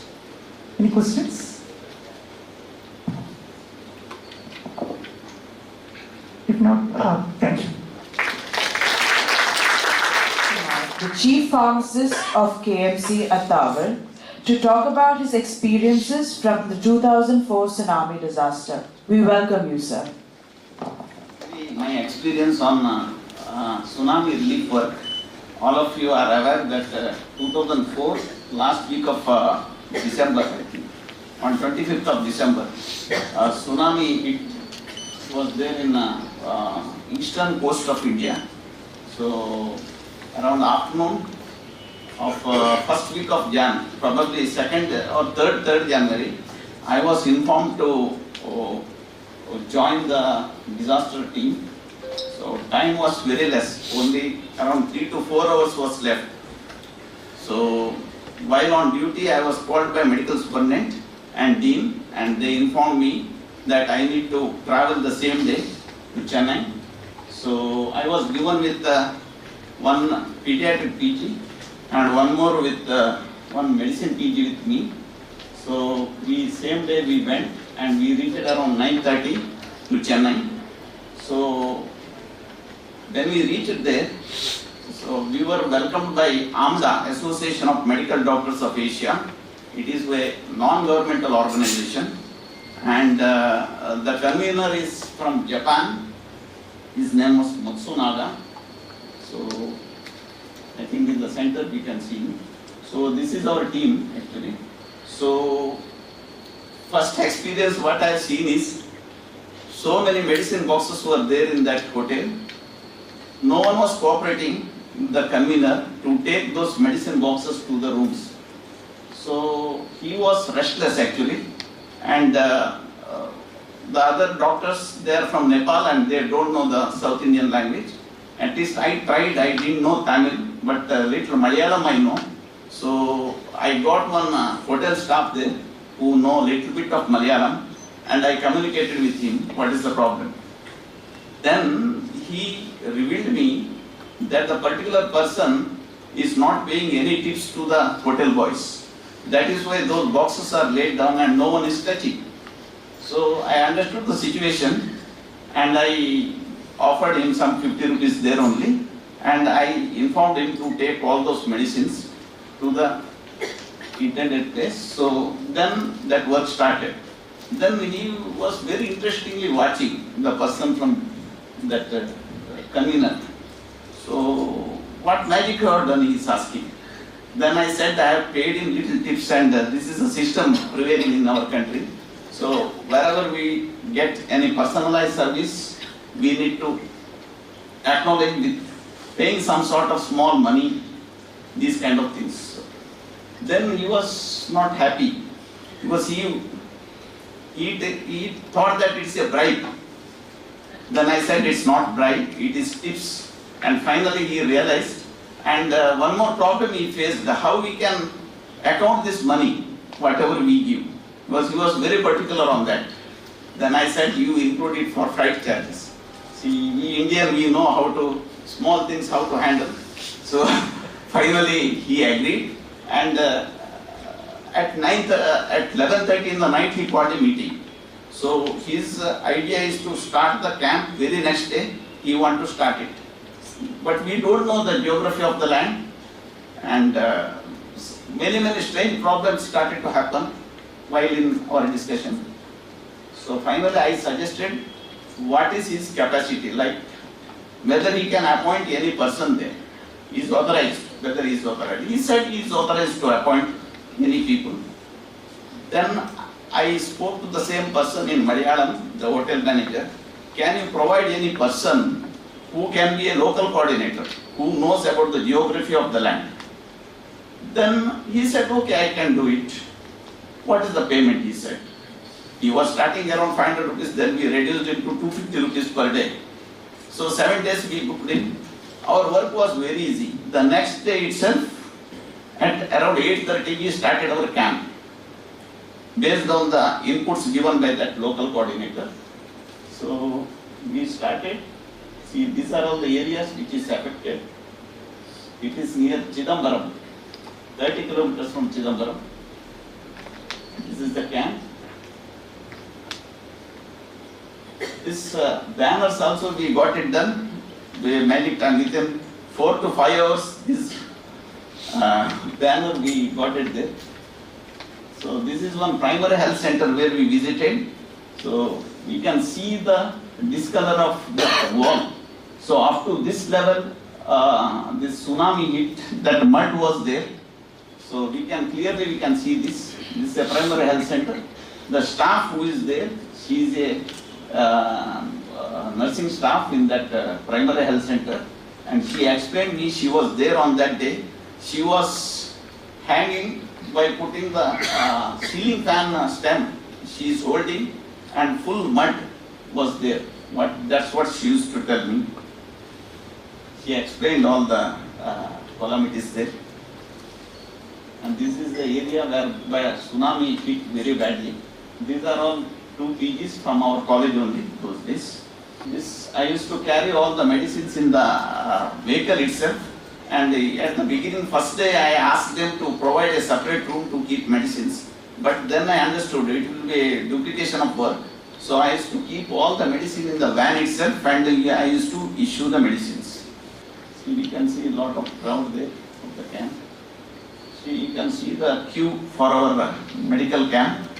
It is in Kadalu, right? This is our mobile pharmacy, because I used to stand in the entrance and I used to issue the medicines. I think the second person is the local coordinator. Because of him, effectively within 7 days we conducted 7 camps. Whereas a team from UNESCO or UNICEF, I didn't remember properly, they were there spending 2 days and spending with evening pack and all. So they didn't conducted any camp because of not properly awareness about the geography. But on the 3rd day I heard that they got our same idea, strategy, they also applied and they also done their camps. Thank you. We successfully conducted 7 days camp there, and finally the last day Mr. Matsunaga felicitated me, and he expressed all his gratitudes, and also some articles he published in a local paper in his Japan, and he has shown to us. Thank you. Thank you. Good morning, one and all. Myself, I am Dr. Akshu NJ, Senior Resident in the Department of Emergency Medicine, KMC, for today's inaugural ceremony. So, we shall begin now. With great joy and immense pleasure, I would like to welcome onto the dais our Chief Guest, Shri Amit Singh IPS, Deputy Inspector General of Police, Karnataka State Police, Western Range, Mangalore. Guest of Honor, Shri Pradeep KK, Member, State Technical Advisory Committee, Biological Disaster and Terrorism, Karnataka. Shri Sandeep Shivraman, Coordinator of CEDMM. Dean of KMC Mangalore, Dr. B. Unikrishnan. Dr. Jairaj Maindali Balakrishnan, Professor and HOD, Department of Emergency Medicine, Kasturba Medical College, Manipal. Dr. Sachin D. Menon, American Heart Association's Consultant, Regional Director for India, Bangladesh, Sri Lanka and Nepal. Dr. Vimal Krishnan, Professor, Emergency Medicine, KMC Manipal. Our Organizing Chairperson of DIMEDCON 2024, Dr. Madhusudan Upadhyaya. Organizing Secretary, Dr. Nikhil Paul. Very warm welcome to all our esteemed dignitaries and finishing the great words by Oswald Chamber that prayer is a greater work.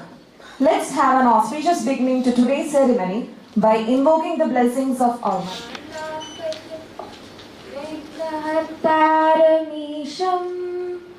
Kavim nam kavim sarvakaryadipujam Mahayoginam apramehyam prasiddham Smarare stanojam bhaje jeshtarajam Smarare stanojam bhaje jeshtarajam Bhaje jeshtarajam Bhaje jeshtarajam. Thank you, Rachna, Head of the Department of the Emergency Medicine, as well as the Organizing Chairperson of DIMEDCON 2024, to deliver the welcome address. Good morning, everybody. It's indeed a pleasure to be hosting a meeting of this kind. Though the Department of Emergency Medicine in KMC Mangalore was started, conceptualized and started in 2020, the full-fledged department took off only a year ago, less than a year ago. We are basically in the infancy. Therefore, it's indeed a proud moment for the department to be hosting an event of this size. On a Sunday morning, I apologize to all of you for having pulled you out of your one Sunday in a week, but still, it's our proud privilege to have you all amongst us.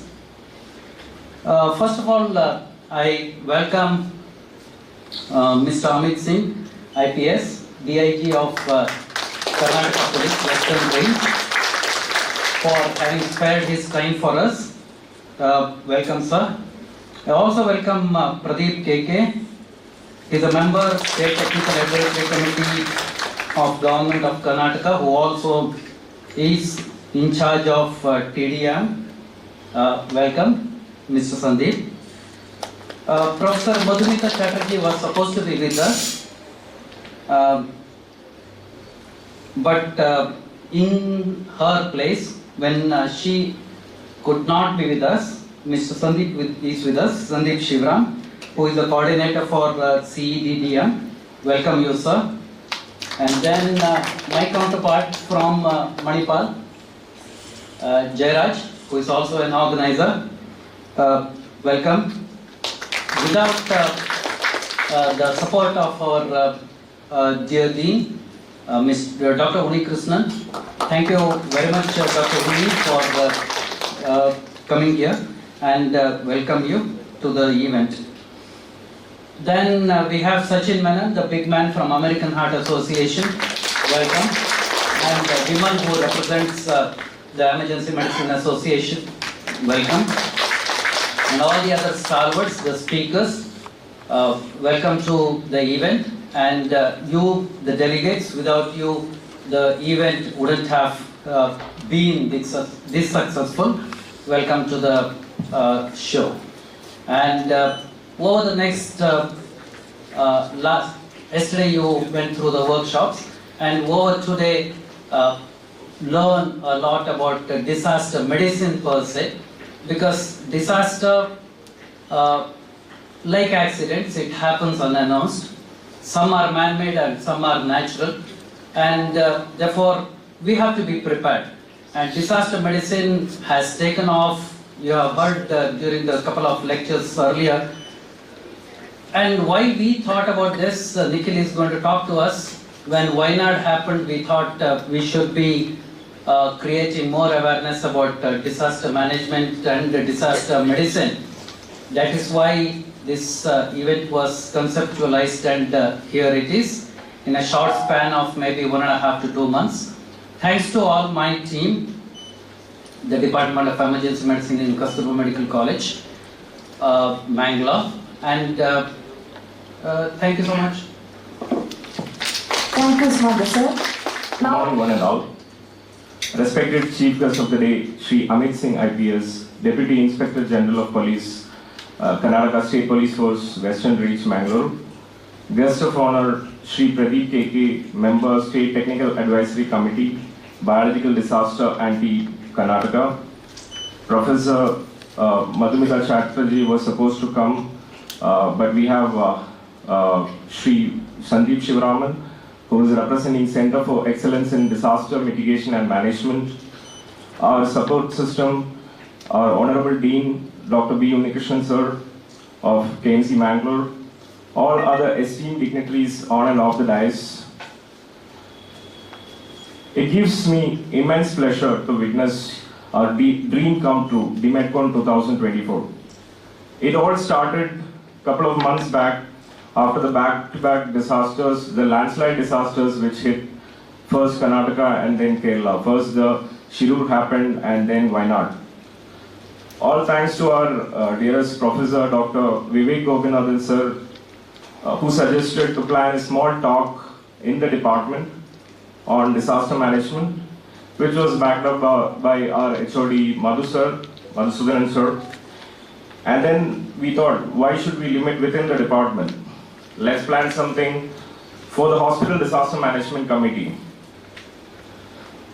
Soon it scaled up when Center for Disaster Management, KMC Manipal joined us, thanks to Jairaj sir. And then it eventually became a national conference after discussions with Pradeep KK sir from State Disaster Management Committee and Center for Excellence in Disaster Management and Mitigation and Emergency Medicine Association of India and INDUSEM. So if emergency medicine is managing chaos, disaster medicine is mastering the epitome of chaos. But the fact is that most of the clinicians are unaware of what to do when the disaster strikes, let it be natural hazards or man-made disasters. So by DIMEDCON 2024, we aim to be an eye-opener for the budding undergraduates, postgraduates and clinicians, and to create an awareness of medical management of disasters. We were very happy to see 200 plus participants from different parts of the country for the pre-conference workshop yesterday. Today we have the most awaited scientific conference, which includes talks by eminent speakers. Couple of the talks are over. We'll be having more talks. Panel discussions will be there and much more. So as the quote says, the best time to new beginnings is now. So DIMEDCON 2024 is one of the first attempts in disaster medicine, and let it be a new beginning. Thank you. Thank you, sir.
Mangalore.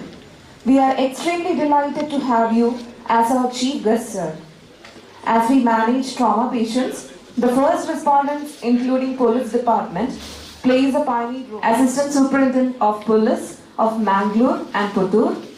He is also the Deputy Superintendent of Police of 4 districts, Hazan, Kalabagi, Bangalore Rural and Mysore, and Central Deputation to National Investigation. Sir achieved the Union Home Minister Medal for Investigation in 2022. Amidst your busy schedule, we are blessed to have you as the right person in this auspicious ceremony of our DIMEDCON 2024. I humbly request you to address a few words. I think we have 11 to 11:30 of the inaugural, so afterwards there's a heavy session and talks regarding the DIMEDCON, and I'd like to thank and for giving me the opportunity to speak to you from the police perspective regarding the disaster. And in the outset, all the dignitaries on the dais, Shri Pradeep KK, Guest of Honor, and Dr. D. Unikrishnan, Dean KMC Mangalore, and other dignitaries on the dais and off the dais. I can just say that it was my exposure initially to the disaster management and the disaster response was in 2010 when I was ASP Puttur. I got a call from the control room, police control room, that some incident has happened on 22nd May 2010, and there was an air crash. Flight coming from Dubai shot the landing place in Mangalore, and it was a crash. Around 158 people had died. So I was attached to the post-mortem where it was being conducted. So this was just an exposure. I was young to the service, and I could see a lot of family members coming, claiming for the body. Post-mortem has to be conducted, which was an essential requirement, and very difficult to identify the body. It was like that. You have to see to believe it. It was like that. So somehow the DNA team was supposed to come. There was limited infrastructure or the setup for the DNA to be conducted and handed over. So whatever the belongings the concerned person was carrying, but some of the body was having a watch or ornaments, on that basis also the identification was carried out. So it was a very traumatic experience for 2-3 days. Everybody and the doctors and all, we were associated with them, we were working together to handle that issue. So what I'm trying to say is that disasters can happen anytime. It happened in a place in Karwar, in Shirur, and immediately because of the rain, the whole landslide has happened, and around 10 to 12 people immediately died.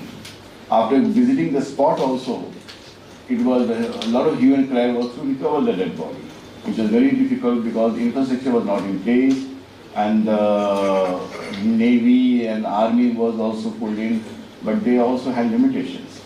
So this is how it is, and immediately afterwards, this incident happened in Vienna. So things keeps on happening. Natural disasters are highly unpredictable. We don't know what will happen at what time. It can lead to some air crash or train accident, and it can be anything. So ultimately, who is the responder? The first responder generally is the police. Everybody expects that the local police should respond, and they do it also. But afterwards, how our police are really equipped to handle such kind of disasters? They respond, they go. But to save people or to mitigate the disaster effect, are we really equipped? These are the issues raised. And how we respond and communicate with the authorities or maybe the hospitals, and whether the hospital is equipped or not. I'm not talking about the big cities like Mangalore. It can be anywhere in India.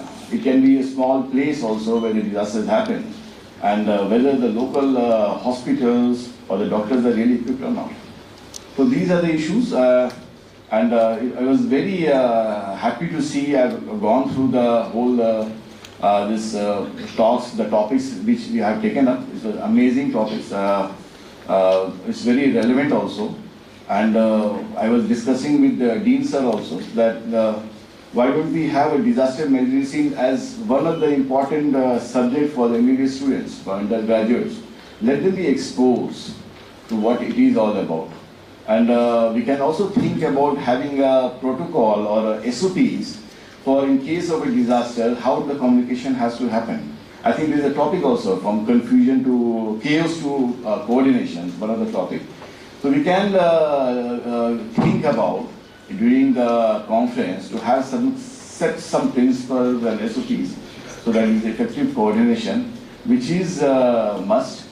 We may also think about finding out that last 5 years all over the country, wherever the disasters, maybe small or big, has happened, what was the learning experience? What were the best things which has been done? Somebody can document that. Somebody from the emergency medicine department or KMC can talk to their counterparts and document that. So those things are also learning experience that it can be documented that something happened in Northeast. It can be a flood situation, it can be anything. So what was the response and what were the lacunas where we could have avoided and we could have done something about it. And there is also issue which was like disaster triage. I mean, when these incidents happen, there are a lot of ethical issues faced by the doctors, whether whom to save, whom not to save, keeping into account the limited medical facilities or the infrastructure which we are having. And because everybody takes a Hippocratic oath that you have to save everybody's life, but at times those issues keeps on coming up. Ultimately, you have to save as many lives as possible. So these are the things which I feel that should be taken up, and I wish you all the best for this conference. And I'm really very happy to have see that such kind of a conference being arranged. Maybe it's initial stage, and whatever the things are drawn from this conference can be shared with the other state or doctors and all, so that whatever the discussion has happened, it can be a benefit to them also. Thank you. Jai Hind, Jai Karnataka. Your dignitaries on the dais and all the people who have come here. So, I'm a dreamer. So, the reason that probably the Center for Disaster Management, Manipal, which I would like to talk a few words about, is the same notions and belief what we all share here. So we don't have to tell that, go back to it. So as Sir was saying, Dr. Amit Singh was saying, we all have the prerogative of having a peaceful life. We all want that, but at some other time it is hit by so many happens in our regular life. And we find a solution. So there is a story, like when we are looking at octopus. Octopus is a fast learner. They learn tricks very fast. But the problem with the octopus does not go for world dominance is because, as a species, is probably because the octopi don't teach their kids. So the reason that I probably appreciate this time Disaster Risk Reduction Day is about how the youth is going to be engaged and how the youth should be trained in. For the reason that I took my son here because we work in some projects together. So similarly, you are having all the youth here up there and all the students here who's probably intense thinking about the word disaster for the time being. And every place, as Sir was saying, there is a potential for disaster every moment. And also understand that there is a solution out there, which is all about the pre-planning. So once we are getting to that, and once the youth and also the leaders there are raising this concept, they are going to make a bigger thing. There should be Center for Disaster Management in every aspect and every institutions. And also it's very important that we work together vertically and horizontally to make sure that these goals are delivered. So every organization, there are 5 or 6 medical points in Mangalore, and we are slightly offset, we are in 60 kilometers away from here. But if you're looking at the coast of the Arabian Sea, you can see that we are kind of middle placed, and also we are kind of, once it comes to Manipal, we are in the center between the Ghats and the sea. So anything which is affecting the sea or the Ghats will come to us, it's like any landslide or anything of that sort. So we have hazard and vulnerability in the same coast, we have to be racing towards that. one thing we have to also understand is the undisclosed or hidden disaster which is happening in our monsoon itself. We have a hydrometeorological disasters happening every year in our coast, but we don't wake into that. That will be having a public health issue. So coordination service, that's its core area, so I will be dealing into that. So there's a public health issue which happens every time, and we are not aware about that. So the reason that we are looking for the Center for Disaster Management and the functioning here and extending to Bangalore is also about industrial and other partnership. At the same time, to understand and defend our disaster which is happening silent and slow too. So this year we are taking the climatological and the hydrometeorological disaster as the core area. We are working towards that. We would like to have all support from all the people attended here, and also the Emergency Medicine Department, Manipal, and also the Bangalore authorities and the KMC in general. Thanks so much for having me an opportunity to talk to you here.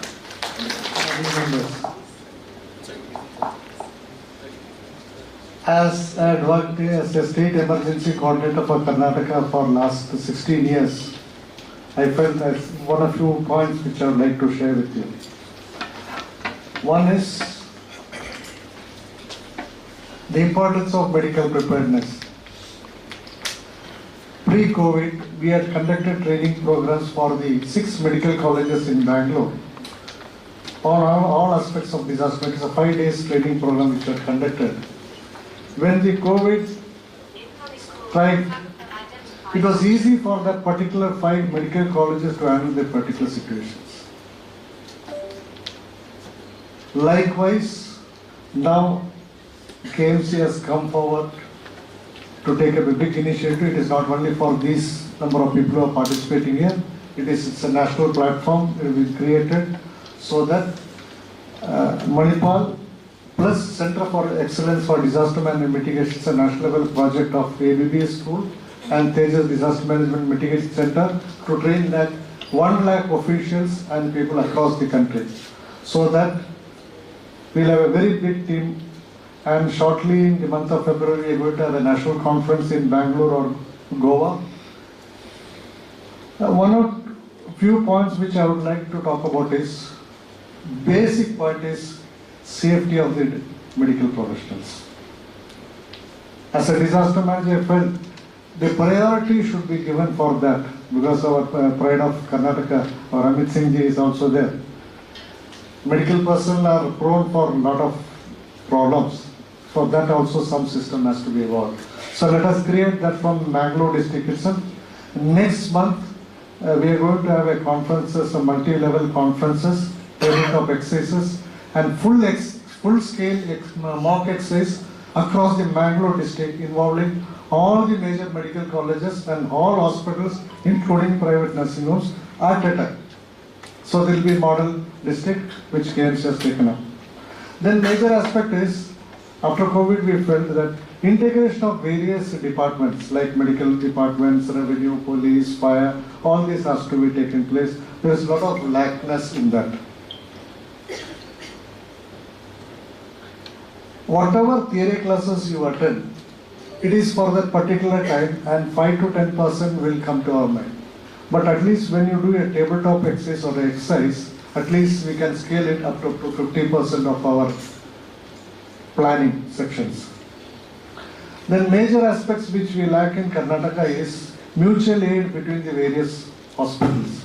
Recently we had a very bad experience in Bangalore where we had fire in one of the hospitals and they were not able to move the patients at the right time. In spite of all other major hospitals had a mutual aid system, but few hospitals were reluctant to come, but because of that negative aspects. I am not criticizing, I am finding the gaps. Then mass casualty management. The concept of mass casualty management is only with medical team and up to a certain extent police and fire service. No other departments know about these particular subjects. It is generally the thinking of other officials are, any disaster takes place, many people injured, take in some vehicle, send the person from there at the shortest period to any place. Triage is not like that. Mass casualty management is not that. It has to be systematic. And if this is be taught to all departments, it will be very useful so that then systematically you can organize it. Then triage, transportation. Transportation, present situation, because of traffic issues and all aspects, you cannot wait for ambulance to come. In Karnataka, most unfortunate incident was our Honorable Home Minister died in Bangalore city because delay in getting ambulance in Bangalore city in front of a government hospital. Waiting for, take him to some better hospital, they waited for ambulance, but ambulance delayed, he expired. Equipments. After Kodagu landslide and Wayanadu landslide and Shirur landslide, our thinking has changed that present equipments what we have for handling disaster or medical preparedness is not sufficient. In Wayanad, we struggled to get, they wanted around 2,000 stretchers as per the request given from Kerala government to Karnataka government. We struggled for almost 12 hours to mobilize 2,000 stretchers. Then beds. Beds for CBRN, we have to prepare a separate system for medical preparedness has to be done. Then for other aspects and burn cases separate has to be done. And for other medications, beds has to be separately given. And one aspect which I want to say in Bangalore city, we have got a network of 42 hospitals in Bangalore city, and we have got a WhatsApp group. 2 nodal officers are nominated from each hospital in that group. In case of any disaster, we just send a message to them. Immediately, whoever sees it coordinates with other hospitals, and I respond. You will not believe, in 2016 we had a major train accident in Bangalore city. Almost 160 people were injured. 67 ambulances were mobilized to the spot in Anekal within 45 minutes through that WhatsApp group. So transportation has to be there, equipments, bed reserve, and legal issues. After COVID, what we have seen is medical professionals were finding it very difficult to handling legal issues. Because many times, Right to Information Act, because of Right to Information Act, many cases filed against the doctors. So when this comes, court is asking whether are you trained in disaster management. So generally we say, yes, I attended a seminar, where is the document? So kindly please ensure that Center for Excellent Disaster Management is conducting 2 days training program, and certificate is also being issued. Because somewhere, any authentic agencies who give certificate, please take a certificate, especially medical professionals. It is for your safety. And one major aspect which I finally want to say is lack of assessment.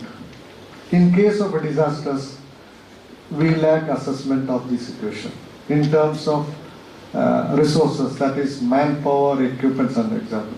Example, we have seen one of the landslides, Army wasn't called in. When Army was called in, we will say Army can do it. All Army units cannot handle landslides. The team who came to handle landslide in Kerala was artillery teams. And in Kodagu operation, CRPF was personnel. They are not handled any kinds of this kind of situation. So once you called any team also, you should ensure that whether that team is capable of handling that particular situation, that assessment is there. And we got our SDRF representative also with us. I once again thank KMC group of institutions and everybody, so that you have taken up these kind of training programs in a national platform.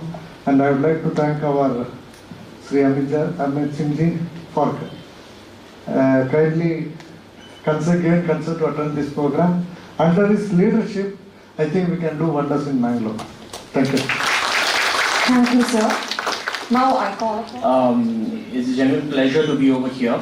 And I would like to thank the Department of Emergency Medicine at KMC for giving me an opportunity to be over here in 6 months. I was here in March and I'm back again. It was for a different role, of course.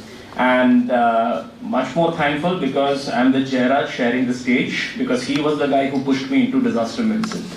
So I would say he's the person who actually, cajoled me, pushed me. I was never a disaster medicine guy, but he's the person who was the inspiration for being over here.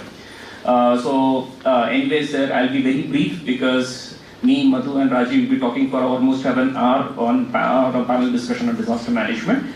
So just a statement that disaster management or disaster medicine is a thing that you learn and that you hope that you'll never use it in your life. because if you have to use it, that means there is something seriously wrong. So with this, again, let me thank and looking forward to interacting with all of you during the panel discussion. Thank you so much. Thank you, sir. My friends, Martin Luther King had once said, we can lose ourselves to finite disappointment. We can't lose ourselves to infinite hope. Disaster medicine has its DNA in emergency medicine. It's cocooned in emergency medicine. But the sad part for us as healthcare professionals, the majority of people in this room, is that we are in a silo, in an ivory tower that feels that we are one of the most important entities in disaster management. I'd like to differ there. We are one among the multi-stakeholder group which has a role in disaster management. We have a role, however, in disaster preparedness, the medical part of it. And it's imperative that we collaborate with the right stakeholders to sit together in a room, ensure that there is an open dialogue, and we come out of our silos, our cocoons, to talk about how we can integrate the services that disaster management would need with all the stakeholders at one point in time in synchrony. That is where our role lies as healthcare professionals, to think about the medical preparedness part and how we can sync it with all the other people who are important in delivering the management services during a disaster. They all say when needs are more than resources, it's a disaster, and we face it day in, day out. It's important for us to make sure that we collaborate. And I think this decade is a decade where healthcare professionals, more importantly, people who are working in the realm of acute care medicine, emergency medicine, and disaster medicine, to share the chair, initiate dialogue, collaborate, and ensure that we move towards a future where we all have our own specific roles and responsibilities to play for disasters. Thank you so much to the organizing team, to the leadership at KMC Mangalore, Uni sir, Madhu sir, to the leadership at KMC Mangalore, to take this initiative of initiating dialogue, ensuring collaboration. We've got leaders from multiple domains, multiple sectors, transdisciplinary, trans-professional sectors to come here, sit together, and ensure that we all could, at some point in time, find the common sweet spot. Like I always say, there is some middle spot or sweet spot between the age-old wisdom and new age evidence or new age knowledge, where we can ensure that the future is better prepared for disasters. Thank you so much for your patience listening. Thank you so much, Vindal sir. I am overwhelmed indeed to call upon our pillar of support, Dean of Kasturba Medical College, Mangalore, Dr. B. Unikrishnan. A very good morning to all of you.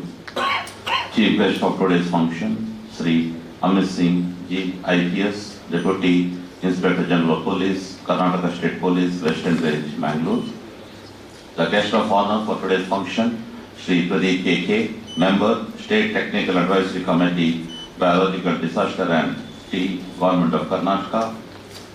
Mr. Sandeep, Dr. Sachin Menon, Dr. Madhusudan Upadhyay, the organizing chairperson, Dr. Jairaj, the professor and HOD of Emergency Medicine at KMC Manipal, Dr. Vimal Krishnan, Professor Emergency Medicine, KMC Manipal, the faculty members, the faculty members from KMC Manipal, KMC Mangalore, from other medical colleges in and around Mangalore, the delegates. I have been told that delegates are here from Kerala, from other parts of the Karnataka, from Maharashtra, postgraduate students and undergraduate students. A very good morning and greetings from Kasturba Medical College, Mangalore. I am happy to be present here for the inauguration of the conference, DIMEDCON 2024, jointly organized by the Department of Emergency Medicine at KMC Mangalore and Center for Disaster Management, Department of Emergency Medicine, KMC Manipal. This is a very important conference, and this conference, because this year we are celebrating the 70th year of establishment of Kasturba Medical College, Mangalore. Platinum Jubilee year, and we were the 30th medical college in the country to be established. If you count the medical college, there are at present, there are more than 800 medical colleges in the country. And we are the 30th medical college to be established in the country. 29th was KMC Manipal. When I look at it, the disaster, okay, I was just going through the disaster, absolutely the disaster medicine and management, I think it came to be noticed after World War II.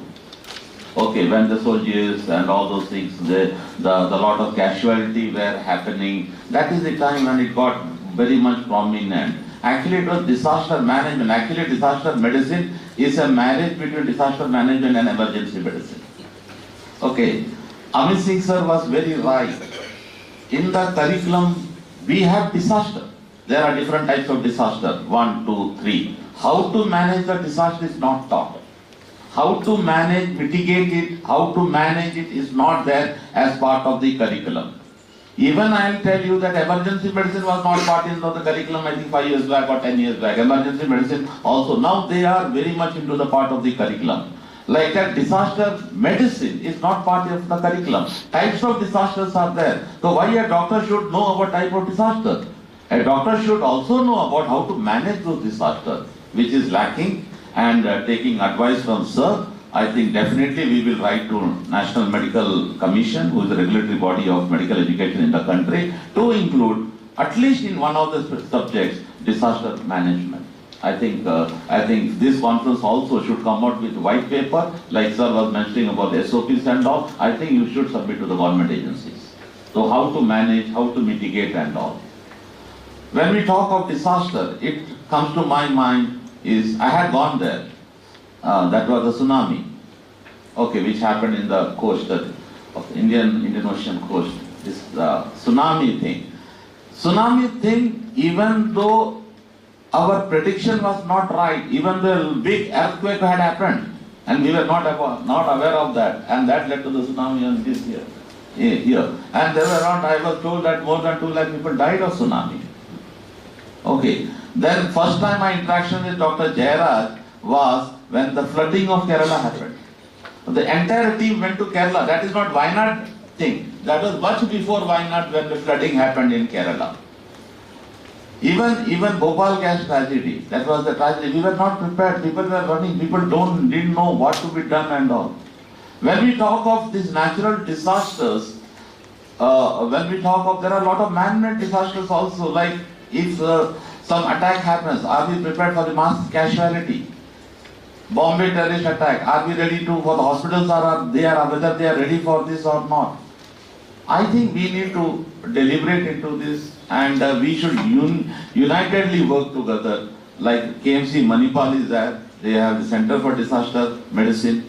Mangalore is there, there are 8 other medical colleges in Mangalore. In a span of 5 kilometers, there are 8 medical colleges. Okay. If you look at the national average, there should be one community health center for 1 lakh population. And for 6 lakh population, we have 8 medical colleges. We should use it as a strength and come out with a model, Dakshin Kannada model. And I think this model answers. I will be very happy to host the training program at Kasturba Medical College, Mangalore, which you are planning to have it among all the medical colleges of Mangalore. Thank you very much for inviting me for this event. Thank you. Thank you, sir.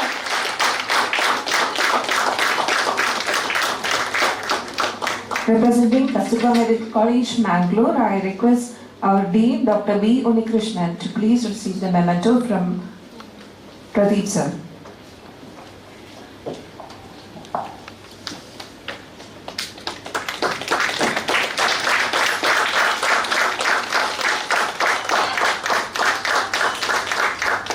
Dr. Madhusudan Upadhyay sir from Department of Emergency Medicine, KMC Mangalore.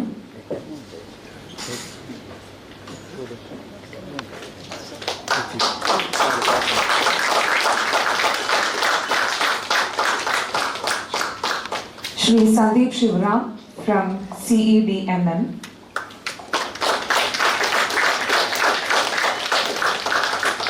To organizing secretary, Dr. Nikhil Paul. Before giving to Dr. Nikhil Paul, I want to say he is one of the wonderman, one of the disastrous diagnostics. During election of 2019, he was part of my team and he was part of the medical team who had responded during a major plane crash where 2 plane crashes collided. 3 pilots were there. Imagine what was the response time? 2.5 minutes. And media declared all the 3 pilots died, but these people took the 2 pilots. 1 pilot died on the spot. 2 pilots was very seriously. They took, neutralized, stabilized. They both are flying now. A very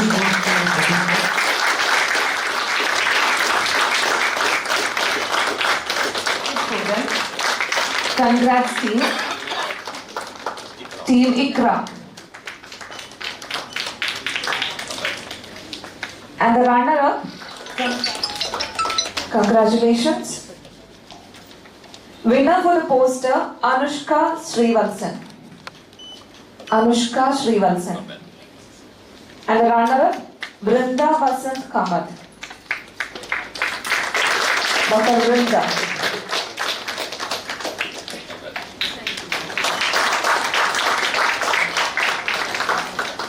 Thank you, Chairperson, Dr. Vivek Gopinathan sir, to please deliver the vote of thanks.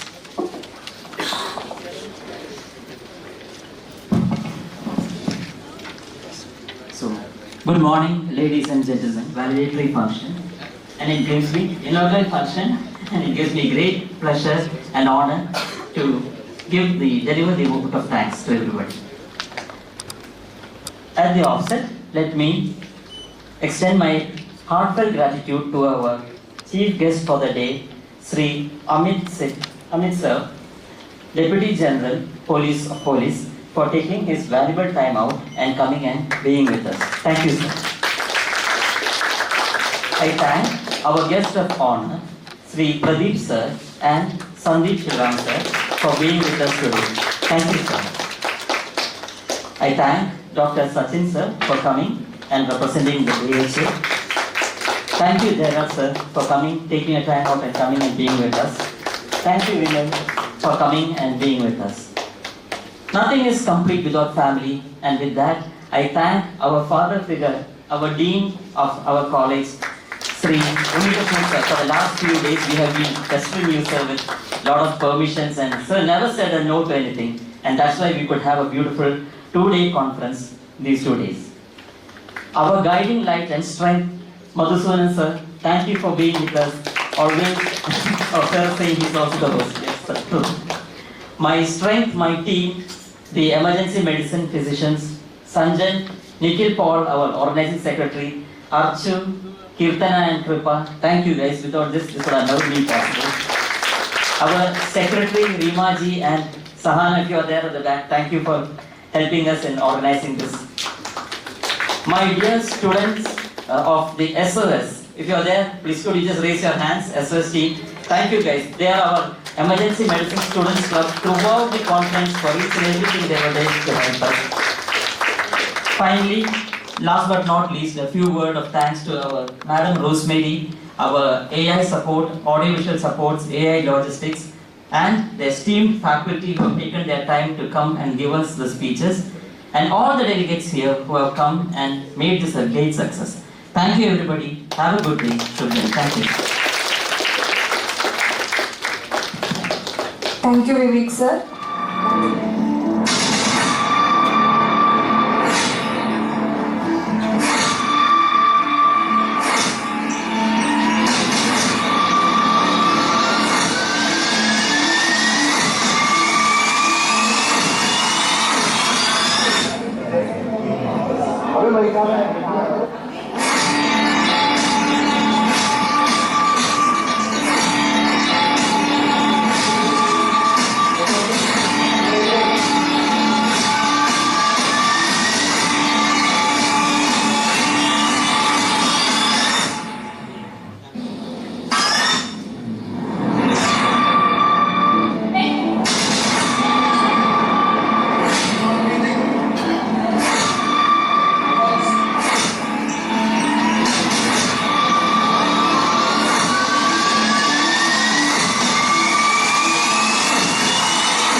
to a panel discussion on the topic Building a Resilient Future, Developing Disaster Medicine Simulation, Training and Research.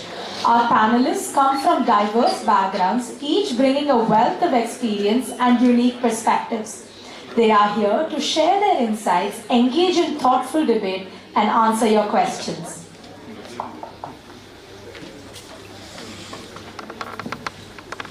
I would like to call upon Dr. Nikhil Paul. We're thrilled to have you here, sir. He's the organizing secretary of DIMEDCON 2024, and he's going to be the moderator of this panel discussion.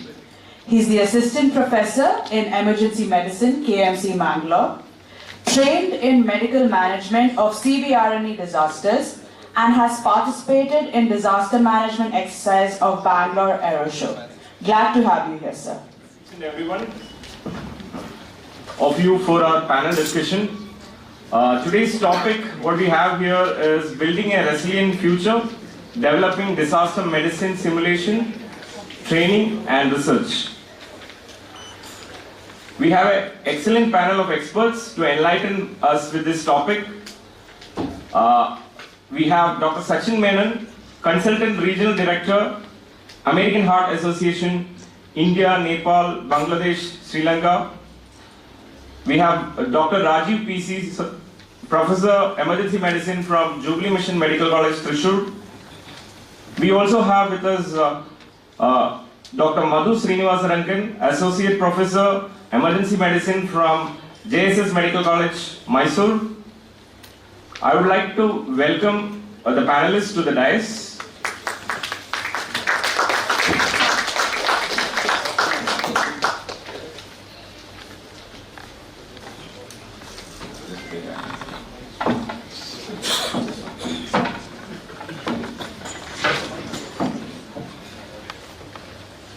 Is the Consultant Regional Director of American Heart Association, India, Nepal, Bangladesh and Sri Lanka. He is also the course director and national faculty for BDLS and ADLS course.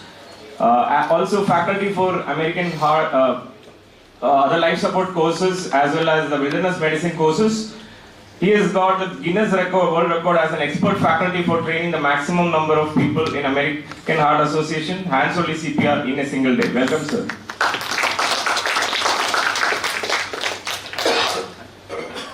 So we also have with us Rajiv PC, sir. He is a professor from Department of Emergency Medicine, Jubilee Mission Medical College, Thrissur. He is an instructor in BLS, ACLS, PALS, AUTLS, as well as adventure medicine, that is the wilderness medicine training programs. He is also an AHA training center coordinator and training center faculty of Jubilee International Training Center. He is a resource person in Skills Lab training program for the faculty of medical, dental and nursing colleges affiliated to KUHAS, the Kerala University of Health Sciences. He is also the KUHAS Academic Allied Sciences Expert Committee member of BSc EMT course. Welcome, sir. We have with us Dr. Madhu Srinivasarangan. He is Associate Professor, Department of Emergency Medicine, JSS Medical College, Mysuru, Karnataka. He is an instructor of AUTLS, ATLS, BLS as well as ACLS. He is a faculty for AIMS and WHO on strengthening emergency care in primary care setting and a visiting faculty at Administrative Training Institute, Mysuru, where he trains about hospital disaster management. Welcome, sir. So as we all know, today's world, we are facing a lot of challenges because of increased number of disasters, whether it be man-made hazards or natural disasters. So we, Department of Emergency Medicine, Kasturba Medical College, Bangalore, have come up with this challenging topic, what we had. So that is building a resilient future, developing disaster medicine simulation, training and research. So disaster medicine, as many of the experts have mentioned before, is not much integrated in our medical curriculum and not much of structured training programs, only very few are there right now. So we'll be discussing more about this. So for the ease of it, so we'll be discussing on topics like as separate. So we'll be having the topic disaster medicine simulation, training as well as research. So Sachin sir, with this expertise and being one of the pioneers in the field of disaster medicine training in India, can you enlighten us with various disaster medicine as well as management programs, simulation programs which are currently in our country? Thank you, Nikhil. So, if you look at the courses that are available for disaster management in the country, it starts off with just awareness courses that is conducted by many of the state disaster management authorities, by independent institutions. With that, then we have accredited programs in the form of the BDLS, ADLS, which is just like the BLS and ACLS. It's a short course, 3-day program, which starts off with training people in the cognitive aspect, and with that there is also a continuation into the psychomotor aspects, where they are taught, just like how we had the workshop yesterday. You were taught on how to don and off the PPE, how to do decontamination, how to do mass casualty triage. So the emphasis is usually on shifting the standards of care from an individual to a population. With that, there are fellowship programs which is targeted depending upon who the target audience is. Now, if you look at disaster management as such, it's not just healthcare providers who will be involved. And surprisingly, we can see that many places it is usually the Department of Geology that usually is in charge of the disaster management protocols and stuff. So in that aspect, there is a MSc program in many universities. There is the PHFI, the Public Health Foundation of India, runs its own certificate program. There is a postgraduate certificate program that is run by IGNOU, the Indira Gandhi National Open University, and that's basically in partnership with the DRDO. And that basically looks at the medical management of CBRNE disasters. So all said and done, there are a lot of avenues available depending upon what level of involvement or what level of training that you want. There are basic awareness programs, there are short course accreditation programs, and if you want a full-scale fellowship or a proper one-year program, you have avenues in India with these institutions. And with that, there is also certain distance education programs that you have with many European universities. But that's basically an MSc program. It's not on and off they have contact programs available. So it's vast, and as I always say, emergency medicine is a young specialty. Disaster medicine is much more younger than emergency medicine. So these are some of the programs that we have. Thank you, sir. I was lucky to join that the CBRNE training program by IGNOU and DRDO. They train you in medical management of radionuclear disasters as well as chemical disasters. So one more thing which I wanted to ask you is, as you have conducted a lot of simulation activities and simulation programs related to disasters, what are the biggest barriers to implementing effective disaster medicine simulation activities? Okay, so usually when you run any other courses, you know what the target audience is and what the expectation is. Like, if there is somebody who's coming to learn about trauma, you know that he needs to know trauma. Here, as far as disaster medicine is concerned, it's vast. You need to first understand what the audience is, where they will be working, what their motivation is for coming for the course, whether it's just to increase their, or improve their CV, or do they actually want to work in a disaster zone? That is one question that you need to ask. So whenever we start any of the courses, we ask how many of you are willing to work in a disaster. Everybody raises their hand. And the moment you tell them there are many things you need to consider, there is threat to your life. You go away, there's nobody to take care of your family. When we say all these pros and cons, many times they say we don't want to work in a disaster. So, so long story short, one thing is you need to understand the audience. Second, you cannot think about a set curriculum. There are basic principles that you can train. Like for example, there's something called a concept called as all hazards preparedness. Like whatever may be the type of disaster, you have a set of principles that you use to manage the disaster. With that, the realism of the simulation, it's more labor intensive. Like the mullah, like we saw the amount of effort that you all put in to create that moulage, to create that scenarios, writing the scenarios, training the standardized patients, training the victims, then videotaping the entire event, videotaping the mock drill, then debriefing them with the mock drill. So it's more labor intensive on the part of the organizer. That's the reason we don't see many courses being conducted like this all over the country. Solution, I feel with the advent of augmented reality and virtual reality, there are basically models which are available which can actually increase the realism with less effort. There may be initial cost involved, but there will be less effort in over a period of time. There is very low risk because whenever we start off the course, we get an undertaking from the students saying that if anything happens to you, or as organizers, we are not responsible for it. There can be basic trauma that can happen. I saw somebody carrying the victims over here in that video. So if somebody hurts his back, he may come back and sue. So these are some of the problems that we may have when this is concerned. So augmented reality, virtual reality may be the solution in the future, but as of now, the models are not mature enough to be used and mature and cost effective enough to be used. Thank you, sir. So, adding to that, Madhu sir, I would like to ask, how can tabletop exercises support the disaster management simulation training programs as a continuation of mock exercises or even as a precursor of the mock exercises?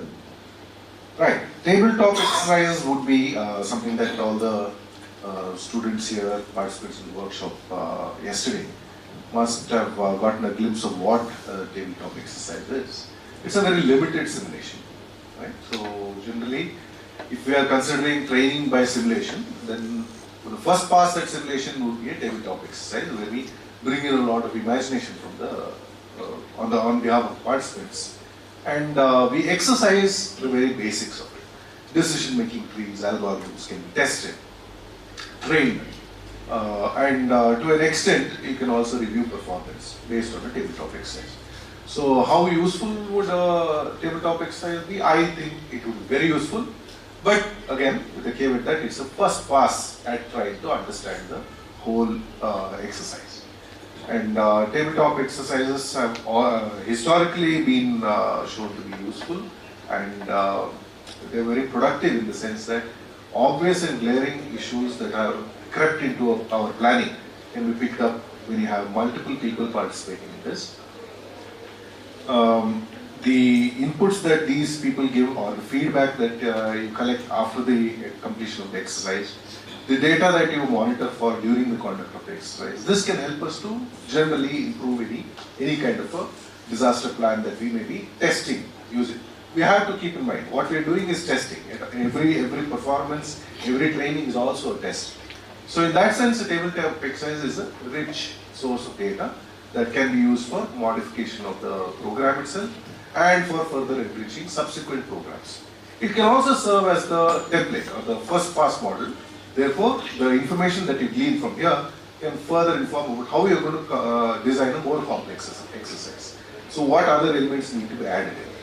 So when it comes to CBRND, this is particularly useful because it's not easy to design a simulation for CBRND. There are many challenges there. So you could try and at least assess what are the possible things that I can exercise and what needs to be done further for a full-scale exercise. And the ideal way to test that would be a tabletop exercise. Thank you, sir. As you mentioned, CBRNE disasters, the chemical, biological, radionuclear disaster simulations. So, conducting a CBRNE disaster simulation is going to be tough. So, what are the challenges and limitations in conducting a chemical, biological, radionuclear simulation? Right. So we have all worked in hospitals, and I'm sure that we've participated in mock drills of one form or the other. We must have, if nothing else, participated in a fire drill. So these are small disasters that are planned for by institutions. A CBRNE disaster is a much larger disaster. or at least a much more complex disaster. Even if limited, a CBRNE is a more complex disaster. So the elements that go into simulating such a disaster would be many. Simulating means you try and mimic a disaster in a safe environment, also in a guided manner. All of these are very difficult simply because there are so many elements when it comes to CBRNE disasters. So with so many elements coming into play, the design of the simulation is going to be more complex. Okay, we might use technology, we might harness technology to try and solve this problem. Again, we need to be able to inform what is the technological methods we would like to use, which parts of it will relegate to technology, which parts need to have realism. Third, it is not necessarily so that we have the information to even put in place these complexities. We do not know. It is not every day that we have expertise available who can tell us what are these complexities that we have to plan for. I told you earlier that every time you're conducting any kind of a drill or any time you're conducting any exercise, it is also a test case. You are trying to learn from the process. It is not only about training, it is training as well as learning. So if you're conducting a CBRNE drill or a simulation, then how are you going to monitor it? What are the data points that you need to monitor? These are again questions. So if you have a complex simulation, multiple points will have to be tracked. So collecting the data necessary in order to improve your functioning becomes a second complexity. So for various reasons like this, and one of the reasons Dr. Menon already told us, that it is resource intensive, time intensive, labor intensive. This could be one more stumbling block in getting to a proper CBRNE simulation. Yes, sir. So if there is a civil-military collaboration, so right now more of the CBRNE disaster management and simulation is done by the military side. So if there is a civil-military collaboration, how would that help in more CBRNE, medical management of CBRNE disaster development in the country? Okay, so I pointed that out as a problem, that we have very little expertise available to inform us in the design of a simulation. Immediately the natural go-to point would be, let us collaborate with those who have expertise, and in this situation those with expertise would be military personnel. So if you have cooperation between the civilian authorities and military authorities, I can see many benefits that can accrue. Straight away you have more information to build a more realistic or a more sensible or a more testable kind of a CBRNE scenario. Simulation is better. Better simulation means you are going to be able to test your systems to a greater extent. Discover problems or lacunae that exist so that you can patch them. In this sense, there is an immediate reward for this kind of a collaboration. Second, there is large cultural differences between how civilian approaches and military approaches. Suppose there is a event that would be classified as a CBRNE disaster, then you are going to invariably have military involvement in the management of such a disaster as well as in the follow-up. You are absolutely going to have civilian involvement.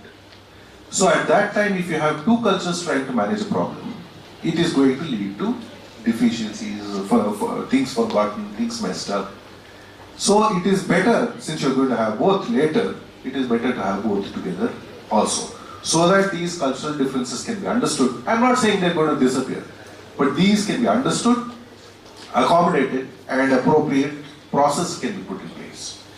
There is one familiar problem that we all talk about, is one frequently recurring problem that we all speak about whenever we see any disaster, and that is about communications breakdown. So collaboration before a disaster occurs, collaboration during the simulation, collaboration during the training session allows for better communication. So you have established methods, language and personnel who are going to talk to each other. This comes out of working together and collaborating.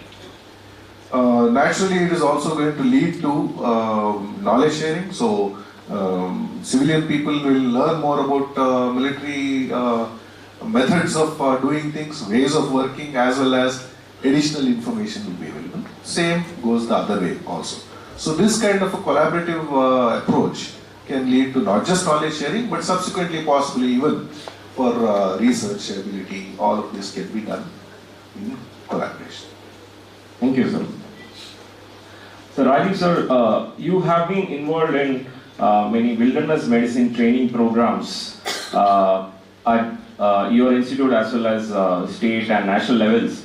So wilderness medicine is, if disaster medicine is where resources gets overwhelmed or the situation demands a situation where resources are drained out, wilderness medicine is a situation where resources itself are not there or resources itself are restricted. So how do you think, what all can be done to improve the realism of the simulation programs with this background of wilderness medicine, what you're having? So wilderness medicine can be actually called as a subspecialty of emergency medicine. So many of the aspects that we teach in medicine can be applied to wilderness also. The problem with the wilderness is the lack of the resources as well as the altered environment that we are going to face. Because many of you or myself or any of you might be going to any tour or something like that where you have deficiency of this facility and other even personnel during the 4 or 5 days. Probably you may have to prepare before going there. So actual course is very much important for this preparation of an event before you go to that place. That is very much, you should be very keen on doing this. Because even a diarrhea or even a small fever in the wild can be maybe difficult for you as well as your team members to continue that journey. So that is one of the things. And also, you will have to go with the package for yourself as well as the medical kit that you have to carry. So it may be very difficult for you to carry both those things. So by simple measures like using a rope, using some bandages, using towels, you can carry all this. That is the kit that you have to make before going to that place. And the training is also very important because you should also know about something about lift and carry, 1 person rescue, 2 person rescue, and other things that can be done. So the wilderness that we train, we actually have, which is this safety this workshop that we have conducted. So it's a 2-part where you have 1 part we do in the hospital itself. That is the preparation and the initial lifts and train. And then you go to the wild, and along with the wild you sometimes train in the almost like a real life situation. So it may be difficult as the risk is involved, but some of them can be mimicked in the controlled environment also. So this is a new specialty, and you all have to train before you venture into the field. So awareness is the most important thing. Okay. So, Madhu sir, I would like to ask how can we improve disaster medicine training in current undergraduate and postgraduate curriculum, like medical curriculum right now? As has been told during the inaugural program by very senior people here, it is essential to include this in curriculum. Okay, so I think we are all on the same page with regard to that. In order to improve disaster response of a society, in order to build resilience, it is necessary to include disaster medicine, disaster response, the principles of management into curricula at all levels, not only about medical UG and PG. But if we narrow our focus now to medical UG and PG, first thing we'll have to be integrating it into the curriculum. Which aspects of disaster medicine? Like Sachin sir said, it is vast. The entire field of disaster medicine, just the same as doing a course in life support, is not learning emergency medicine. In the same way, a few elements of it don't make you, you do not get the full picture of disaster medicine, but we can select out for different gradations at UG level what is necessary. So at least some of the principles can be extracted. and it can be devised into a curriculum, incorporated into UG curriculum, perhaps at starting as a vertical rather than at one stage in their course. It can start from first year and go all the way through to final year, and during internship also. The student should be given an opportunity to participate in larger activities, maybe as part of the hospital or the college drills that occur. So participation in that, maybe even monitoring it, they may be assigned data collection, they may be assigned to see whether the process is going as per plan, identify deviations. So for this, a little earlier, they would have to learn some of the managerial or administrative skills that are necessary. A little earlier, they have to understand what a plan is. So a curriculum can be designed where there's a vertical over 4.5 years for UG training.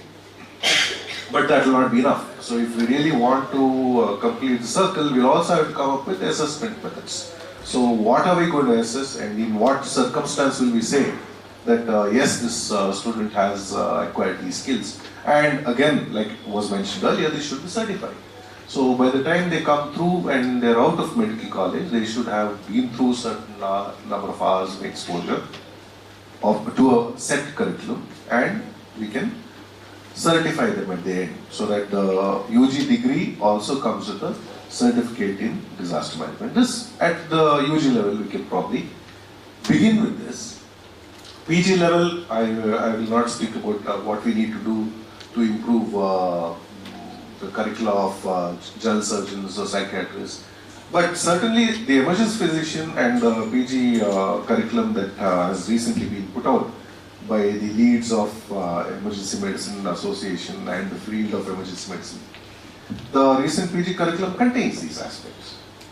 It has always been there as part of emergency medicine as a subject, but disaster management training is there, and there is now a formal program already, so we don't have to reinvent the wheel with regard to that. To an extent, encouraging and giving credit to students who participate in real disasters. There is disasters going on around the country, around the world all the time. So it would be something to consider that a 2-week elective is available for postgraduate students also. This is something that they can do at any time during the course. If there is a real event that occurs, they go and participate, and their participation should earn them credit. So if this also can be designed, then these are ways, I believe, by which you can improve the knitting together of disaster medicine and emergency. Thank you, Sam. So as it's an introspection, are our hospitals really equipped to handle disasters, especially some of the difficult disasters like severe and disasters? So we have hospital disaster management committees in every hospital. So a difficult question. I'll tell you why. Because as a part of the accreditation process and now every hospital goes for accreditation, be it NEBH or be it the NAC or the ISO, they need to have a disaster management plan. But for a disaster management plan to be effective, it has to be timely, it has to be accurate. So most of the places would be having a disaster management plan locked up, and then nobody knows it other than the stakeholders. It doesn't percolate to the actual people who will be doing it. So it won't be updated, it won't be tested. So the best method of testing a disaster management plan is every disaster management plan is supposed to fail. How much it fails depends upon how well you have designed it, how well you have tested it. If you have tested it well, then the amount or the percentage of failure that happens during a disaster will be much less. So yes, long answer short, yes, there are disaster management plans. Are the hospitals equipped to do it? Needs to be, you need to run mock drills, and as he was alluding to, you need to have a proper assessment. Just like how students are assessed, the people who are actually doing the exercise should be assessed, seeing whether it's not to shift blame or to point fingers at somebody, but a plan, you just take it out during a disaster, it's not going to work because people need to be taught. people need to be given just-in-time training. For example, if there is a disaster that is not happened till now, COVID was the best example. Nobody knew something like a pandemic till COVID happened, and then suddenly there was some just-in-time training given to people, how to don and off a PPE. The general healthcare providers, nobody knew, because we were a part of the disaster management community. We knew how to do don and off a PPE. But if you look at an average healthcare provider, nobody knew how to do it. But now all of us are experts in donning and doffing. I'm not saying level A, level B, but at least a level C PPE. So how to do just-in-time training, what just-in-time training needs to be done. All this depends upon identifying the population at stake, the hazardous population. It need not be the community, it can be even people working within the hospital. And second is the identifying the stakeholders who will be managing the disaster, having a plan, testing it again and again, modifying the plan and being ready for the disaster. So that would be the ideal scenario how it happens. It happens in some places, I'm very sure it happens, but if you ask, throughout India, it's not there in many places. Let me add on one thing to what Sachin has told. Because it's a complex thing, and it depends upon the location that you are some places it's a drought prone, in somewhere it is the flood, and somewhere it may be just a building collapse, something earthquake or floods. So you have, even though the all hazard preparedness is what we follow, it has to be specific depending upon the place you work in also. And in hospital calamity can also occur like a fireplace. So as we have already told, very frequent mock drill is what is very important. And every person, stakeholder should know, and it has to be percolated among all staff, not only the doctors, but also every staff that are involved, they have to be involved very regularly. Thank you, sir. So, adding to that, do we need to start planning exercises with an inter-hospital collaboration? Like we have an emergency medicine club of Mangalore where all the emergency physicians from all hospitals and medical colleges of Mangalore are. So, do we need to plan exercises combining all the medical colleges or hospitals? Not just medical colleges, it has to be with every stakeholder who's involved. But first, you have to be ready within your own hospital. So unless you are ready within your own hospital, and that's one. And second is, what we need to identify is many times, and this is a practical, I would say, ethical as well as a practical issue that we need to consider. Many times, the hospital, you may need to start working with your competing hospital. Okay, with your competitor. And during a disaster, of course, standards of care comes down. But how that needs to be done, for that, the stakeholder here in hospital A and stakeholder in hospital B may not be able to communicate well. So that's the reason you need somebody in a position of power and responsibility to tell them that, now you need to work together. Yeah. One last question for all the panelists. What are the most important research questions in disaster medicine, which there are a lot of research enthusiastic undergraduates and postgraduates here. So if you can. There are many areas, okay? So TLDR answer would be there are many areas for research. So, but you asked me specifically what are those areas. We can begin with first hazard assessment. I think that's in our disaster plan itself. That's how we would do it. So what deficiencies exist or what areas are dark in the hazard assessment stage? First of all, we can begin with, as a question of research, we can say that, is our hazard assessment complete? We live in a society where our environment is changing. I mean, city as it grows, now has an industry on its periphery which may have a lot of chemicals in large storage tanks, which wasn't there previously. Most people in the city are even unaware that is there. So, has that city counted that as a hazard or not? So we can begin with the research whereby one type of research would be to assess what the ground situation of available preparation knowledge might be. When I said environment, the other thing that comes to mind is, okay, there's climate change ongoing. So our hazards model, is it something that includes likely hazards that emerge because of climate change or not? So So, or what is the effect that climate change has on our hazards models. So this is another area where we can look at. When there is a disaster that unfolds, we strongly stress on triage. But earlier talk today, somebody mentioned there's so many different types of triage that can be there. So which of those is a good one to follow? Do we know? Not for certain. Everything is proposed. So if we collect the knowledge and the data that we acquire from observing multiple true or actual disasters, I'm sure that we can further extract from that information about what are best practices with regard to be it triage or be it resource allocation. The other big bugbear during disaster management would be resource allocation. So how do we do it? Which model should we follow? How can we allocate resources in a better way?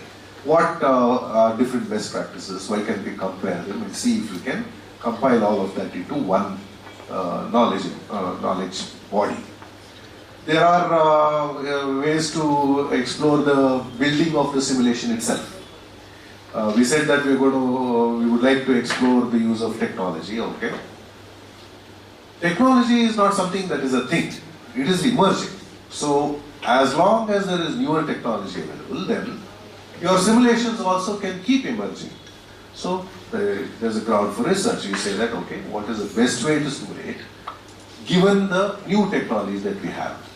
It may be, okay, how do you add AI into your simulation builder? Or it can be some physical technology like drone technology is now available. So now all of a sudden your terrain becomes not a... So how do you feed that into your AI model, simulation model? And you say that, okay, now with this new available technology, how does our simulation model become effective? So another area for research perhaps. Part of the research also can extend into another area which I noted earlier, the psychological aspects on the population has been well studied. What about the psychological effects on the responders, the administrators of the state administrators? It may be medical personnel, it can be other healthcare givers. So how does the whole system respond? What is the lasting impact that it has? What kind of services can be offered to take care of those who are delivering the care? So all of these are areas I believe one can explore. Some of them I could think of. If you think about the pre-disaster paradigm, each and every steps can be made as a research question. So right from planning and preparation, the resilience, the education and training, as sir have already told, even the detection, the awareness among the various stakeholders, whether they know about disaster, I think each and every steps can be made as a research. Yes. Thank you, sir. So just to add on, I think they have, both of them took up all my points. So, but then what I would think about is, if you ask me, what about the ethical and legal issues during a disaster? It can be a retrospective thing where, what went right, what were the ethical questions that or dilemmas that the healthcare providers had, and that actually ties into the psychological trauma that a responder will have. Did I do it right? If not, what was my mistake? So, see, it's vast, just like the topic, the research opportunities are also vast, but the only problem over here is you need to think about ethically, are we correct in doing research? After the disaster has happened, it's fine, but before the disaster or during a disaster, it becomes difficult. Where you are more concentrating on saving lives as much as possible or mitigating the risk as much as possible. But before and after, absolutely. Thank you, sir. That was a very important point, what you mentioned. So we had a talk last year on bioethics of triage and disasters. So thank you all the panelists and the audience. So to summarize, so disaster medicine is still in its infancy. Maybe we have few programs which are already existing. We need more people to come into such programs. We need to, as all the panelists agree, we need to introduce disaster medicine, more stress of disaster medicine into our undergraduate and postgraduate medical curriculum. And we need to have collaboration between various stakeholders as well as civil-military collaboration and collaboration between various hospitals and medical colleges in forming proper disaster management plans. So thank you all the panelists for your words which enlightened us with all these points in disaster medicine. So thank you. Niti Ayoga and subject expert for toxicology division in the National Board of Examinations India. He also moderates many educational conferences as the course coordinator of residency program in Sri Gokulam Medical College. We are glad to have you here today, sir.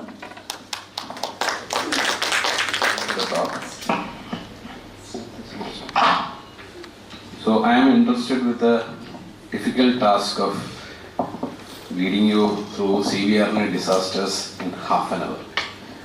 So to the best of my ability, I am trying to summarize what is expected, because all the experts have already told that it is a very vast topic, and even one of this singly cannot be discussed in its entirety in half an hour. So just to have a rough idea of what we are dealing with, the expansion would be chemical, biological, radiological and nuclear and explosive disasters. So when we mean chemical disaster, it means that some unintentional or intentional exposure of the community to those toxic industrial chemical which has been either used for some other purpose or which is not usually exposed into the community. So when that is the reason for the disaster, we call it as a chemical disaster. Biological, we all are familiar with COVID-19. I am not telling that it is a bio war or something, but it is a biological disaster. When some biological agents which is capable of incapacitating the communities are released into the community, and that is causing a disaster, it is called as a biological disaster. Radiological and nuclear usually go hand in hand when the actual reason is a radioactive material, and sometimes a nuclear material is used for the detonation of that. So and which is one of the most, even to this hour, the concern of the world, a probable nuclear war or something like that in the Middle East. And explosive, which is the most commonest mode of disasters for terrorist organizations. So first we go to a chemical disaster. So when should we suspect a chemical release? So there are some points which we have to keep in mind. So when there is an unusual increase in the number of persons who are seeking for a rapid onset of symptoms, and when there is unexplained illness or death among young and previously healthy individuals, sometimes there will be some unexplained order in the patients who are arriving to the emergency following the disaster or when you are at the scene. And then it can be some syndromes suggesting some sort of chemical exposure to the patients, like hypersecretion syndrome or inhalational syndrome or like Burns-like syndrome.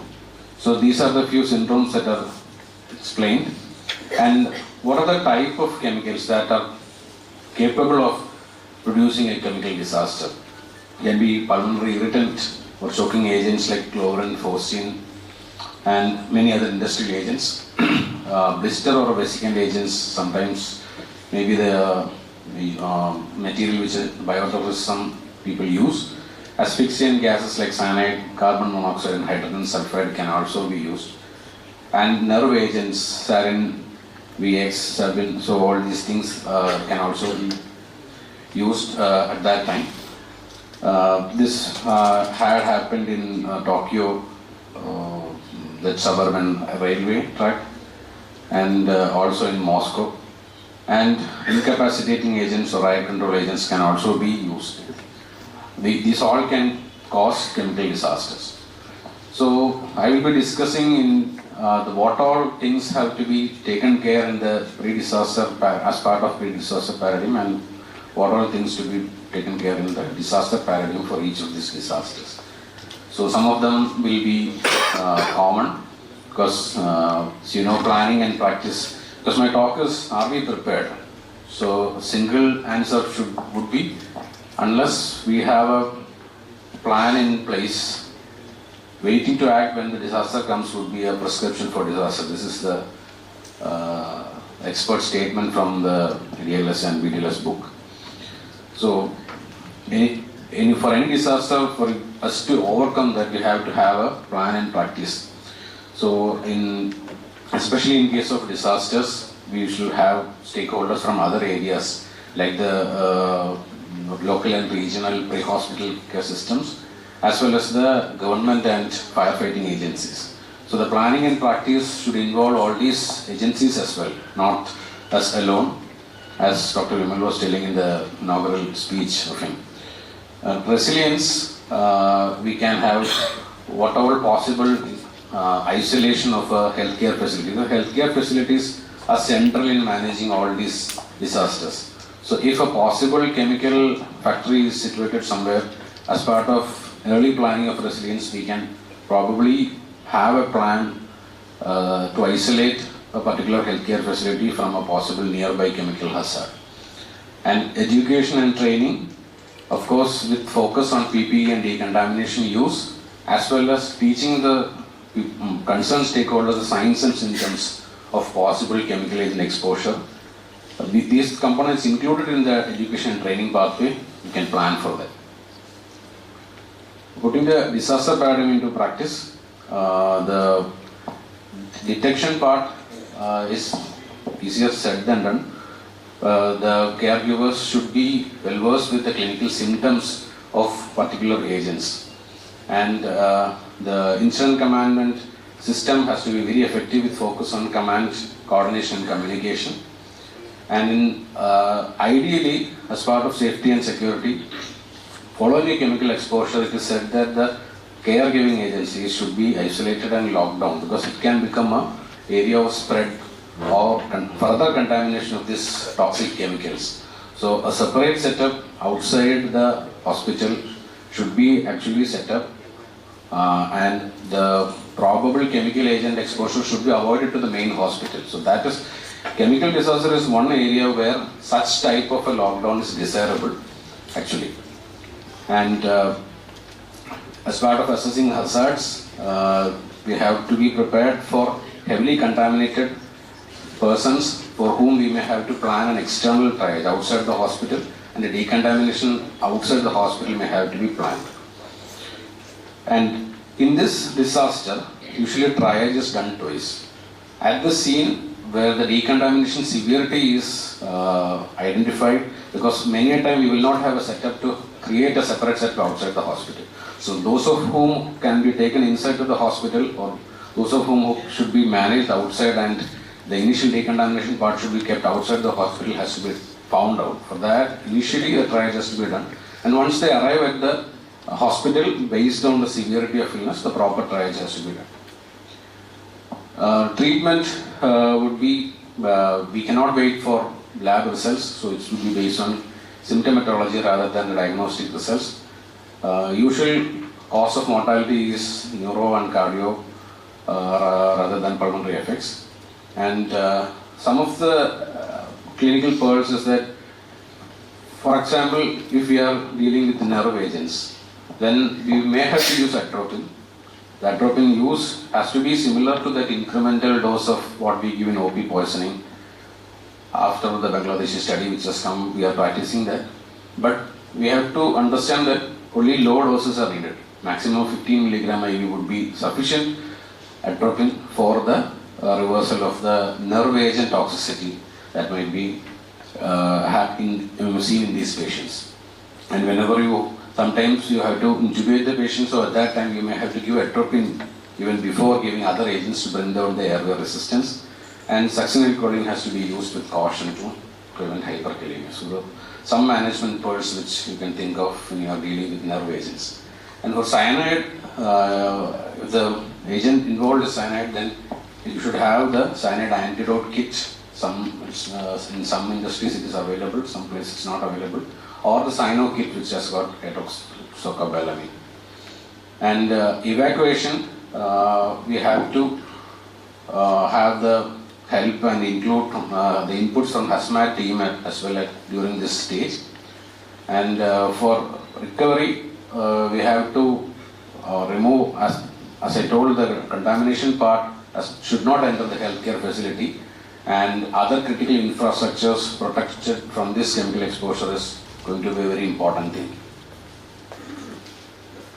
Coming to biological disaster, it's any agent which can cause an illness in the humans, and we have to define whether we are dealing with an epidemic or pandemic. So post-COVID, now everything has become easy.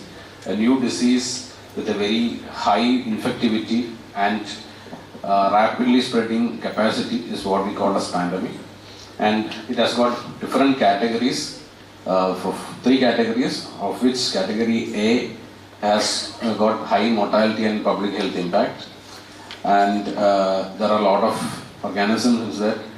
And category B, though it has a moderate morbidity and low mortality, it can also be used up as a agent. And inside this category B, there are some toxins like resin and Vibrio cholerae. Recently we had an outbreak of Vibrio cholerae in Kerala also. So this can all be, can turn out to be a biological disaster, or they can be used as a source of a bioterrorism agent as well. So what are the epidemiological clues which you may have when you are thinking with whether it is a bioterrorism attack or whether it will go and turn out into a disaster or it's just normal outbreak? Again, the unexplained increase in number of deaths, unexplained age distribution of the victims, and unexplained seasonality, or some animal farm die-off, or some unusual manifestation of a common disease. So when these things are happening in the community, then the authorities should understand that probably some bioterrorism attack or some biological disaster is in its process of forming.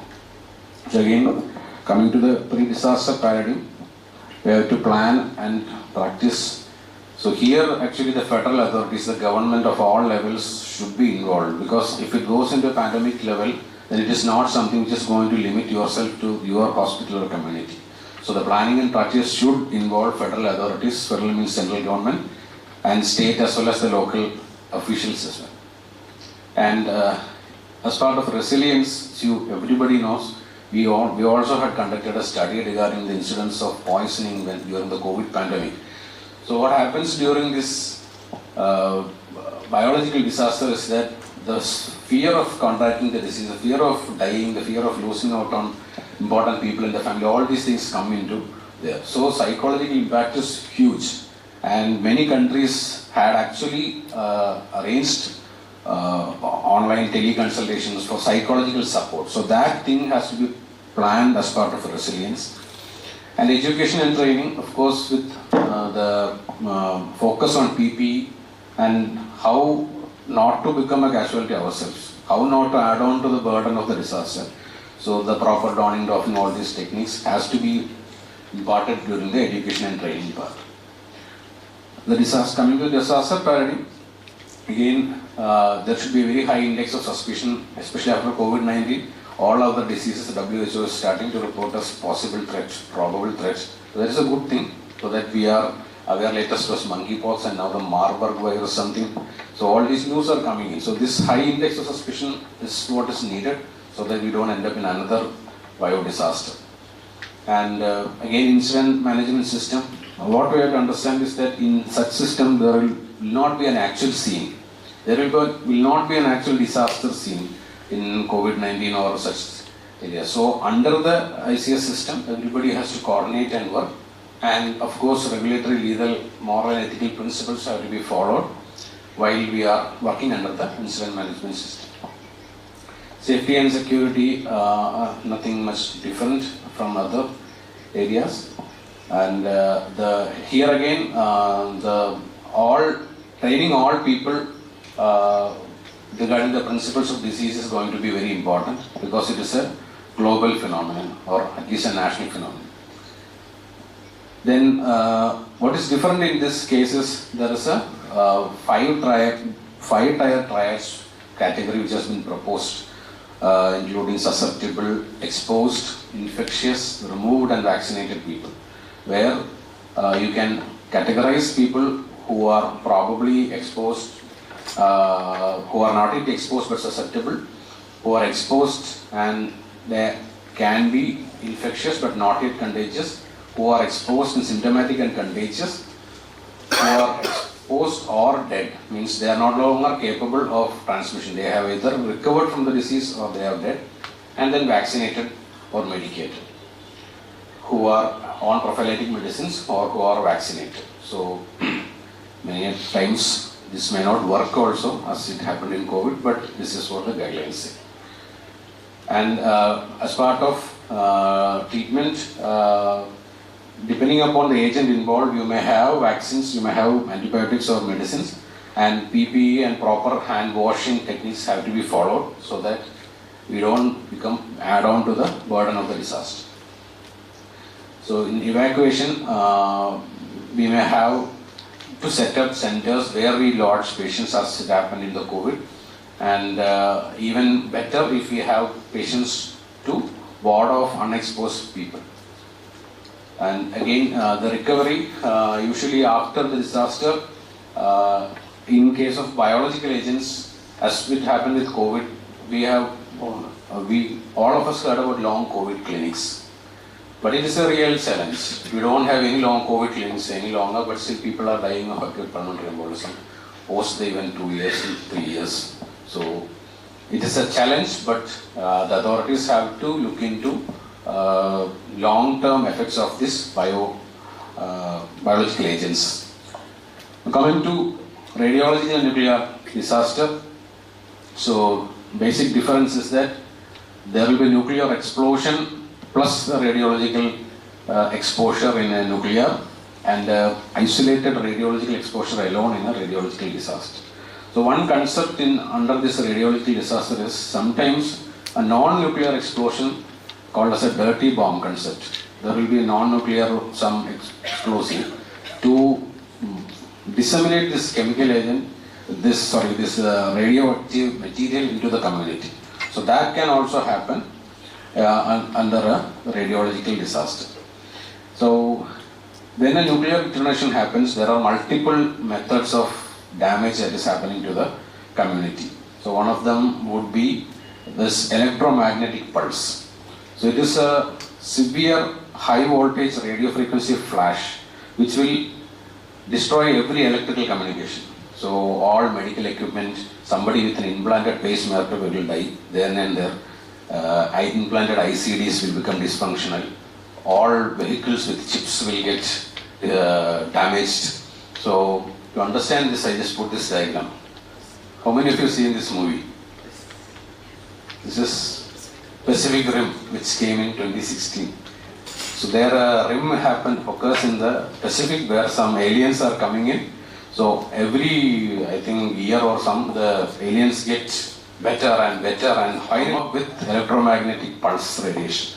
So it delivers the pulse, and what happens is people are resilient, so every country will come together to build machines which can tackle these aliens. So that machine is what is shown here. What if the machine is is not at all digital?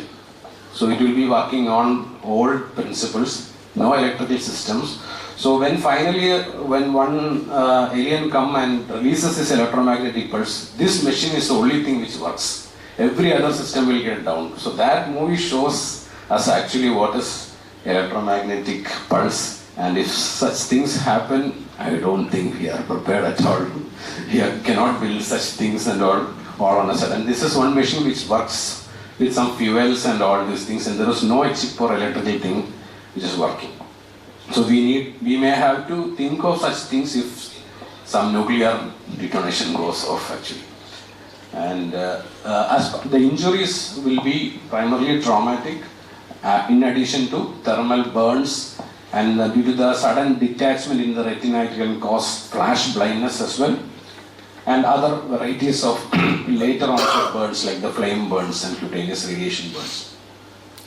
The immediate radiation exposure will not kill anyone, but it has the potential to affect for generations. So that can be referred. I did not include that because it would be too much, what is acute radiation sickness and all those things. One important thing when we are dealing with nuclear disasters is that there is something called as a radioactive fallout. So initially this radiation material gets disseminated to other areas where they condense with fog and all those things, and they drop down there. There may be a residual radiation. So when we are planning evacuation for the victims, we have to ensure that we are not evacuating to an area with a radioactive fallout. And some components which may get into the body can cause later cancers like thyroid cancers. So that thing we have to keep in mind. So when we are planning and the pre-disaster part, one important thing is a radiation professional service will be very handy, because we are health professionals, we may not be able to know what isotope corps, which is things. At that time, when we are planning for such things or places where nuclear reactors are there, the committee should obviously have somebody from the radiation department, and they can probably help us with what are the levels of radiation, what damage can be caused. The other, in the disaster paradigm part again, there are few key points which you have to identify during the safety and security part. So that is reduction in the time spent near a source of radiation is very important, so that this radiation gets less absorbed into the body, and staying as far as possible from the radiation source by the first responders, and shielding, which means using some sort of barrier between oneself and the source. So these three things have to be kept in mind when you are thinking about safety and security. Other principles are similar, that's why I am not repeating. And one important concern for the first healthcare responders is that if we deal with patients who are having exposure to radiology, we get that radiation from the patient. So what the books and other studies says that there has been no such evidence. So if you go and rescue someone, you are not going to get the radiation from that person. But the source is there. If you are sitting in the radioactive fallout area, then there is a possibility. For that you can use PP. And this has become a reluctance in some cases where the casualties or patients are not taken into the hospital also. So that concern need not be there, is what evidence says. And the assessment hazards, we have got a lot of radiation exposure devices also, handheld, which can help us know the exact levels of radiation which we are dealing with in areas. Triage and treatment, coming to that, we have got the mechanism is usually based on the radiation type.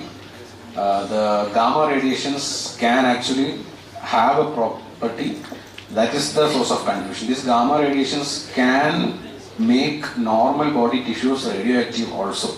But that radioactive problem will be limited to the casualty. It will not affect the person who is going to attend the that particular person, the healthcare person. It will not affect somebody staying outside, but it can cause danger to the body of the primary victim who was nearby the radiation source.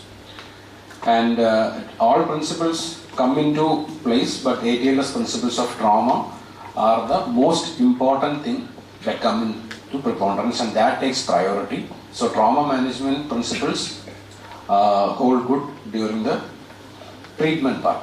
Additional thing is, because it's a very high energy explosion involved usually in nuclear disasters, we'll have to think about opening up of burn care facilities. So normal, every facility will be overwhelmed, so high quality burn care facility should be may have to be opened up. So some additional things which you may have to think about in radiological and nuclear disaster is that in addition to the PPE and all the supportive treatment is something called as decorporation. So decorporation is some sort of an antidote which you use to annul the effect of the radioactive material that has gone in. One classical example is use of potassium iodide. When there is a radioactive iodine which gets driven into the thyroid glands, if you give potassium iodide timely to the victims, it can be life-saving. It will prevent the onset of thyroid malignancies. Some other agents can also be used. This is not exhaustive. They have included few Prussian blue, DTPA, etc. can be used for particular agents. So, do you have all these agents? That's another question regarding your preparedness. So that can be included, and in the decontamination part, you may ask them to avoid using of hair conditioners. Use of hair conditioners will fix the radioactive material deeper into the hair strands so that they become a longer chronic source of radiation to themselves. So that one part can be added in the decontamination thing.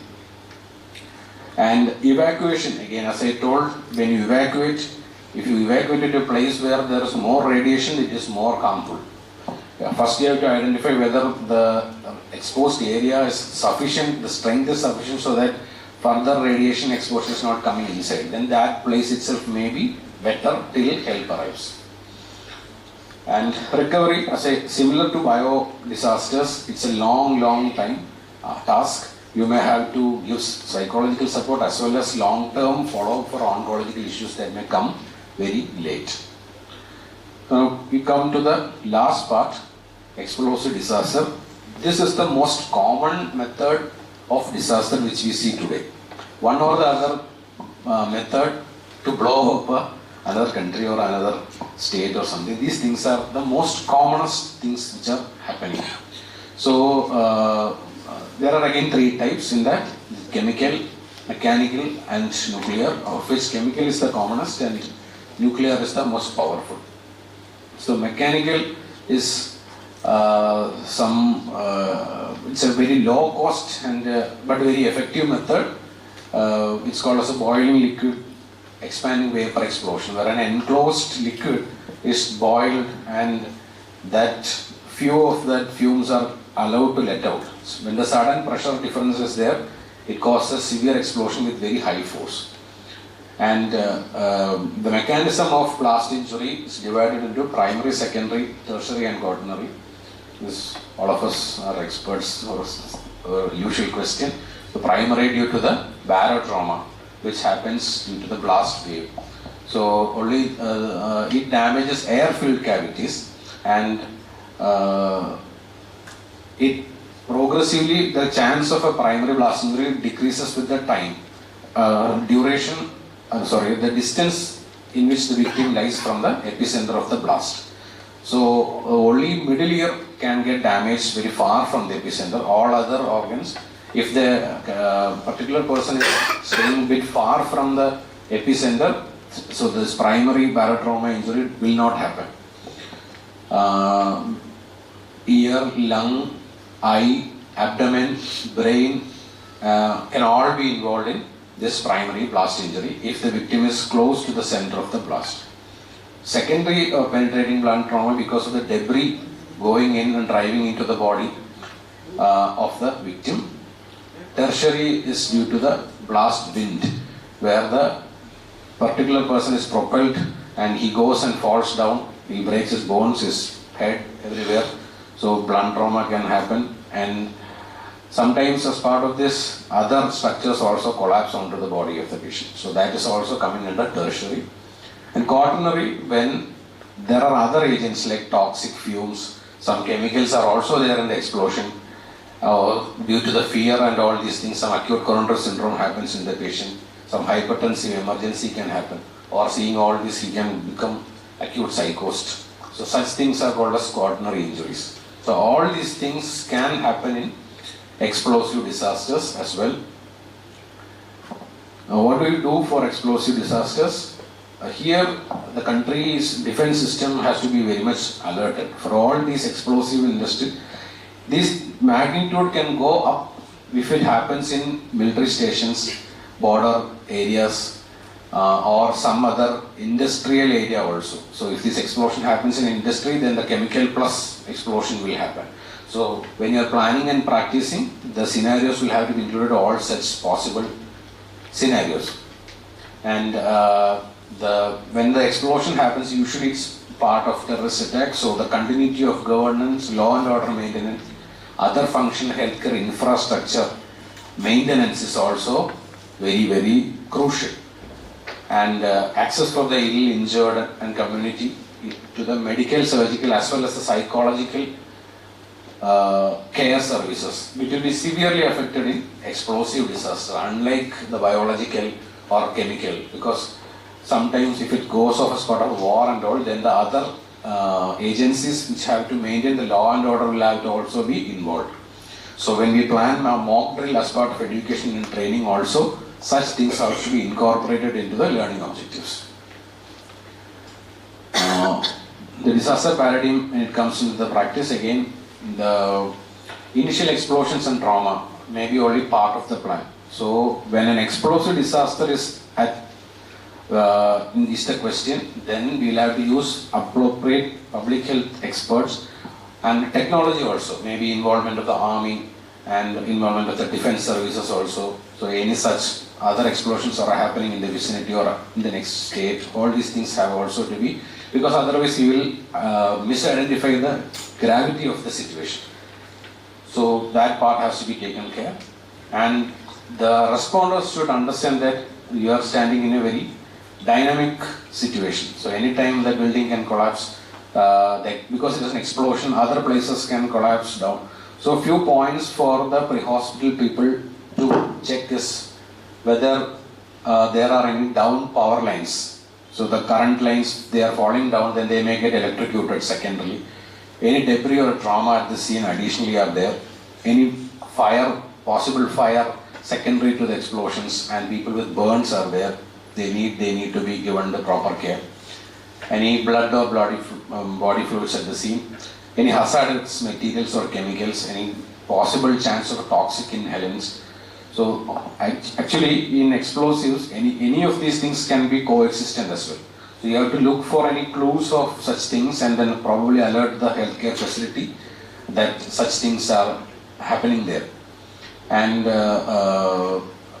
is there any building which can collapse soon, or any probably chance of any dirty bomb, as I told, means some source of radiation. If you have the device in your hand, if that radiation is also involved in the explosion, so such things can be handy. And in treatment part, ATLS and procedural protocols with appropriate PPE care has to be ensured. So in evacuation, here post-explosion there are few criteria which you have to keep in mind when you are evacuating the casualties.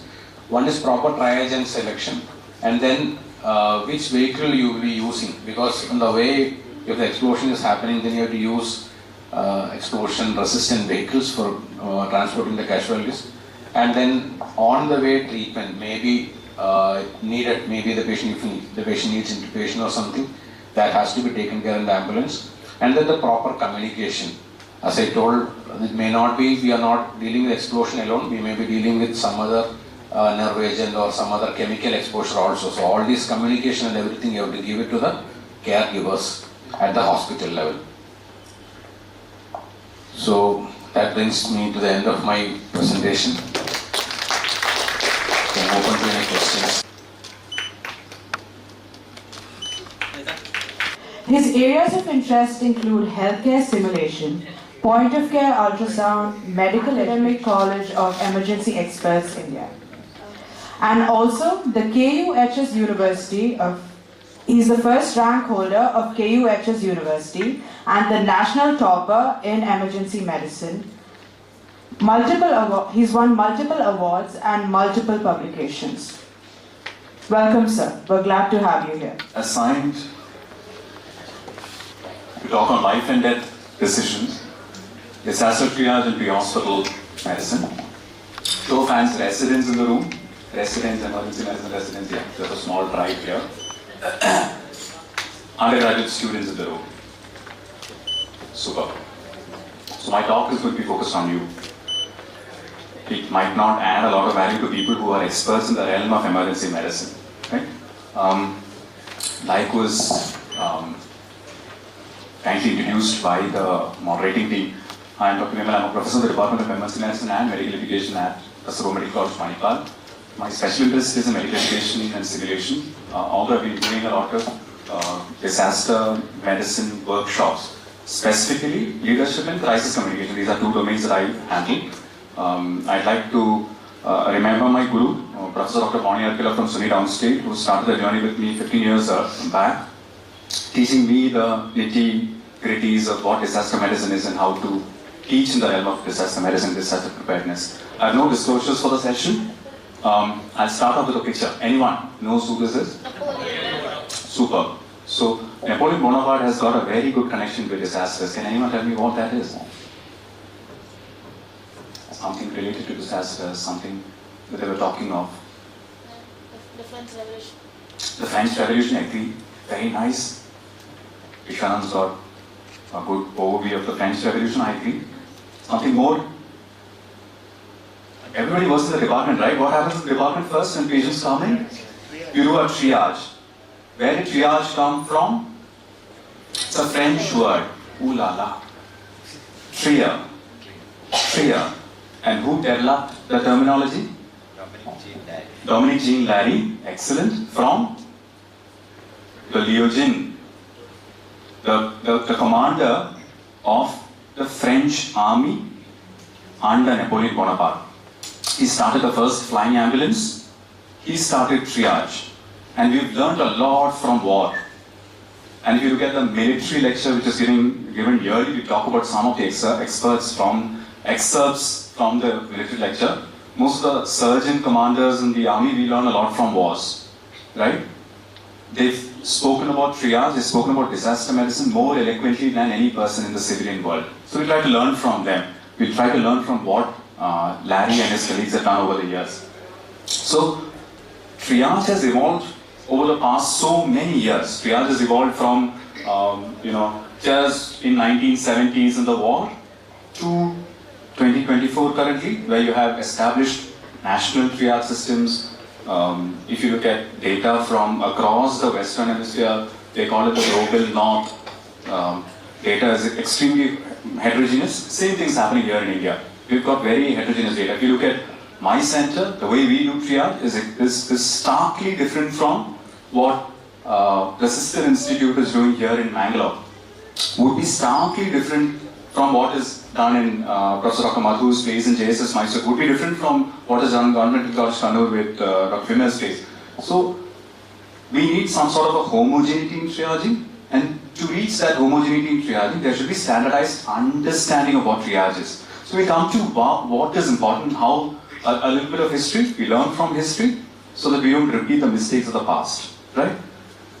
Hospital-based systems, they depend on time, the sequence and the resources, while field-based triage depending on the speed of transport, the disposition where it goes, and the available resources like in the hospital also. So the three phases we talk about: pre-hospital triage, the first contact physician. I'll tell you why there is a sandwiched first contact physician here, and then we talk about ED and hospital. If you look at the principles of triage, this is for my undergraduate friends here in the room. So if somebody asks you in one word or in one sentence to talk about triage, this is a sentence that you go up to. It is about doing the most good for the most patients using the available resources. Now I'll tell you one good thing about triage. They say, for progress, we need to debate. We need to have differences of opinion, and we need to be comfortable with each other's differences of opinion. Right? There's only one place in the world where everyone is right, and that is triage. At that available point in time, what you did for the patient then, based on the resources then, was always right. You can't come back in time day 2 with a tie and say, yesterday evening what you guys did was subpar, suboptimal. What my students did or what my colleagues did was not optimal enough. Because at that point in time, using the available resources at that point in time, the decision that they took is always right. There's no debate. Right? There is only deliberation, and we do a little bit of deliberation here. Larry and his colleagues, and this is from the Miles Gibson military lecture, people who want to be surgeons in the room, Nobody wants to be a surgeon, right? There's half a hand, partial surgeon. Maybe you do one part of the body, right? Okay, so they said, first treat the sickest, second evacuate them to the most appropriate care facility, and third maximize the use of available resources. 3 principles very clearly discussed in 2002 for the Miles Gibson lecture. Now the challenge for them is to aim for minimum time to definitive treatment. Anyone has worked abroad? They talk through their noses, they don't practice what they preach. So if you go to a triage, an in-hospital triage setting in the West, they've got far deeper waiting times than what we do here at our setting. You would have cancers in one class going to class 3 and further classes because of the waiting times to MRI, waiting times for a PET scan, waiting times for a scopy. So we do a far better job. The only problem for us is we don't put it in document, we don't publish it enough. So maybe it's time for the younger ones to come up and publish. I'm also very young, I'm 23 and a half. So it's up to us, the responsibility. They say this is the era of the learner. This is the era of the learner, not the era of the teacher. The learners have the responsibility to do enough, to accumulate enough data and publish enough data to show the northern hemisphere that we aren't lagging far behind. So maybe we'll have an ex-military lecture in the Indian context in the coming years. What are the hurdles? We talk about some of the hurdles. It's very Indianish to look at problems first, right? So I'm taking the same Indianish approach. It's helped us evolve in decades. So if you look at the European data project, the European Emergency Data Project, it looks into a lot of data points for triaging alone, and they looked at emergency care systems. All of them were trauma-based. You look at validated trauma systems, all of them were trauma-based. So it's a huge challenge to look at comprehensive emergency, critical illness and injury services-based triage systems, because a lot of tilt moves towards trauma, easier for them to comprehend from the war. What are the principles that we need to adhere to? Very homogeneous. We need to look into rescuer safety. We all talk about who is the most important person in this room. Who is? Who is? You are. You are the most important person in the room. 2, the rateability steps, resources. I've added time separately. Time is a resource, but I'm talking about time separately. We talk about why I'm talking about time separately. And then we've got to be dynamic, continuous. The principle of triage is always dynamic and continuous. What you did yesterday might not hold today. And the categories should be pre-planned. I'll tell you how we pre-plan categories and how color coding is done. There are multiple confounders here. So when we sat down with some of the policymakers, some of our teachers to discuss triage long back, they had something called the National Triage Working Group. When we sat down, everybody had a different idea about triage. Everybody wanted different color codes. So if you come to my institute, I've got a blue code. I've got a blue code which can be seen as red by another expert. The sickest of sick patients come to the blue area first, not the red area. Red area has a lot of holding ICU patients, holding ICU beds or ED grade beds which, aggressive resuscitation, ongoing resuscitation happens, but the sickest ones go to blue. If you go to the ESR triage category, blue is expectant. Some of them who are not likely to be comfortable with the available resources. So triage categories are always very challenging. India has got a national triage now, which is published, which is very simple based on the traffic light signal. What are the colors in the traffic light, guys? Red. So you've got the sickest ones. Yellow, where you press the accelerator. Right? So yellow, maybe a little bit non-urgent, and then minimal care, green. So that's what we've come to. Again, it's more complex than that. So you look at confounders, you have confounders in the field, hospital or transport. It could be the site, it could be the system, it could be the resources. We are talking about building a system of pre-hospital care providers. So India has a National Medical Commission, India has an Indian Nursing Council. A pre-hospital council is a challenge because there are remnants of what was there earlier. They are trying to build a system of paramedics in India. And what is the Indian number? What is the number in India? Everybody knows the number in the US because it's well glorified in movies. Calling 911, right? Or in the UK is 999, right? What is the Indian number? 112 is our number. Make sure you got 1 point out of this. 112 is our number. We call up 100 because it goes to a control aid station run by the police who can direct you to the appropriate stakeholder. But Indian number is 112, it is published. Same as China, our number is 112. It is going to be incorporated. What is 108? 108 is a tender given to a private group which has got 21 plus states in our country where they've got a tender to run services. Alright? So 108 is not the governmental number. 112 is the governmental number, and it might move on to 112 in the long run. Maybe in a decade's time, our mobile will have the emergency number of 112 integrated for mobile phones which are sold in India.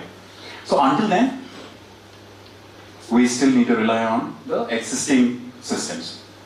What are the systems in the field? We'll talk about few systems in the field, spend maybe another 10 minutes talking about systems in the field, so that my friends, my younger friends in the room go back home with some sense of understanding of what triage is. So there's something called SALT, there's something called START, and there's something called National Field Triage Guideline, NFG.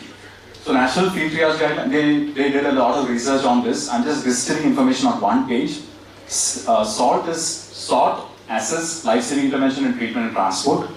START came as the blue-eyed boy or girl who was a new kid on the block, and people felt, oh my god, this is the triage system that we should adhere to if you get a very, very bad mass casualty or disaster scenario. This is simple triage and rapid transport. They looked at RMP, they looked at respiratory rate, they looked at mental status, they looked at perfusion or psychomotor skills, some psychomotor skills like ability to walk. But when you look hardcore deeper into granular data, they found that out of these three, SALT probably fares the best for a large disaster. So when you have a large disaster, that is why the best of military evidence, combat sciences evidence points towards SALT. Now we'll talk about SALT a little more. Okay? National Field Triage Guidelines, it got updated in 2021, updated after SALT and START. They've looked into trauma specifically. They found out that for trauma, this National Field Triage Guidelines also hold good. But the best one out of the lot for a large group would always be SALT. So residents in the room, we'll talk more about SALT. For the residents, NDLSF is? NDLSF? Right. So in the morning you would have heard that there were a couple of courses which were coming to India from a specific national group called the Basic and the Advanced Disaster Life Support. That course is designed by the NDLSF. The NDLSF is a group that had designed resuscitation courses specifically in the realm of disaster medicine. We'll talk more about SALT triage here. SALT triage has got a very convoluted sort of an outline here. If for my younger colleagues in the room, at one look it looks very convoluted. I'll try to break it down. You do a global sorting. Let's suppose that you are watching an IPL match in a stadium in India, right? And then there is some scare of a blast, or somebody's kept a bomb somewhere, or there is some eventuality that happened. How do you sort patients? Anyone? So what you tell them, it's very, what is our cardinal instinct? Our cardinal instinct is to survive, right? You have a problem, we all, if there's a fire that breaks out of the room, we all try to run out of this room out of these two doors, right? You won't try to, maybe some of you might take care of others around you, closest friends, but mostly our cardinal instinct is to survive. You're swimming, you're drowning underwater, your cardinal instinct is to go up, take a breath, right? It's to survive. Now, what do you do to these people who want to survive? You tell them, people who can walk, come here, we're providing care. What do people do? They run with their lives to come here, to get the care that they require. But are those people really sick? The ones who can hear you, understand what you're trying to say, and then run towards that point? Are they extremely sick? No. Even Ishan feels they're not extremely sick. Agree. Right? So those people, receiving them out, those are the very sick ones. What do you do then? So that is the first step. Those who walk. Right? So your second, everyone who can hear me, come here, we're providing excellent medical services here. Right? They'll all come to this place. There's a second group. If you need help, the others in the group, if you need help, wave your hand, move your head, move your hand. Right? Give me some sign, I'll come to you.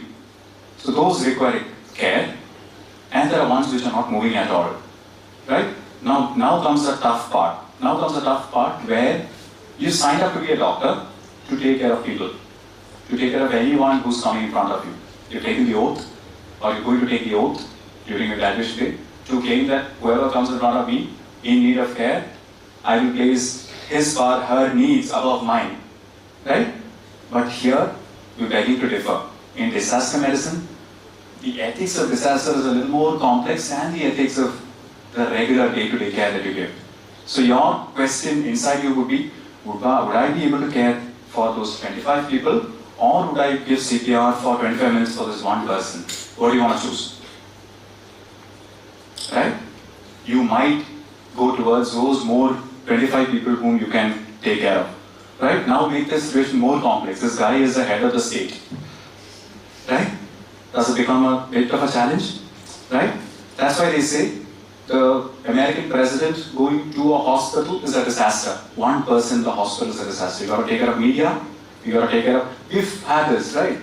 When a prominent minister in Tamil Nadu got admitted in the hospital, it was a disaster for that hospital to manage, to take care of press, to take care of people around the whole situation.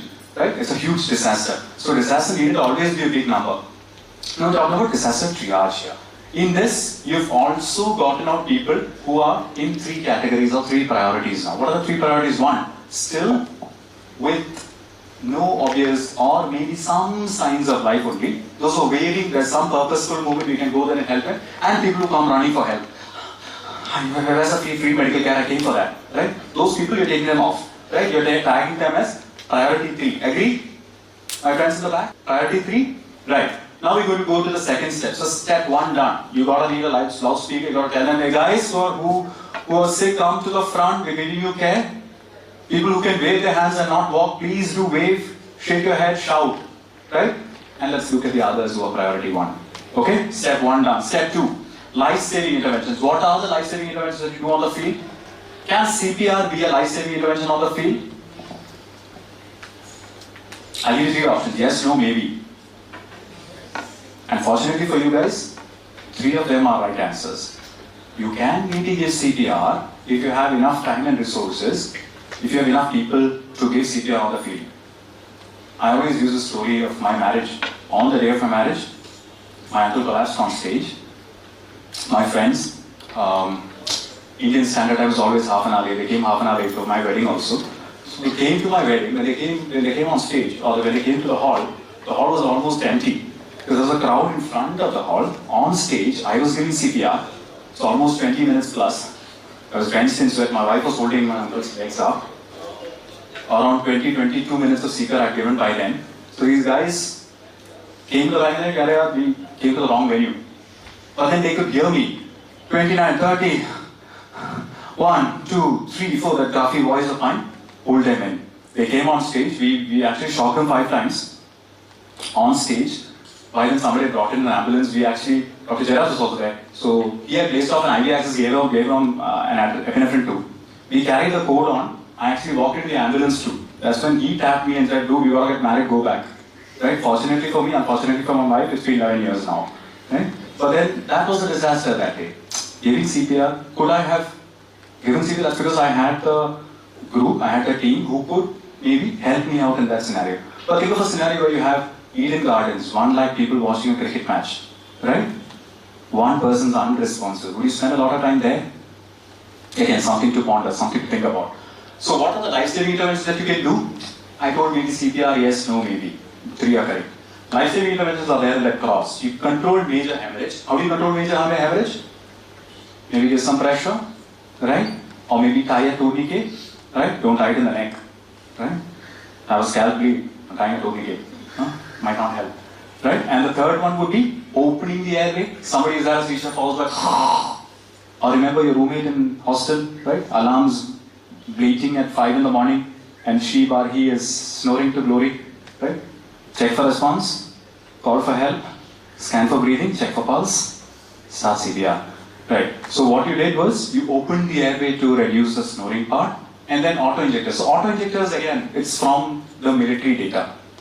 They did a lot of data on war in Afghanistan, Iraq, Vietnam, and they found out when mustard gas, some agent was given, they used to use auto-injectors. So you take auto-injectors out, you punch them in the thigh, you click them in the thigh, and that's it. So this was very commonly used by the US military. That is why it is correct into the SALT guidelines. So 3 things that you do: control hemorrhage, open the airway, maybe give a couple of breaths. That's it. Chest decompression. What is chest decompression, guys? Anyone in the back? Anyone in the back? So we have something called a pneumothorax If there is a very, very big pneumothorax, if you are unable to breathe, maybe you might need to release that pressure in the chest, right? It's called a tension pneumothorax when it has enough component of tension which prevents blood from reaching the heart. And blood doesn't reach the heart, heart's not going to pump blood out well, right? So you place in a small needle. Earlier, when we were residents, we were taught to place a needle in the second intercostal space in the midclavicular line. For the last 5 years maybe, the guidelines have changed. 2020, guidelines have changed to the fifth intercostal space. And they had a big photograph of Arnold Schwarzenegger when they were presenting this, like this. So the needle that is going in has got a 4% failure rate when you're pushing it for adults in the chest, and it's got a 0.3% failure rate when it goes to the fifth intercostal space, right? So, for people in the room, adults, whenever there is a tension component, you don't hear air entry, you might get a hyper-resonant note, like a drum. You place a needle in the fifth intercostal space, maybe anterior axillary line or anterior to the mid-axillary line, alright? Just a quick word. So that is one skill that you might need to learn. You know how to compress for hemorrhage, you know how to apply a tourniquet, maybe rotating the windlass. Consider learning about how to give an auto-injector. Auto-injectors you might know because some of you might have used an EpiPen or have seen usage of an EpiPen, not that tough. A bit bigger skill would be to place off a needle to decompress the chest. So these are the life-saving interventions that we do. Provide life-saving interventions with these 4 steps. If they are not required, if they are breathing, if they if they're obeying to commands and they've got minor injuries, they're tagged as minimal or green. If they've got some injuries, but they're completely controlled, has got a good peripheral pulse, you go to delayed care. And if the patient requires immediate care to survive, you tag it as immediate. If the person is unlikely to survive, somebody who's got a bad RTA, brain matters, is squeezing itself out of the cracks of the skull, that person might not make it with the available resources on the field at that point in time if you don't have a lot of time. So we're going to talk about a few cases, run through a few cases with these 5 categories. Agree? In the back, 5 categories. Immediate care is red. Delayed care is non-emergent, not going to die. We've got some more time in our hands. Minimal, he can wait. Those people who are yelling at the top of their voice might be minimal. Expectant is one in whom you might not be able to do a lot at that point in time if you have minimum resources with you, including time being a resource. And is it important to tag dead? Is it important to, you've got a Eden Gardens 1 lakh, 40 people dead already. Is it important to go tag that dead body or patient? If so, why? Correct. Excellent. So that we don't waste our time to go ahead, go again and reassess them. So you need to tag them as black or whichever tag that you're giving for the dead part. So let's say some patients not breathing after giving breaths, tag them. Do not move the patient. You move away to the next person on the field, right? Immediate care, multiple serious injuries. Here somebody is fisting an injury in the chest to prevent more bleeding. Immediately life-threatening problems. High potential for survival. It could be a seizure with the tongue falling back. Maybe you just need to open the airway at that point in time. All right, or maybe decompress the chest for a tension pneumothorax. Any of these, if they are no, if he has a peripheral pulse, not in distress, hemorrhage controlled, then it is minimal. If not, it is immediate. So we come to expect some case scenarios here. Delayed, he's okay. Maybe he's just got a sprain or a fracture. He or she. So let's take a look at how patients are going to be categorized with some case studies. Multiple gunshot wounds, local sporting event, very common in India. In the US. In India, it's very uncommon to have shooting in schools and open areas. You and one of your colleagues are responding. Just think about the situation. Immerse yourself in the situation. You and one of your colleagues are responding. There are 8 casualties already. Scene is safe. That means that the shooter is down, right? If the shooter is up, the scene is not safe. You are requested to do some triage. You do sort. When you try to sort, how do you sort? How do you sort? Anyone who requests care, come to this room very quickly. The people who are okay, who got a flesh wound, maybe people who fell down when they were running, they come running, right? To that room. They are which category? Perfect. Anyone who can wave maybe he's got a back fracture or he's got shot in the leg, but is just waving. What do you do then? Yellow. Perfect. And what about a person who's got a big bleed, who's got a fracture, is bleeding too much, and he's not even able to wave his or her hand? Red at that point in time. So we've got 8. We've got 3 patients who are still, 3 who are waving, and 2 who are walking. Alright? Step 2. What do you do after that? After sorting? Salt. Sort. Next is assess. Let's assess. Okay, I'm going to give you more information. 29-year-old male these are 3 still people who aren't moving around, right? 29-year-old male, gunshot injury to the left, radial pulse present, severe respiratory distress. What category? Red? Perfect. Immediate. Very good. 8-year-old girl, gunshot injury through and through the head. Through and through the head, visible brain matter, respiratory rate is 4. I got her breathing, right? 4 breaths a minute. But she's got her brain matter coming out. Right? What do you want to do? Very good, expectant. 50-year-old male, gunshot injury to the abdomen, chest, extremity, no movement, no breathing.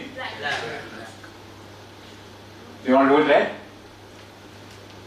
You want to spend a lot of time doing resuscitation for him or her? No. You want to move forward. Okay, tag, move forward. Waiting. 14-year-old male, gunshot injury to the right upper extremity. Massive hemorrhage, good pulses. Massive hemorrhage. It is red, but it is delayed if you apply tourniquet. See, I gave you 2 answers now. Now this is what triage is. Triage is very dynamic. The moment you apply tourniquet, the bleeding stops. The massive hemorrhage stops. You have a little more time to go look after the other patient now. That patient who's head down, maybe you just need to turn them around. Right? 65-year-old male, severe chest pain, diaphoretic, obvious respiratory distress, no gunshot wound. 65-year-old, what are you thinking? Could be a heart attack, stress, I don't know, diaphoretic, right? What do you want to do? Which color do you want to tag? Old lady, green. Huh? Old gentleman, name's Narendra Modi. I'm very apolitical. Very apolitical. Huh? You want it to be green. But what are you thinking? Why green? Don't think trauma alone. Don't relegate yourself to blood and trauma alone. What if she is having a heart attack ongoing? Right? Immediate would be a better ploy. Right? That's what I said. Triage systems gravitate towards trauma, gravitate towards problems that you can see with the naked eye. These could be problems which you can't see with the naked eye. You might need to intuitively give it a bigger triage category. 20-year-old female, gunshot injury, right lower extremity, good pulses, no active bleeding. Maybe delay. Green would be an overkill, right? They do. So stand-up comedians usually say emergency medicine. They act all these. They show all these specialties, right? They do anesthesia, right? They do pediatrics, right? And they do emergency medicine. How do they do emergency medicine? Why are you here? So I got stabbed in the back. Knife is there. Only knife is there. When you go back in the line, let me do this resuscitation. Right? That's what emergency medicine does. Right? For us, we trivialize things because we've got bigger problems at hand. Right? Have you done that? Yeah? Somebody's coming, severe pain. Oh, I've got a fracture. What do? You go, please wait, come now. I'm doing something there. Right? Or if you don't have that sort of kindness in you, you say, look after him, just come now. Right? That's what you do. Right? In your life. So this lady may be delayed more than green. Okay? Walking patient, 29-year-old, superficial gunshot injury, skin of the left upper extremity. What do you want to do? Green. Okay, good. 37-year-old, gunshot injury, left hand exposed, muscle, tendon, bone fragments, peripheral pulses, present. Bone fragment, tendon. Okay, good, yellow. So when I went for an observation in Glasgow, I was there for a period of time. We went to the hospital, I had to go to the hospital in Glasgow Royal Infirmary. I saw a patient with a fracture waiting there for 2 hours. 2 hours when I walked in, and he's still waiting. And the triage nurse, a big hefty lady, she'd tell him behind the glass, you gotta sit there. Alright? We call you. That's when you're gonna come inside. With her thick Irish, Scottish accent. Right? The poor guys sat there for 4 hours in total. Think of it happening in our settings. They feel so entitled to come inside and barge in, get treated, not pay, and maybe even bust a couple of our teeth before they move out. Right? How do we change that? Through through our attitude, through our understanding of how to triage better. Alright? Okay, so what we do right now, what next? We talk about transport. Now you have triage. Some of you have got some sort of a semblance to what triage is, how do you color code, what do you do, right?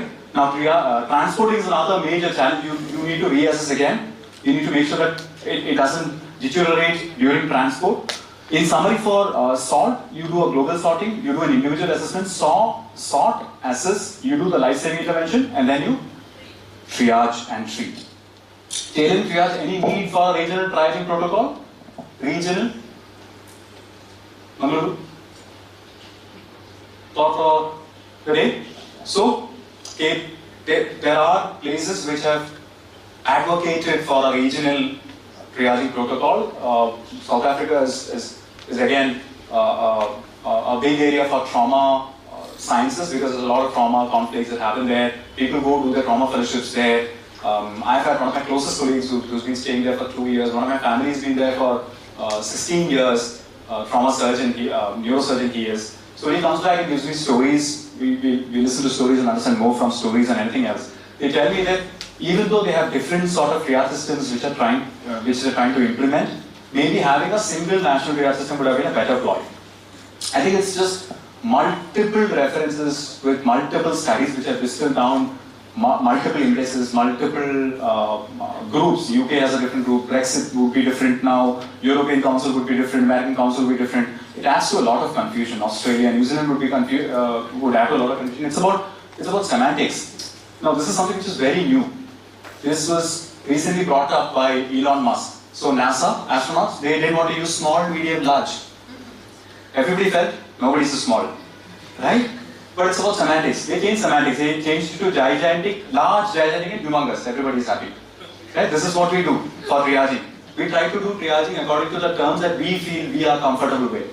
That shouldn't be so. It should be a national triage point. So integrated triage systems where you look at pre-hospital and integrate to the in-hospital environment. That's what we should be aiming at. Just a quick look at what Napoleon and Dominic and Larry had done earlier. They had this was the first flying ambulance, right? They had a couple of horses pulling in people who were dying in the field. So Napoleon conquered almost the whole world, right? With a good doctor at the heart of affairs. Remember that. Principle and philosophy for transport, patient outcome is directly related to the time elapsed between injury and care delivered. Care can be delivered in the field, mind you. We needn't always scoop and run. We can stay and play on the field, provided we are teaching those paramedics or they have the scope of practice to do that on the field. Very quickly again, confounders. There are judicious resources to confounder, the capabilities of the paramedics. So have you done a BSc course which has got a curriculum where you have a scope of practice to do all these procedures in the field? Or have you done a smaller certificate program which does not give you the scope of practice to do that on the field? Then you scoop and run as quickly as possible to the nearby hospital. You respect time.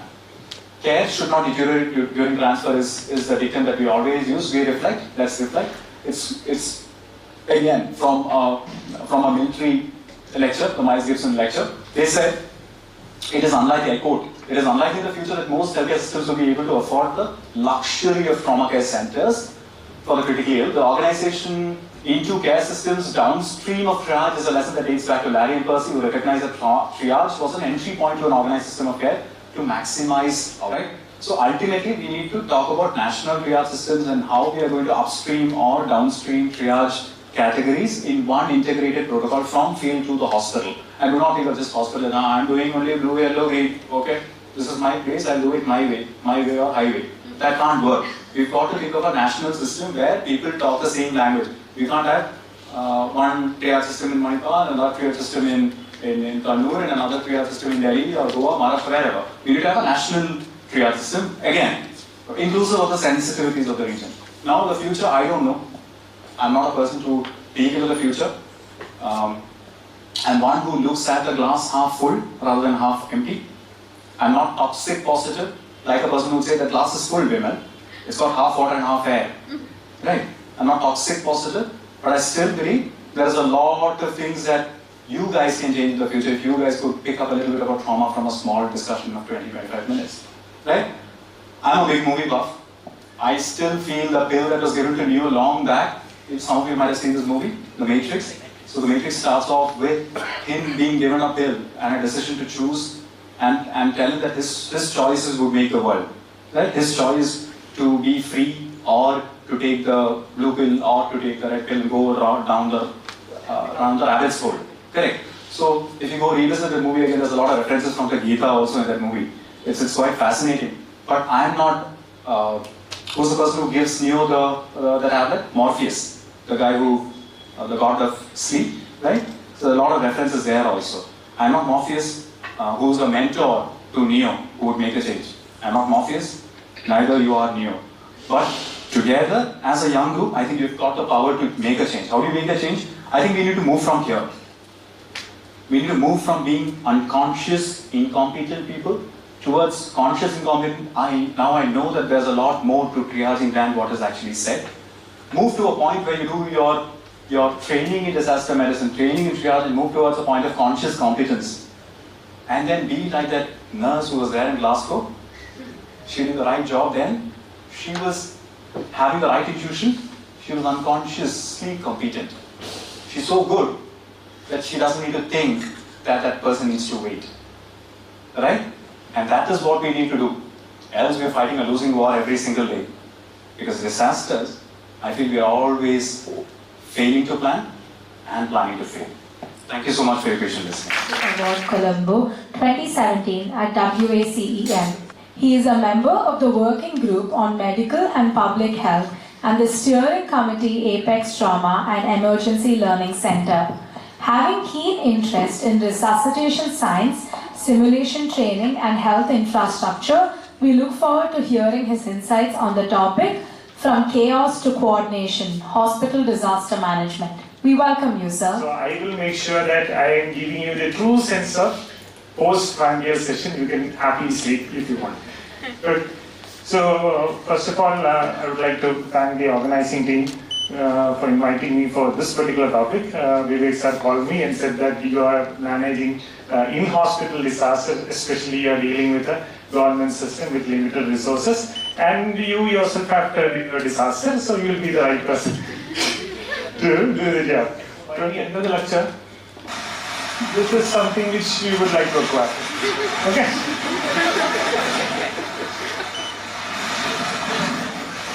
There is a whole set of disaster going on, and people are well within their realm, without any confusion, doing their job, waiting on what they are supposed to do. Yeah? Okay. Now, what are the types of disaster you have faced in your department, or working or seeing residents? Nothing. Okay. First could be an external disaster, which is the commonest one, where you have some kind of a blast injury or an earthquake outside, where your department is not at all involved. So you're particularly really happy for the fact that whatever is there, come in, we will somehow deal with it. Okay, so this is the happy place for the disaster. The next one is going to be internal one. This is when it really hits you. Okay, your hospital itself is the epicenter of the disaster. Okay, that is when you really have a problem. And the third type is going to be a combined one. Okay, not just your hospital, but also the surrounding things is also involved. Suppose if it's an earthquake which is happening. Okay, your hospital is involved as well as the surrounding patients, and you are supposed to deal with the in-hospital patients, your ED, as well as the patients which are going to come in, along with your staff and everybody getting involved. So this is the worst case scenario, and unfortunately we are in the present realm where it's not a natural causes which is causing such kind of incidents, and this is the actual state which was happening in the country a month ago. Okay, so be prepared for these kind of disasters as well. This is the state of emergency department, that unfortunate night which has happened during the mob entry. Now, happy? Okay. Now, once you know that you can have this much varied experiences with disaster, your head will start spinning. Okay. Now, we'll try to destructure all these three disasters and try to understand how to deal with it. Okay. disaster paradigm is something which you have already heard right from the morning lectures. So in certain items you will see that you'll be told that we'll start only with the triage. Okay, I think the morning lectures would have emphasized the fact that disaster as far as hospital or as a medical personnel, you will be dealing with triage as the first line. And there are so many things about your medical competence. But I'm telling you that you need to know the entire spectrum, because suppose if your hospital itself is the epicenter, then right from detection, you are supposed to deal with it. Okay, so don't think that the ones above are not your concern. Now, phases of hospital disaster plan. First is the pre-disaster phase, which always comes in the end, because we will not do anything until a real disaster strikes us. We have all the complications, then we realize that we should have had a plan. This is how every hospital works, including our hospital. That's how it has worked. Because we had it right way back, we are still better prepared right now. Next is going to be the actual disaster phase. It could be your external or internal or a combined disaster. And finally, there is a post-disaster phase. These are the three avenues of a hospital disaster which is going to happen. Now, pre-disaster planning. First is the formation of a hospital disaster management committee. Because depending upon the scale of disaster, you might need a lot of people which is getting involved. Okay, and in the chaos, you will see that all the administrators are doing nothing, just simply sitting there and giving you commands. But the fact of the matter is, there should be a subset of people who should sit there and guide you appropriately. If you look at the ACLS, there is a team leader who does nothing but just observe and guide the entire resuscitation. So similarly, a hospital disaster management committee should be there, and definitely an incident command should be set up. Next is preparation of job cards. What is job cards? Any idea? We'll come to how a job card has to be structured later on. Job cards is basically, suppose I'm a doctor on duty, what are my responsibilities if a disaster strikes? Suppose there is a paramedic on duty, what are their roles and responsibilities if a disaster strikes? That goes from every single person who is on duty, irrespective of if I am on duty, or Dr. Krishnan is on duty, or Dr. Rahul is on duty. Once you open up the job card, they will see that if you are the attending, you have business responsibilities. If you are the resident, you have business responsibilities. If you are the security in charge, you have these responsibilities. So all the duties and responsibilities are well laid out, and it will clearly mention as to whom to report if you find a problem. Okay, so that things are clear. Next is plan activation of different areas of hospital. So you have really no clue as to how much amount of resources is required to manage this particular disaster. Okay, in certain situations you can manage within the ED itself. In certain situations you will have to involve a bit more number of ward beds or the ICU beds. In certain disasters you will have to open up your OT. Sometimes your hospital might have to be evacuated. Okay, so depending upon that, you need to have a different set of plan for each possible disaster. Next is to increase the bed capacity in emergencies. That again in surge capacity in the disaster paradigm we have already learned. Next is planning for public information in liaison and planning for security of hospitals in an emergency situation. Planning for security, why it is required, we have already seen in the combined disaster. And another thing, public information and liaison is also very important, because wrong data will be going from the hospital, because if no data is available, the media person, what will they do?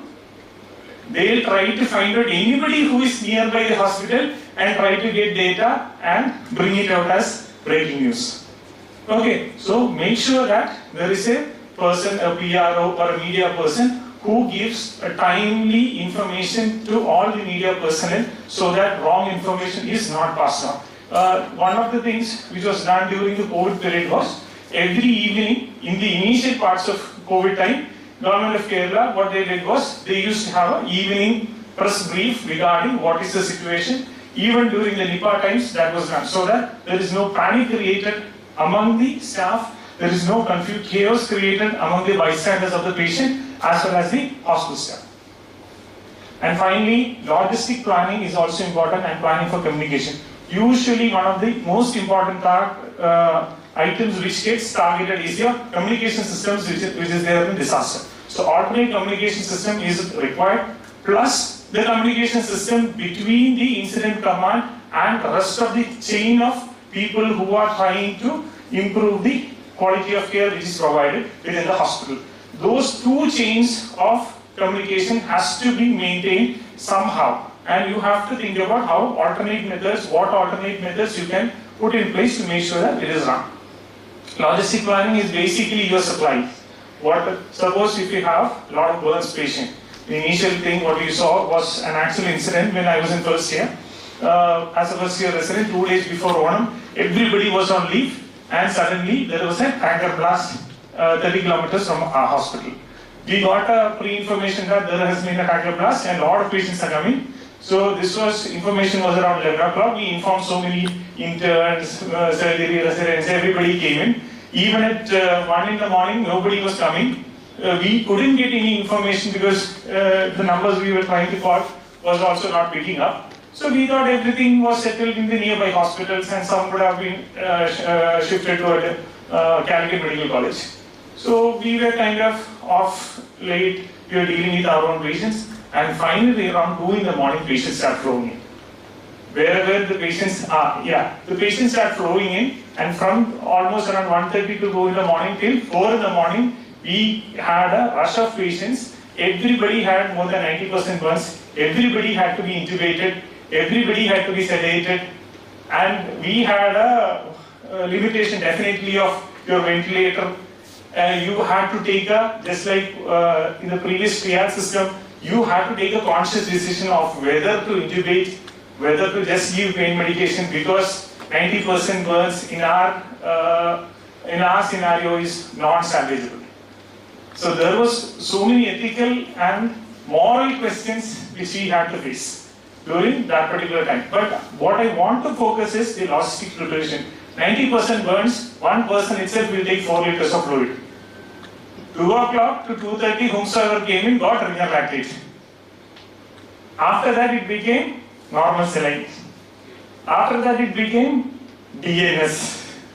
Okay, because 2 days prior on 2 in the morning, your central store also will have only limited supplies. You run to every general ward, also you will have only limited supply of renal lactate. Okay, this is how it's going to go. So logistic planning has to be done. So nowadays, even if you look at your assessment forms, you will see that there should be a separate disaster trolley which has to be placed in the emergency department and in the hospital. That's a mandate for MABS, that's a mandate for NMC, that's a mandate even for DMB institutes, I believe. Okay, that is so that such kind of supply shortages does not happen during disasters. And finally, transportation already has been discussed, whether you can deal the patients here and whether you have to shift the patients. And finally, financial planning as well as training of the personnel. Now, hospital disaster plan, we have discussed these things. Okay. Now, the important part is emergency department. Emergency department, which the reason why I am specifically going for emergency department is, this is the first place wherein the patients are going to arrive. Even if there's an in-hospital disaster or out of the hospital disaster, the patients are going to pull in the emergency department. So make sure that there is a plan which is set up, and there is a way in which you can activate that plan. That could be a trauma call, that could be a disaster call. You can have a separate code for disasters so that people understand that code red is usually for fire. Okay, so if you say that there's a code red in the medical ICU, which means that there will be a fire incident in the medical ICU, or you can say that there's a code red outside and patients are going to come in, which means that all the services which is required along with the burns patient also has to be activated. Okay, so that is plan activation. Next is call down procedures. The additional services which you might require has to be activated. Third is description of roles and responsibilities and job cards. Job cards, just like what we said, individual personnel who is on duty will have a specific job card and a specific job to do that has to be attained, so that he or she is not deterred with the rest of the scene. Okay, somebody having a 60% burns, the surgeon will have a tendency to go and do a venous cut down to get a venous access. But as per the job card, that venous access might be the responsibility of the nursing staff. The responsibility of the surgical intern or the surgical resident might also include activation of the surgical specialties and making sure that the ICUs are being freed up and the patients are discharged from the ICU so that these patients can be taken up. Suppose if this particular person will be sit and start dissecting the leg veins to find a vein, the entire patients are going to pile up. You get the point? That's why we have a job card. Next is triage criteria. Now, you have seen salt triage, you had star triage was discussed, there is in-hospital triage. Depending upon the situation in hand, you will have to choose one of these trials. Suppose if there is a blast in your canteen, unfortunately, there are 200 people, patients, staff, bystanders, 200 people are there in the canteen, there is a blast. Okay, there you cannot do your what triage? Your salt triage. You will have to do a salt triage despite being inside the hospital. Okay, so don't think the fact that in the hospital I am going to do only this particular triage. Within the hospital itself, you will have to choose, you will have to decide, make a conscious decision as to what kind of triage system you are supposed to do. Next is life support things which you have to do for the patients, and finally the priorities of definitive care, which includes which patient gets into the ICU, which patient gets into the OT, which patient gets the maximum chance of survival. Okay, these are the areas which you have to deal with: reception area, triage, decontamination, treatment area, communication desk, we have already discussed, non-patient care area, holding area for relatives, as well as area for media personnel and debriefing. Okay, this is the plan of our emergency department, and we have specifically laid out each section of areas, and we know where to run. If there is a problem, this is the fire exit, this is the ambulance exit, this is another exit, this is an exit with which you can go in. So all the exits, entries, and what kind of patients can be taken out if in case of a disaster. A walking patient can walk down the fire exit, but a patient who is on ventilator can go only 3 ways. Okay, so these kind of things you have to prepare for your own department. Now, role of ED nurse, again, this is the first place, and just like what we have discussed earlier, there is a call down protocol. Initially, usually a senior nursing staff will take charge as an incident command. Depending upon scale of the issue, the incident command keep on changing. Okay, suppose there is an inflow of 10 new patients and your ED beds are full. The nursing in charge can make sure that a couple of trolleys are being pulled in and existing patients can be admitted faster or it can be discharged. So that particular senior nursing charge, who is the team leader for that day, will become the incident command. But if those 10 patients need ventilation and you are short of resources, your incident command, even though when the patients are being received and she understands, that incident command thing will be shifted to the attending, and she will get down on the floor as a working staff. And the attending, if he or she feels that what is happening, he also has to get down on the floor to manage this patient. Within that time, using the call down procedure, the higher up administrator, let's say whomsoever is the in charge of, or the medical superintendent, whomsoever is the higher up, has been informed and he is down there to see the to verify what is the scenario, and the attending physician will give the charges of incident command, will be handed over to the higher up authority, so that the higher up authority will have much more control over the logistics. Okay, a nursing personnel cannot call the surgery resident and ask him to come and do the work, but a consultant in the emergency department can ask the surgical resident to come down, stop his wards in the rounds in the wards and come down to the emergency department. Now, if you want a surgery attending to come, probably it's better that the call goes from your medical superintendent. or deputy superintendent, whomsoever is the higher up in charge who can command a larger set of people. So that is the incident command in chief. It starts right from the nursing staff. Next is to make sure that it is to assign the call to incident command, and the rest of the things has to be done. Next, depending upon the patient, decontamination, other things will be done, triage, reassessment, all those things which we have discussed. And the last part is the legal issues in mass casualty and fatality incidents and emergency document. This is one thing which is going to be really tough, especially in cases of burns where no identification marks will be understandable on the patient. You probably will have to tag it as unknown 1 to unknown 20, 25. Okay. Even in Wayanad floods, what we have seen is basically you're tagging the body parts and sending all the body parts for DNA analysis to find out that this leg matches with this hand or this torso, so that you can identify that this is one person. And they will have to map it to the genome pool who is nearby to find out who's related this particular person is. Such kind of scenarios will arise. Okay. Again, comes back to the same disaster paradigm. Now, levels of issues which happens in emergency. Level 1 is known as multiple casualty incidents. What is that? We had a rough day. I intubated 10 people today. I had to fight with 3 departments to get admitted, 5 beds in the ICU. I am happy today. That is your multiple casualty incident. Okay.